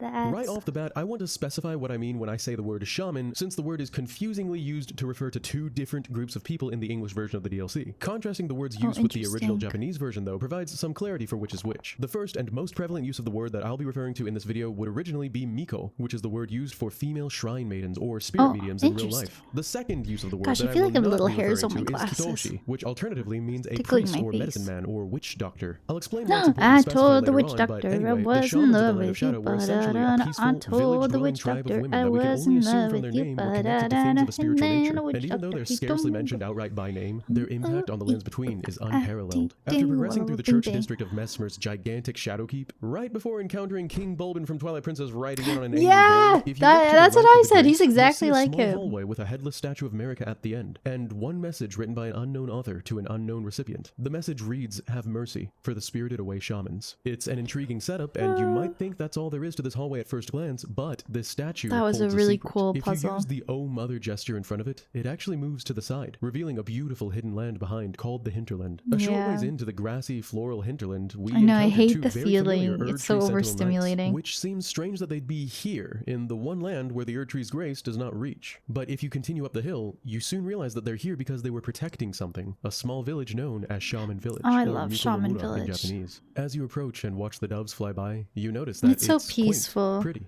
and completely abandoned. You can also hear the music shift, revealing familiar chords on familiar strings. That was such a cool part of the Elden Ring, game. The theme of Marika plays slowly in the background. Strangely, there's a minor Erd tree sprouting in the front of the village, giving off a glow of grace. This minor Erd tree represents only the kindness of gold without order, and is known as a secret incantation of Queen Marika, who bathed the village of her home in gold, knowing full well that there was no one to heal. Meaning that not only is Shaman Village Marika's home, but she came back here after everyone was gone, and planted this minor Erd tree. If we then walk past the overgrown buildings, hiding in the hollow of a dead tree at the very end is a statue, where we can find something called the Golden Braid, which is a braid of golden hair that was cut loose, and was Marika's offering to someone known as the Grandmother, who nobody knows the identity of for sure, but at the moment is assumedly either the village elder or a previous deity that the shamans worshipped. Aside from these two discoveries, Shaman Village is otherwise completely empty, leaving us with one burning question: what happened to the shamans? Fortunately, this is actually something that is somewhat explained in-game. See, throughout our adventure across the Land of Shadow, we're often given sly hints here and and there about the sin of a place called Bonny Village. The many Greater Potentates cookbooks that we find claim that a Greater Potentate in particular was that's where they did by all the the grotesque torturing, practice right? of his village of birth. And in the eastern part of the map, a little way south from Shaman Village, we can actually find this Bonny Village. It's old, worn down, and chock full of giant jars, the kind of which we've seen before as living jars in the Lands Between. There are also many shadowy hornsent surrounding the area, as well as several other Greater Potentates, who are almost completely undressed except for wearing caterpillar masks on their faces, wielding extremely large Bonny butcher knives. Yeah, Across that's a bridge so sad. leading away from Bonny Village, there's a hut known as the Whipping Hut, and it's here that we finally learn the dark secret of Bonny Village. There's a spirit here that we can listen to which says, "For pity's sake, your place is in the jar. Nigh sainthood itself awaits you within. For shamans like you, this That's is your awful. lot. Life were you accorded for this alone."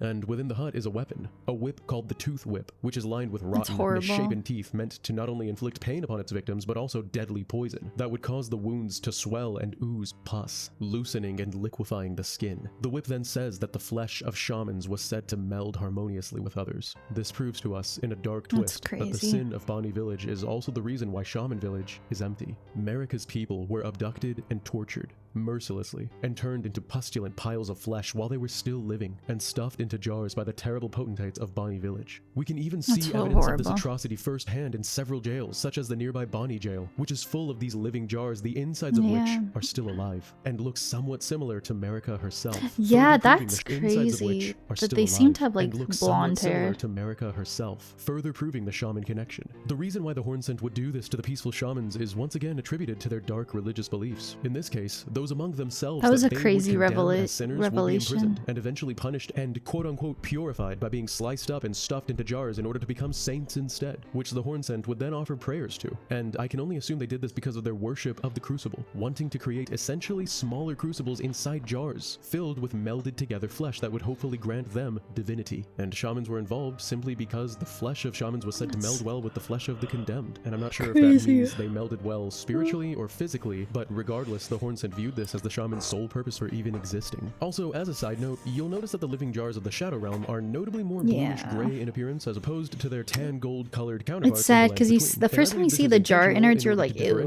these nasty things, and then you learn the lore and you feel so bad for them. Deceased remains of warriors, and even though Ads that's are kind of also gross, they're starting in also about strangely 45 kind of wholesome. seconds. And for proof of People that, might just be check out putting my up to Warrior 3 Jar minutes of Alexander ads. video, and take it from me, you might need to bring a box of tissues. But back to Marika's backstory. At long last, you finally know why Marika hated the Hornsent so much for what they did to her people. So eventually, she decided to do something about it.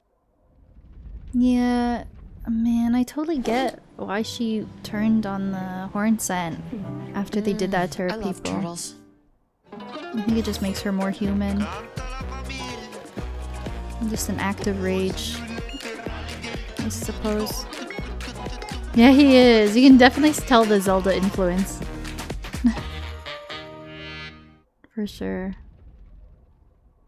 A Queen's Revenge. Marika did not want to simply kill those who did her and her people harm. That would be way too easy. No, she wanted to erase them entirely, while also ensuring that they would feel this pain and punishment forever. At this point, unfortunately, after reading through the entire text dumps of both the DLC and the That base hurts my game, eyes. Marika's specific actions and timeline Not the is still flashbang, shrouded too. in lots of mystery. But I'll tell you the information given to us in-game and interpret it in the way that The makes the scrolling most bothers logical me. sense to me. My I eyes. believe that at this point, Marika, who was apparently being guided and instructed on what to do by either her own two fingers or the Mother of Fingers herself, first and foremost gathered a large number of people willing to fight for her, who might have even been a few Crucible Knights led by Godfrey, whom she would marry. She then decided to ascend the Spiral Tower and use the Hornsent's Crucible against them, using the Gate of Divinity to become a god herself and create the Golden Order, as well as the Erd Tree and the Shadow Tree, which I believe were created simultaneously since they are both two sides of Marika's grace, and the Shadow Tree is literally said to be the Erd Tree's shadow, simultaneously bathing the part of the world she wished to rule in the light of her grace and cloaking the lands of the Hornsent in shadow, locked away from her grace and the rest of the world. She then sealed the tower away in shadowy Oh, thorns, for sure. stemming from something called the Yeah, Sealing that Tree, definitely using has her new significance, I godlike think. powers. It's also possible that the Sealing Tree and subsequently the Shadowy Thorns are extensions of the Shadow Tree itself, since thorns are a part of the Shadow Tree, but that's neither here nor there. Due to a lot of deep lore that I go over in the Miklo Yeah, video, I I personally think the believe that proximity one of must the be a finger god in runes order is to create an Erd definitely Tree, which is significant. referred to as being divine, which is why all of this happened at the same time. Kinda makes We sense, also like know that in the creating order Golden and Order, the Marika two sealed away fingers. the Rune of Death, also known as On the Destined mother Death, fingers. which I believe was solely so that she could subject the the Hornsent to an eternal banishment from which they could never escape through death. Oh, We know that in interesting. creating the Golden Order, Marika sealed away the Rune of Death, also known as Destined Death, which I believe was solely so that she could subject the Hornsent to an eternal banishment from which they could never escape through death. However, the Rune of Death, as you'll recall, was actually in the possession of a rival god-slaying Empyrean at this time who was known as the Gloam-Eyed Queen, who might have even been the previous god before Marika, and Marika ended up sicking her half-wolf shadow, Malekith, on the Gloam-Eyed Queen in order to defeat her and claim the Rune of Death, after which she was tasked with its safekeeping. I go into this in much more detail in my previous video covering 11 unsolved mysteries in Elden Ring, but I'll mention here that I also believe it's a strong possibility that Destined Death itself is an outer god that the Gloam-Eyed Queen served as its god, which is why the Rune of the Gloam-Eyed Queen was the Rune of Death. But like I mentioned, that's purely speculative. Marika then decided to wage war against the now immortal Hornsent, led by her son Messmer the Impaler and his own army. Upon her exaltation to godhood, she was even able to raise her son to demigod status, which granted him the iconic flames of Messmer, with which to purge the lands of the Hornsent in fire, doomed to burn eternally.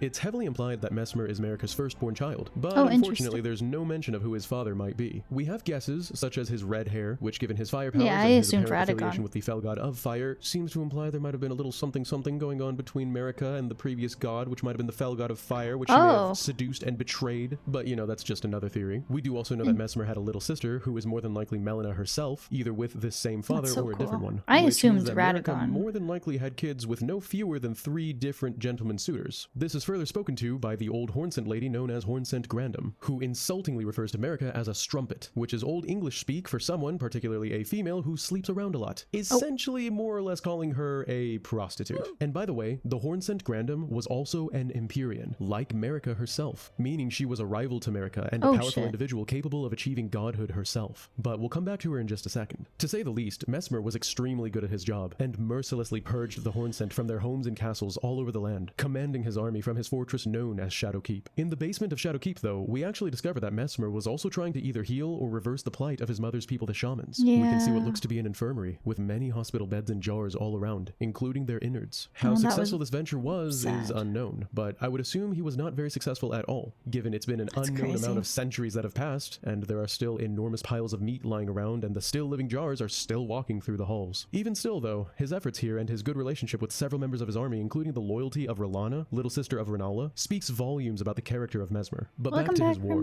The Hornsent put up whatever fight they could muster, not only utilizing their powerful crucible warriors, but also unleashing the imprisoned curse blades back into the world and turning their divine beast dancers into monstrous fighters to fight against Messmer. But when Messmer's forces continued to decimate the Hornsent army, even going so far as to impale their sacred divine beasts, I have a hard time with certain things like that. Even them saying the greater will is see, they say the greater will itself is a god rather than like a concept or some or an idea by cursing her children, like proposed by said god. They say the very thing is a god, and I feel like that's the same concept with the Destined Death, which is very confusing. As a seal of her own grace out of fear of the serpent's dark power.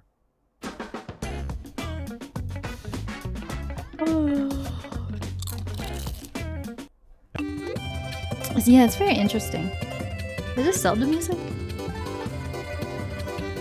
Wait, what does that say? Dark power. Just a theory, a game theory.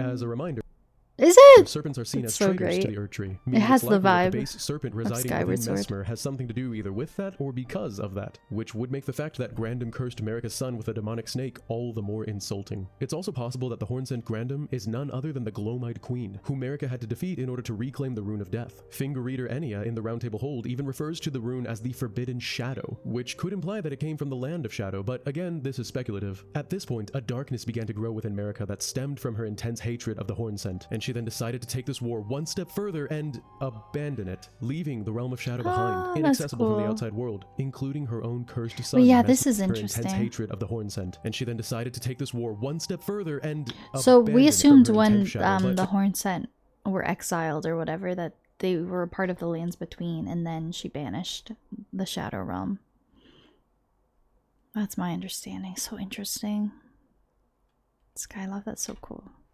Table Hold even refers to the rune as the Forbidden Shadow. It'd be cool which to see a could imply that map came with from the all of it Land Shadow, together. but again, this is speculative. At this point, a darkness began to grow within Marika that stemmed from her intense hatred of the Horn Scent, and she then decided to take this war one step further and abandon it, leaving the Realm of Shadow behind, inaccessible from the outside world, including so her own cursed son, Mesmer the Impaler, who would steadfastly continue forward with his duty of ridding the world of those his mother removed from grace, until the very day we find and slay him and the base serpent residing inside. His last words spoken are a curse against his mother Marika, a chilling irony of the very reason she abandoned her own son. But before she left, she returned once more to her home village to plant a minor Erd tree as a symbol, and leave her golden braid at the statue inside the dead tree, honoring all the the Zelda grandmother. music I in the also back. believe that it's at this point that she uttered her prayer, which the golden braid alludes to. I believe that Marika's prayer is the very same unmarked message in front of the mysterious Marika statue. Have mercy for the spirited away shamans. She also left 2 of her sentinels to guard the village, which they patrol to this day. As a side note, I'll be going over the reasons for believing this much more in an upcoming video covering the secret of the town of Celia, but I personally believe that the Nox are the same as the Newmen, or at least were at one point. And as a reminder, the Newmen are Marika's people. And now that Shadow of the Erd Tree has released, we know that this must mean that the shamans of Shaman Village are the same as the Newmen as well, and therefore by extension the Nox themselves, which heavily implies that Marika was actually able to rescue some of the shamans. But again, more on that in an upcoming video. After Marika left the Shadow Realm and her son behind for good, the rest is history, and we know Marika's story after these events due to the lore of the original game. However, Marika's troubles were far from over. Even though she married the leader of her own sect of Crucible Knights, a powerful warrior known as Godfrey, the Grandam's curse would follow her through each of her children, starting with her twins Moog and Morgott, who were both afflicted with the twisted horns of the Horn-Sent people, referred to as the Omen. Since Mikola was able to even use that's Moog's true. Omen I'd like curse to play in order those ones breach one day. Marika's seal and enter I've the never land of the played a Horn-Sent, handheld we know Zelda. now that the curse of the Omen is undoubtedly connected to Horn-Sent Grandam's curse, which she also calls an omen, and because of this, Marika would lock away her own 2 children from the time of their birth. Her next 2 children, another set of twins, Mikola and Melania, would also end up afflicted with children. Is that why the Omen is seen as such a curse, and why she kind of hid away Moog and Morgott in the base game? Because I was just talking about how it's interesting how like the Horn Scent and the horns are like a blessing and represent like holiness or whatever in the DLC, but it's a curse in the base game. But Marika's the one who made the decision to lock away the Omen. But yeah, I guess it's because of what the Horn Scent represented to...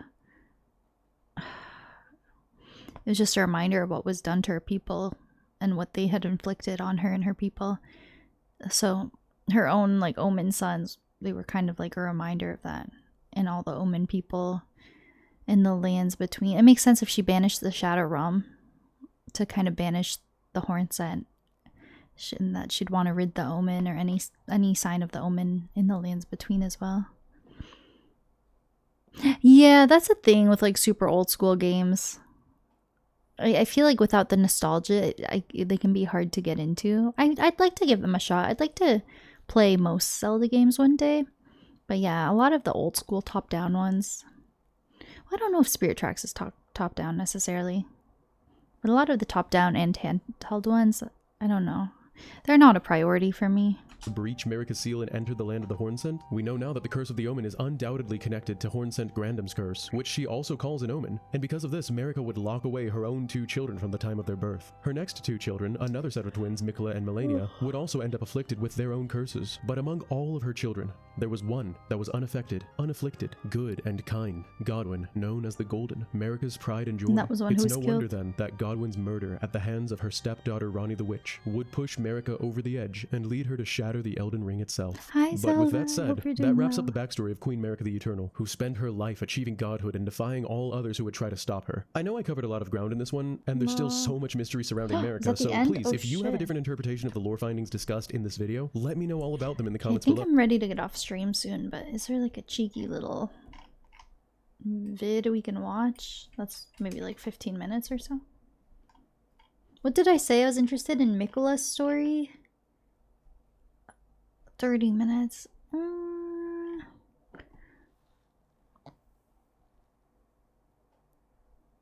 Screw it. We can skip through some of it. This will be the last thing we watch though. Because we'll be back on Friday and it'll also just probably be a chill lore stream. Because we're past 5 hours now. I am interested in the Mikola thing though, because I don't... Lordon Village. For the past week, Elden Ring's massive DLC Shadow of the Erdtree has been my entire life's focus. Frankly,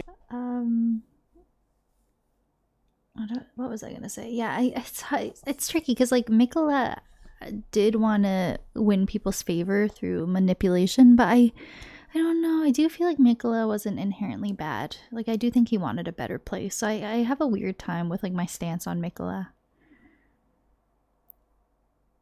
Unplayable without a DS. Yeah. See, I've never owned a DS or like anything handheld like that. I wonder, can you emulate them? Or like, were they re-released on anything? Probably not. Yeah, me too. So I definitely want to watch this one.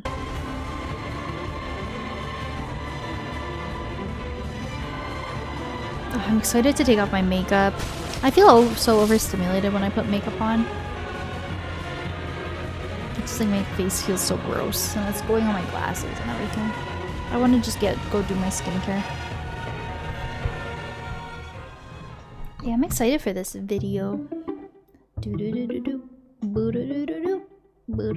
For the past week, Elden Ring's massive DLC Shadow of the Erdtree has been my entire life's I'm focus. excited to play Frankly, Twilight in kind of an Princess, so it's unhealthy gonna be way, good. But while I was playing the DLC, which might I add is amazing and so much more expansive and packed with content completely surpassing everyone's expectations, except for the people who expected it to be easy, of course. But anyway, while I was playing the DLC, there were so many lore bombs left and right that I found myself just getting lost and constantly exploring, trying to find the next item or area or boss so that I could find a safe spot in a corner somewhere and sit down and read through all their item descriptions. And there are so many new item descriptions to read, some of which even cast a new light on old lore from the base game. That being said, at this point, I firmly believe that I have gathered enough information. I'm sure there'd be a way. Like I know you can play like Wii U games emulated, and that there are PC ways to control like the touchscreen elements.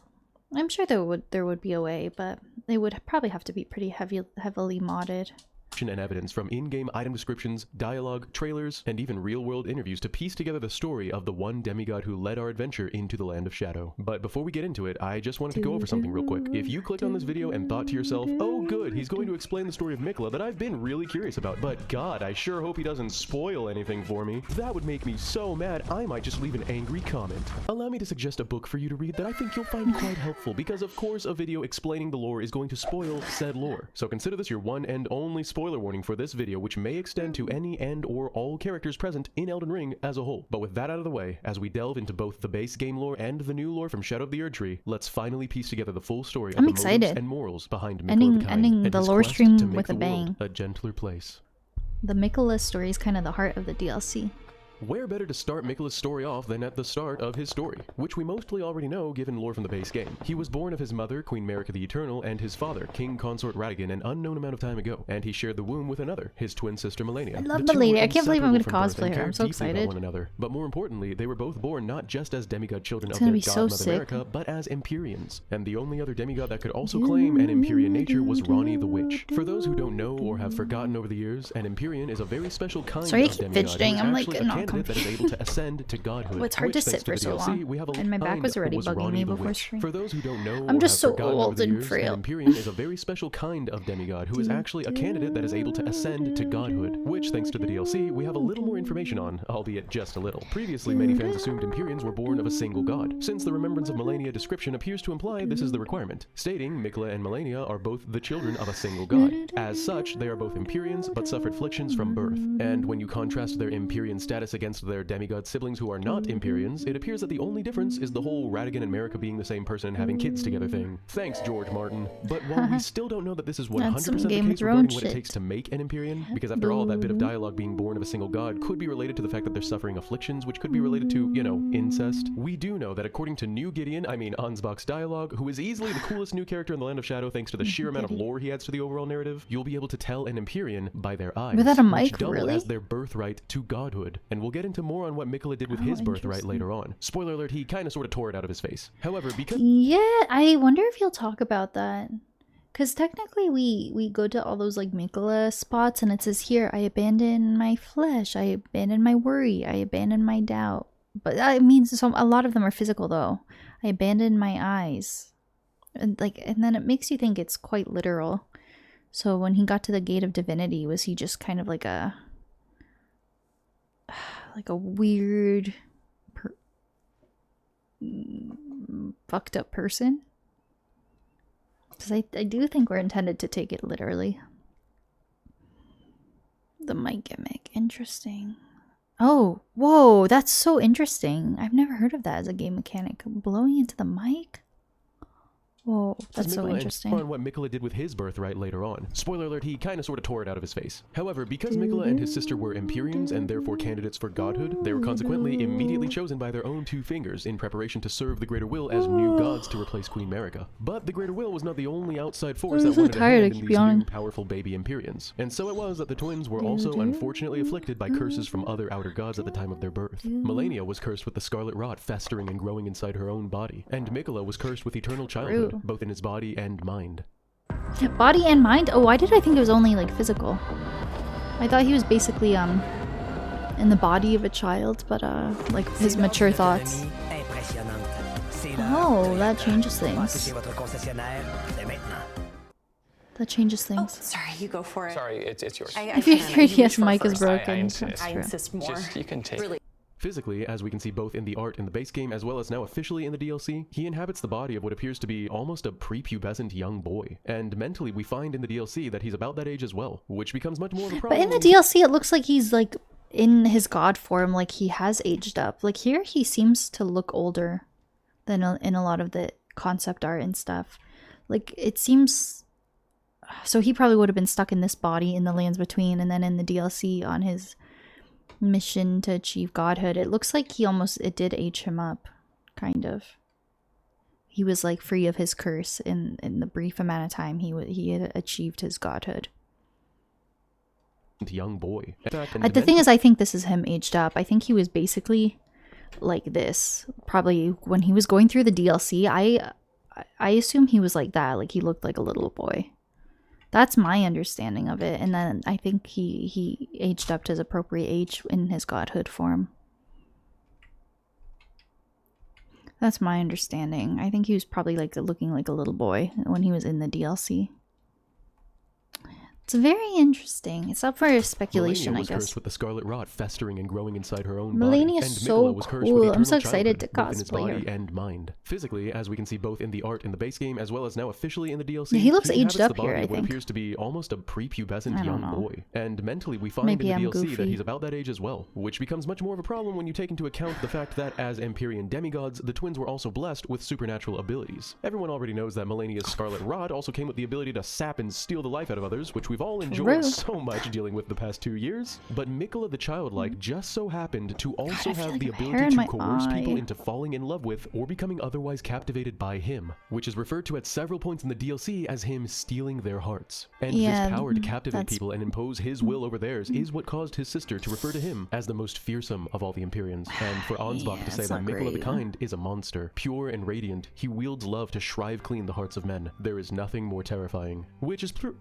Which is pretty blatant and leaves little to the imagination regarding Mikola's mind-controlling abilities while also acknowledging the purity and radiance of his childlike intentions. And that is exactly what Mikola the Kind has done countless times over the course of his life to achieve a world that he promised to make.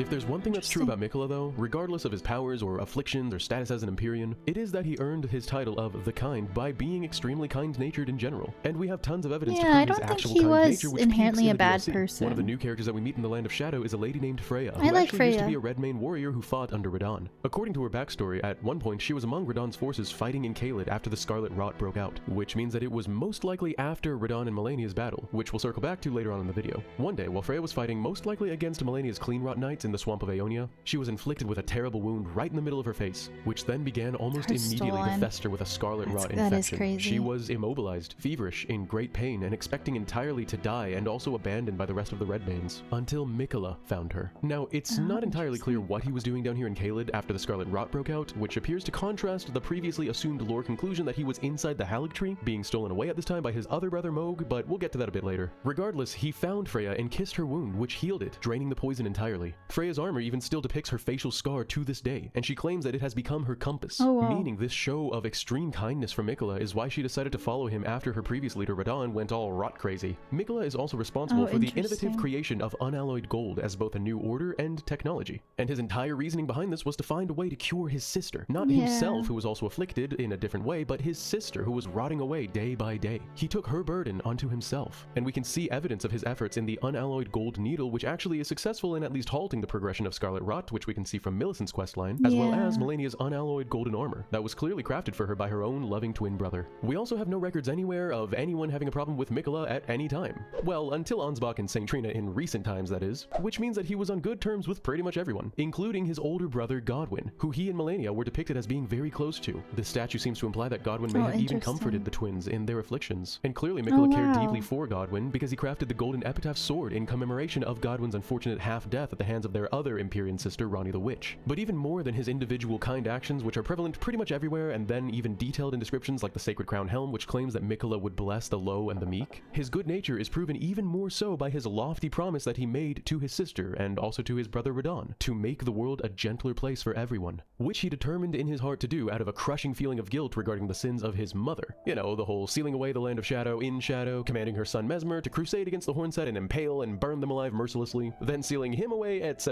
which I'll go into with much more detail in another video coming very soon, detailing Marika's updated story as well as her village of birth and the fate I of feel her like she's fellow basically shamans just and the why face all of her and like the actions are flower actually and Bud somewhat was her justified. body. And it all has to do with a couple pots full of living meat. So I don't think I'm gonna do it today, but I would like to watch the Allier video. Like the St. Trina stuff is so fascinating. And you can always I really like later that if part I of the lose my touch. DLC. But anyway, I believe the lore indicates that Miquella tried several different ways to achieve this goal of righting his mother's wrongs. The first method he tried is found in the base game and is called the Haligtree. See, in order to make the world of the Lands Between a gentler place that's kind and accepting of all, he knew that he would need to do things his own way and therefore set up a new order entirely and establish a new source of grace. So to do this, his initial plan was to create another Erd Tree entirely, which would enable this new order by providing a new source of grace, just like the regular Erd Tree. Right? It is said that he watered the Haligtree with his own blood in order to promote its growth, which I can only assume he did because Marika likely performed something similar for the Erd Tree and Scatter Tree. The Haligtree did become at least a temporary sanctuary for all who desired such protection, with many groups of aforementioned downtrodden, lowly, and meek individuals ending up there seeking sanctuary. The most famous of which would be the Albinaurics, who all claimed the Haligtree to be their home destination, though we actually don't see a single Albinauric present, aside from possibly Knight Loretta.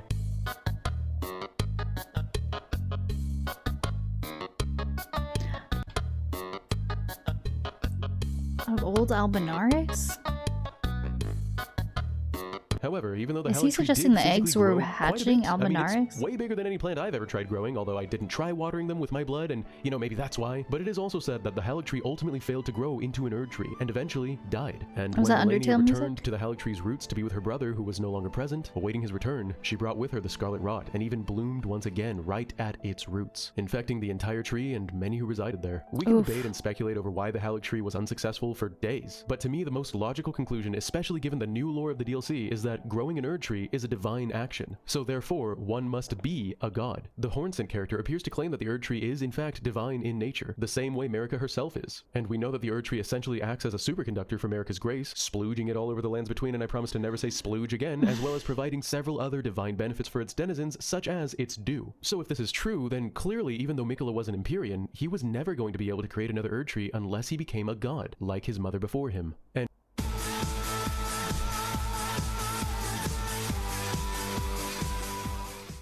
okay, first of all, like, what is Swift Hockey? We're a hockey stick company. We're trying to make hockey more affordable. Even if it's just one person. Let me skip the ads. Make them join hockey and include them in the sport I love. Let me skip the ads. More accessible. And this is where the new lore of the DLC really starts to shine. His journey, I'm excited. After the Haligtree's failure, I believe Miquella purposed in his heart more than ever before to become a god and invoke his new order. And this is where things begin to take a darker turn. Prior to Shadow the Erd Tree's release, we all assumed that Miquella was torn out from his position. I want to see his take if he enchanted Mohg to kidnap him, or if he was kidnapped as his backup plan to reach godhood. If that was all a part of his plan. within the Haligtree roots based on Gideon Ofnir's dialogue I feel stating like he that someone probably cut the tree manipulated open and Moog, that's absconded my with his infant understanding. form. And after we encounter and defeat Moog, the Lord of Blood, we can literally see Miquella's body huddled inside a cocoon inside a pelvic bone. And telling Gideon about this discovery leads him to say that Miquella was with the Lord of Blood after all. And given the remembrance of Moog's description, which blatantly says that Moog wished to become consort to Miquella and tried sharing his bloody bedchamber with the young Empyrean, and the rather blatant image we were given of Moog literally carrying a sleeping little Miquella in his arm, the case seemed rather open and shut. Creepy half-brother Moog had a thing for his little brother and wanted to roofie him, steal him away, then marry him. However, since the DLC released, we have reason to believe that this is far from the full story. As a reminder, in the first place, due to Freya's testimony of Miquella being present in the swamp of Aeonia after the rot had begun to spread through the land, we know that Miquella had left the Haligtree of his own accord. And due to Ansbach's dialogue in the Specimen Storehouse, we also know that Miquella wasn't the one who was abducted by Moog. It's actually more like the other way around. Miquella is the one who left the Haligtree of his own accord. Is that what I'm understanding? Due to Ansbach's dialogue in the Specimen Storehouse, we also know that Miquella wasn't the one who was abducted by Moog. It's actually more like the other way around. Oh my god, so did I not really piece that together when I talked to Ansbach? So it seems like the DLC confirms that that was all Miquella's plan. So we thought in the base game that Moog was like this monster, but that was all literally a part of, I think, his plan to get him to the Shadow Realm. So I think he had enchanted Moog from the start.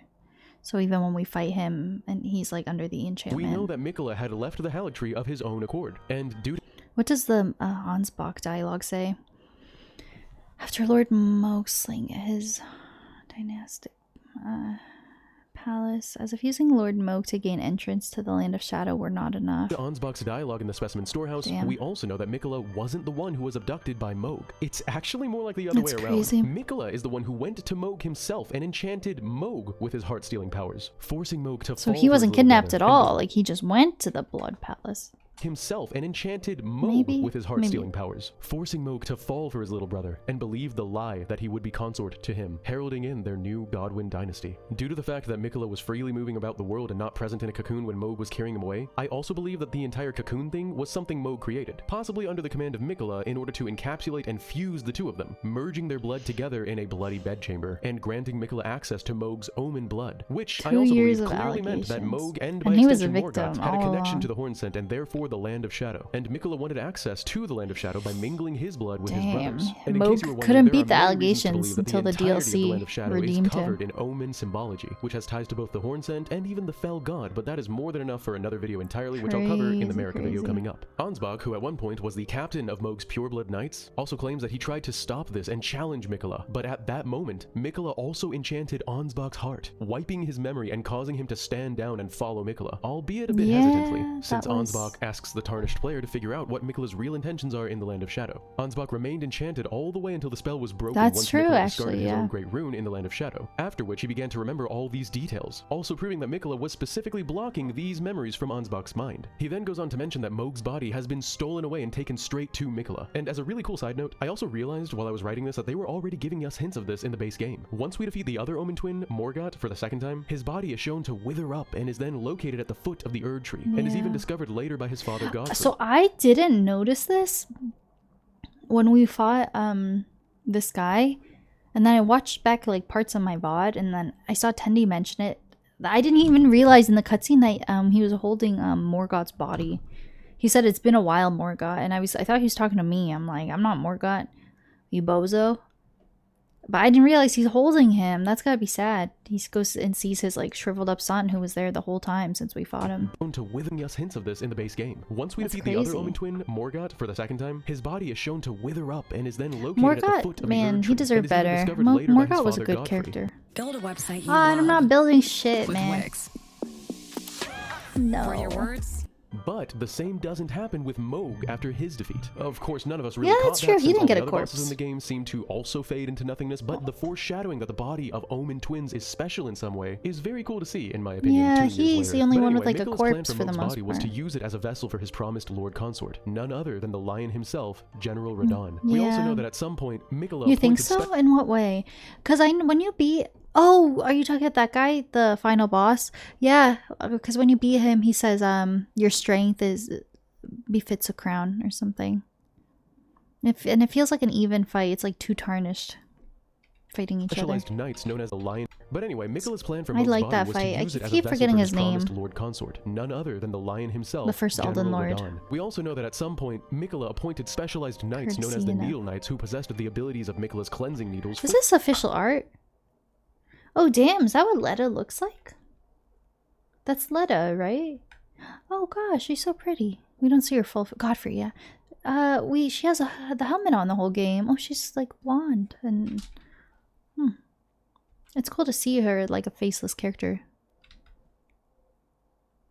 I wonder, is that official art from the game? Whoa. Promised Lord Consort, none other than the Lion himself, General Radahn. We also know that at some point, Miquella appointed specialized knights known as the Needle Knights who possessed the abilities of Miquella's cleansing needles for an unclear purpose, the only remaining of which is Needle Knight Leda. You know, the one who actually invites us to the Land of Shadow she's at masked. Miquella's cocoon. She's faceless the whole Who also game. just so happened to kill all of the other Needle Knights, believing them all to be unworthy of Miquella. Yeah, she was a ride or die the stories of Miquella. all of Miquella's squad in the DLC. It was a little video, toxic. by the way. Did I mention liked that you her should be though. subscribed? But anyway, we can only assume Yeah, that she Miquella could, yeah, appointed the I Needle kind of Knights see because he it, knew like a that once he blonde, started, super blonde forcing version. people, including even other demigod lords, into his service, that things had the potential to get a bit testy should anyone have a problem with this, and therefore he might have needed some muscle, but that's just my speculation. Another possibility, given that they're Needle Knights, is that they were tasked with essentially running around the world curing everyone of ailments using their Miquellan needles. And we can even see that Leda's skill, called the Needle Piercer, generates 10 golden needles that do in fact purge all ailments and special effects on their target. Clearly the influence of Miquella. But we have no records of anything like this happening in the Lands Between, and additionally, you would think that if this really I think Fia has like black hair, doesn't she, or dark brown?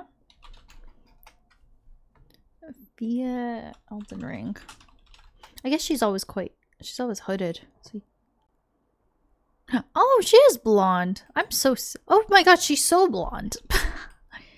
I'm so silly. Oh, even in the shot from the opening credits of the game where she sees Grace, her blonde hair is like super blonde. I have no recollection or memory of anything, apparently. We just watched like Fia videos for so long. Oh yeah, people made concept art of her like without the cloak and she's in the deathbed dress with the blonde hair. Yeah, she's super blonde. I had no idea. Yeah, you can't really tell with the cloak. The cloak, like, I guess a little bit of her hair is poking out. Oh, interesting. I never really thought about that. I think I always associate her with the cloak on her head, which makes me think like dark hair. To look under the hood, that's fair.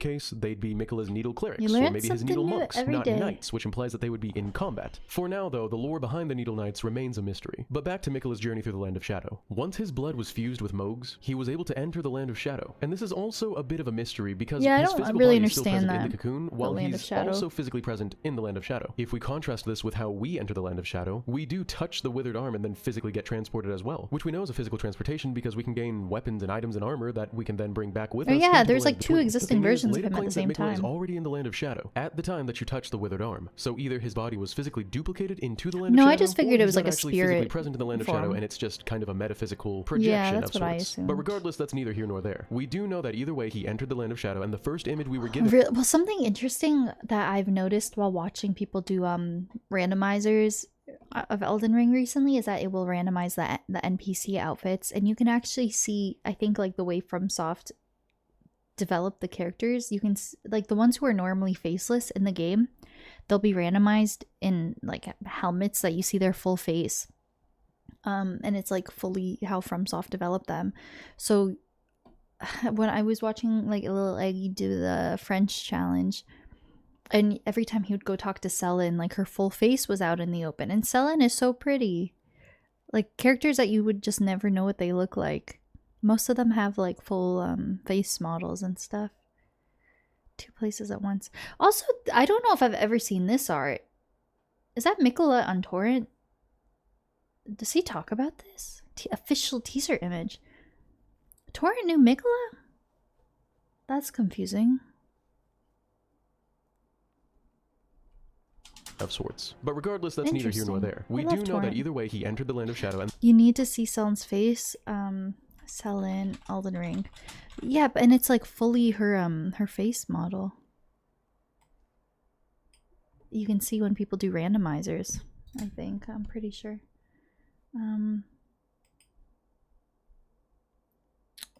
Is this actually her? I feel like that might be edited. Is that her?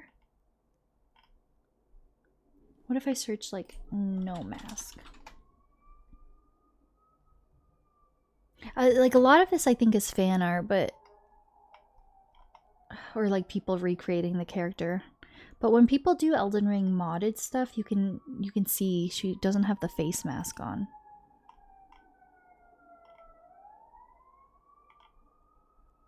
Okay, well I don't want to scroll too low because that's when we get into NSFW shit.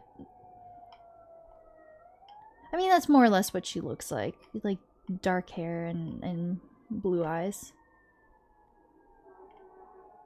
And yeah, people made like I guess like fan art after it and stuff. Yeah, you can post a video if you want. I feel like this kind of shows her well. But yeah, there's probably videos of her if anyone wants to look it up.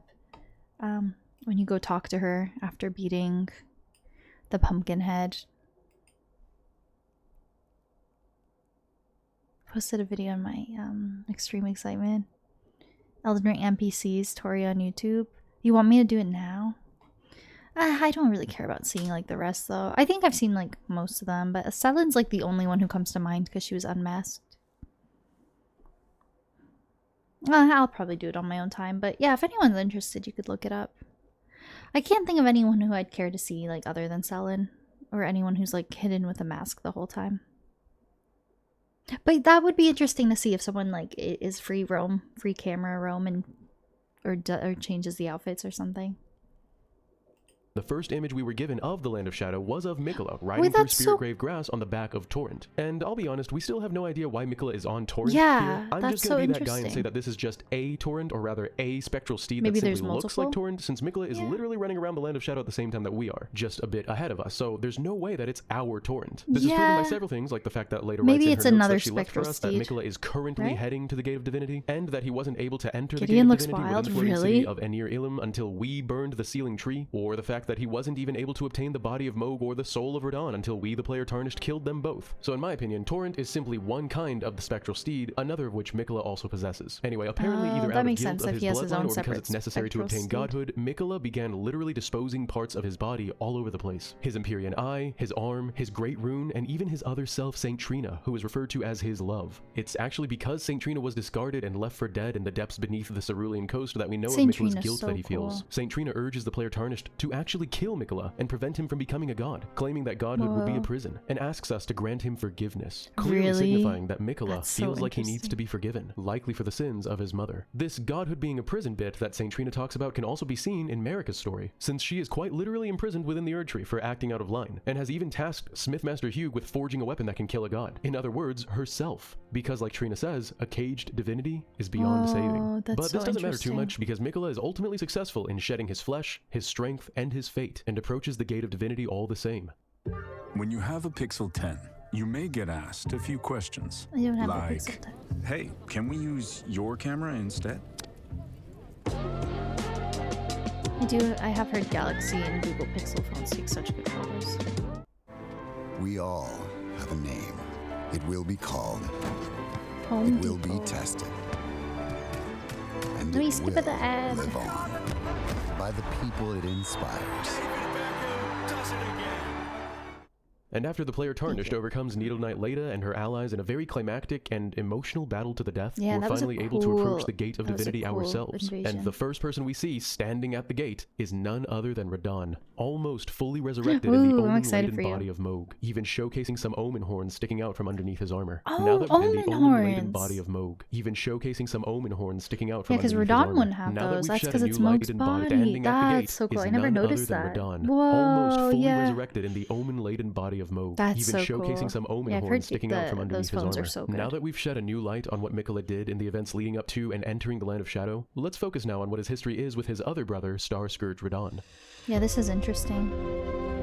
I feel like Radahn was a victim let's too. talk about why Radahn, of all people, would be chosen to be Miquella's consort. In the first place, like we talked about already, at some point Miquella did purpose in his heart to become a god in order to bring about a new age of gentleness. However, we have reason to believe that one cannot actually become a god at the Gate of Divinity unless two factors are met. One, you must be an Empyrean, and two, you must have a lord consort. The entirety of Elden Ring is based off of the imagery of two. Every god has their lord. Everyone has a body and a soul. There are several sets of twins in the game, and not to mention the two fingers themselves are a pretty clear picture of the concept of two. I mean, all they can do is a peace sign. This is likely the design of the Greater Will, and is also likely why the Frenzied Flame created the three fingers out of spite for the Greater Will's two. But back to Radahn. Miquella knew that if he ever wanted to become a god, he needed a lord that would rule at his side, since a god apparently is more or less imprisoned. Which, by the way, finally gives us a purpose for what an Elden Lord even is in the first place. Anyway, it is said in the Remembrance of a God and a Lord that in Miquella's childhood, he saw in Radahn a lord due to his strength and kindness. And so it was that Miquella made the wish that Radahn would one day be his king consort. We even get Miquella's dialogue at the end of the DLC asking his lord brother Radahn directly. There are two follow-up questions we have to ask though. The first is why Radahn specifically was chosen when the other arguably just as strong, arguably just as kind, arguably even closer to Miquella brother Godwin was also an option. And to be honest with you, there's no real answer for this. The only thing that I can speculate about is that at the time Miquella came to this conclusion, Godwin must have already been killed by way of the Rune of Death, which as a reminder is able to actually permanently kill an individual's soul, preventing Miquella from attempting to resurrect him. If this is true, then the murder of Godwin the Golden and Marika's shattering of the Elden Ring and all the subsequent chaos that ensued might have even been the very influence behind Miquella's purposing in his heart to make the world a gentler place by becoming a god himself. And I suppose the next best option for a benevolent leader for his required lord consort would be General Radahn. It is also curious that it wasn't his sister Malenia, since they're both extremely close, they love each other more than anything, and let's face it, it wouldn't really be a first for George R.R. Martin's writing. I mean, maybe it comes down to the simple concept of Miquella might just not have been into girls. But moving on though, the other question we have to ask is, what was Radahn's take on this whole consort thing? The short answer is that we have no idea. There's no recorded response from Radahn towards Miquella anywhere in the game or DLC. But the long answer is that we might actually be able to deduce that Radahn's response was less than accepting, and allow me to explain. For years now, we've had no solid conclusion as to why Malenia and Radahn were shown to be fighting one another when neither of them desired the Elden throne, other than wild speculations, until now. See, Radahn's young lion's helm finally tells us what Malenia whispered in Radahn's ears so long ago. After countless hours and days of non-stop battle with neither prevailing over the other, Malenia finally pulled out her nuclear option and sacrificed her unalloyed gold arm to getting close to Radahn, mount him, stab the both of them through at the same time, allowing her blood to drain into Radahn's body, while she unleashed the first scarlet bloom upon the world. Then she leaned in close to his ear and whispered the words, "Oh, you gotta give him that hawk too and spit on that night." Just kidding, she said, "There's no way.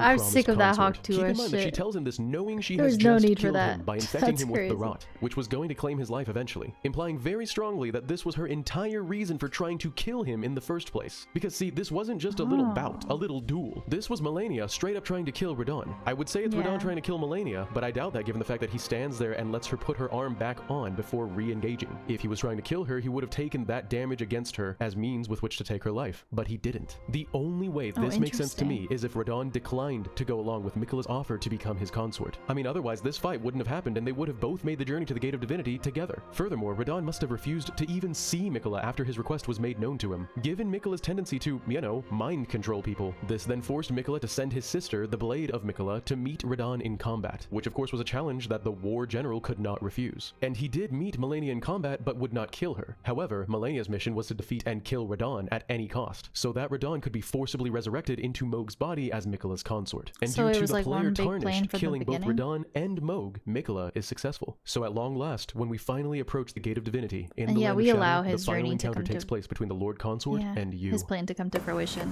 I'm going to take it away from him. Real quick, how would you find the answer in all this data? You get Sassfire. Sassfire. Oh, here we go.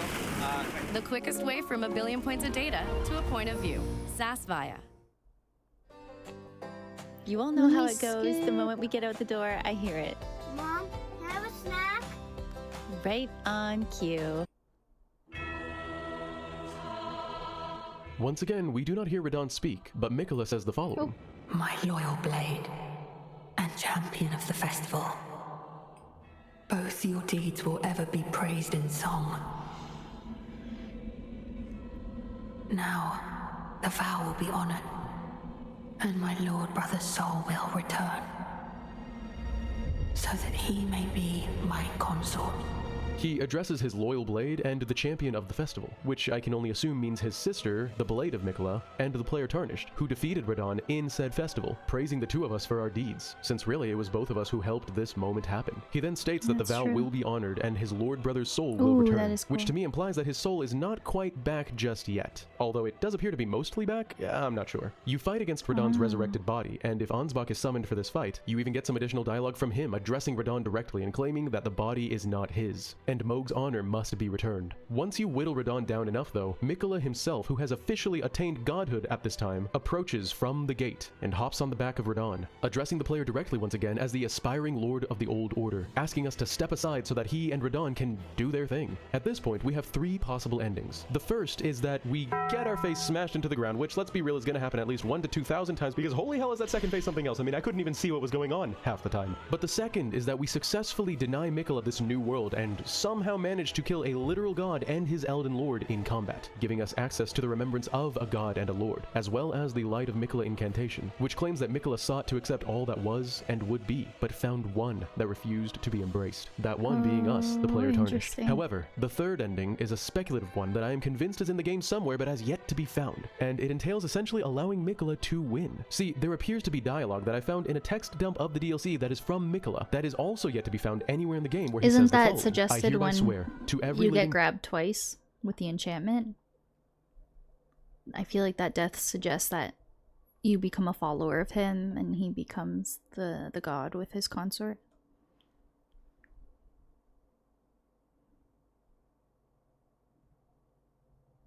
Interesting. I don't know. I don't know much about good cameras. I have an iPhone 12 Pro. It's like super old. I only like upgrade my phones. I've never had the most recent model. I only upgrade my phones if they start, like, if they give up on me, and then I'll just like buy a used one from a previous model. I've never had a super new phone. Before this I had the XR. My sister has an Android though. And every living soul be found anywhere in the game where he says the following. I hereby swear to every living being and every living soul. Now comes the age of our Eden, 1,000-year voyage guided. So he's saying that at the time of recording this video, no one had found it yet? What? The double grab Easter egg? That is from Miquella. That is also yet to be found anywhere in the game where he says the following. Oh, so this must have been released like pretty soon after the DLC came out. Did it take the internet time to find that? Tarnished. However, the third ending is a speculative one that I am convinced is in the game somewhere but has yet to be found, and it entails essentially allowing Miquella to win. See, there appears to be dialogue that I found in a text dump of the DLC that is from Miquella. That is also yet to be found. That's when he grabs you. Oh, cool. So maybe it took some time for like people to figure out the double grab. Interesting. Anywhere in the game where he says the following. I hereby swear to every living being and every living soul. Now comes the age of our Eden, 1,000-year voyage guided by compassion. Beginning here, love encompasses all. No living thing will be denied, no deed censured. I am ready to embrace the whole of it. Let us go together. Radahn, my promised consort. Notice how similar the wording of I hereby swear to every living being and every living soul is to Ranni's dialogue as she establishes her new order. Oh, so yeah, it's like they kind of wanted the same thing. Both for more or less like selfish reasons though. Right? I mean, I think Ranni's is a bit better. She just kind of restarts everything and free will is up to, you know. Free will is up. I don't know. I'm tired. I'm having a hard time articulating my thoughts, but there's just free will. It's more hopeful, whereas Miquella seems to like force a good world by manipulating everyone.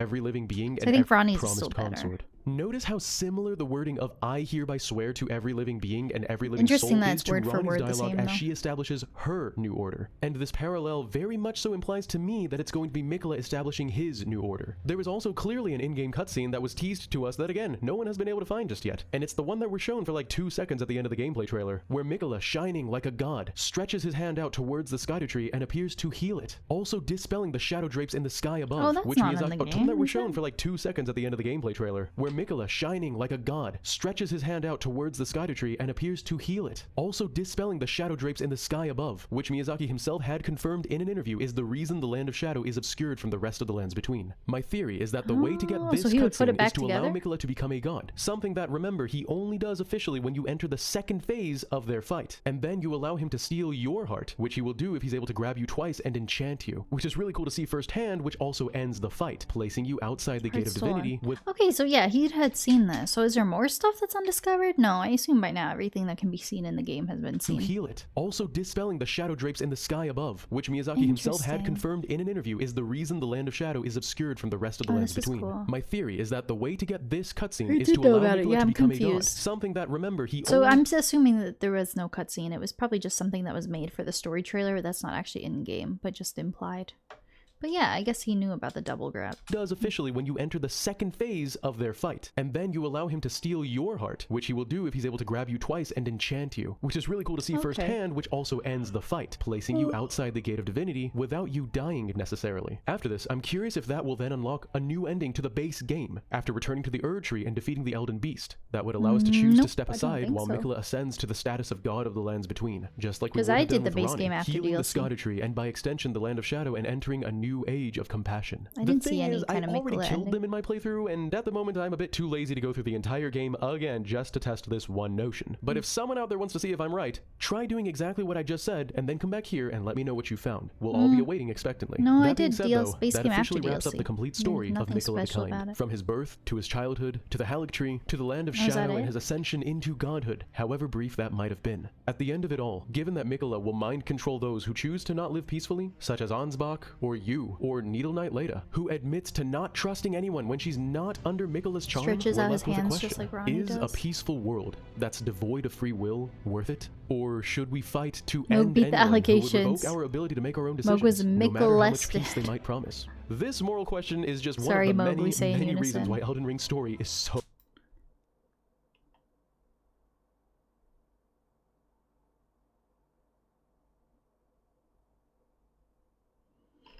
It's interesting.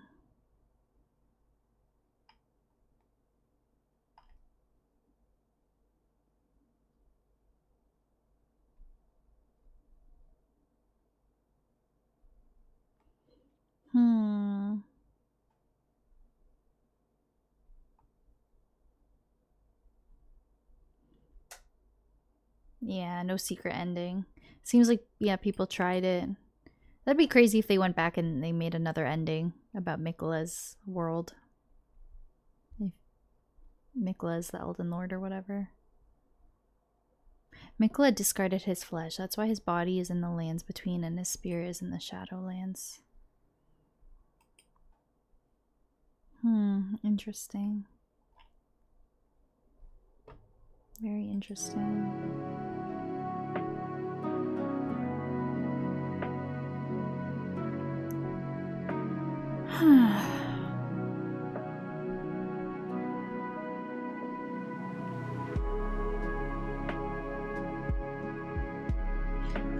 Cool. I think that's good.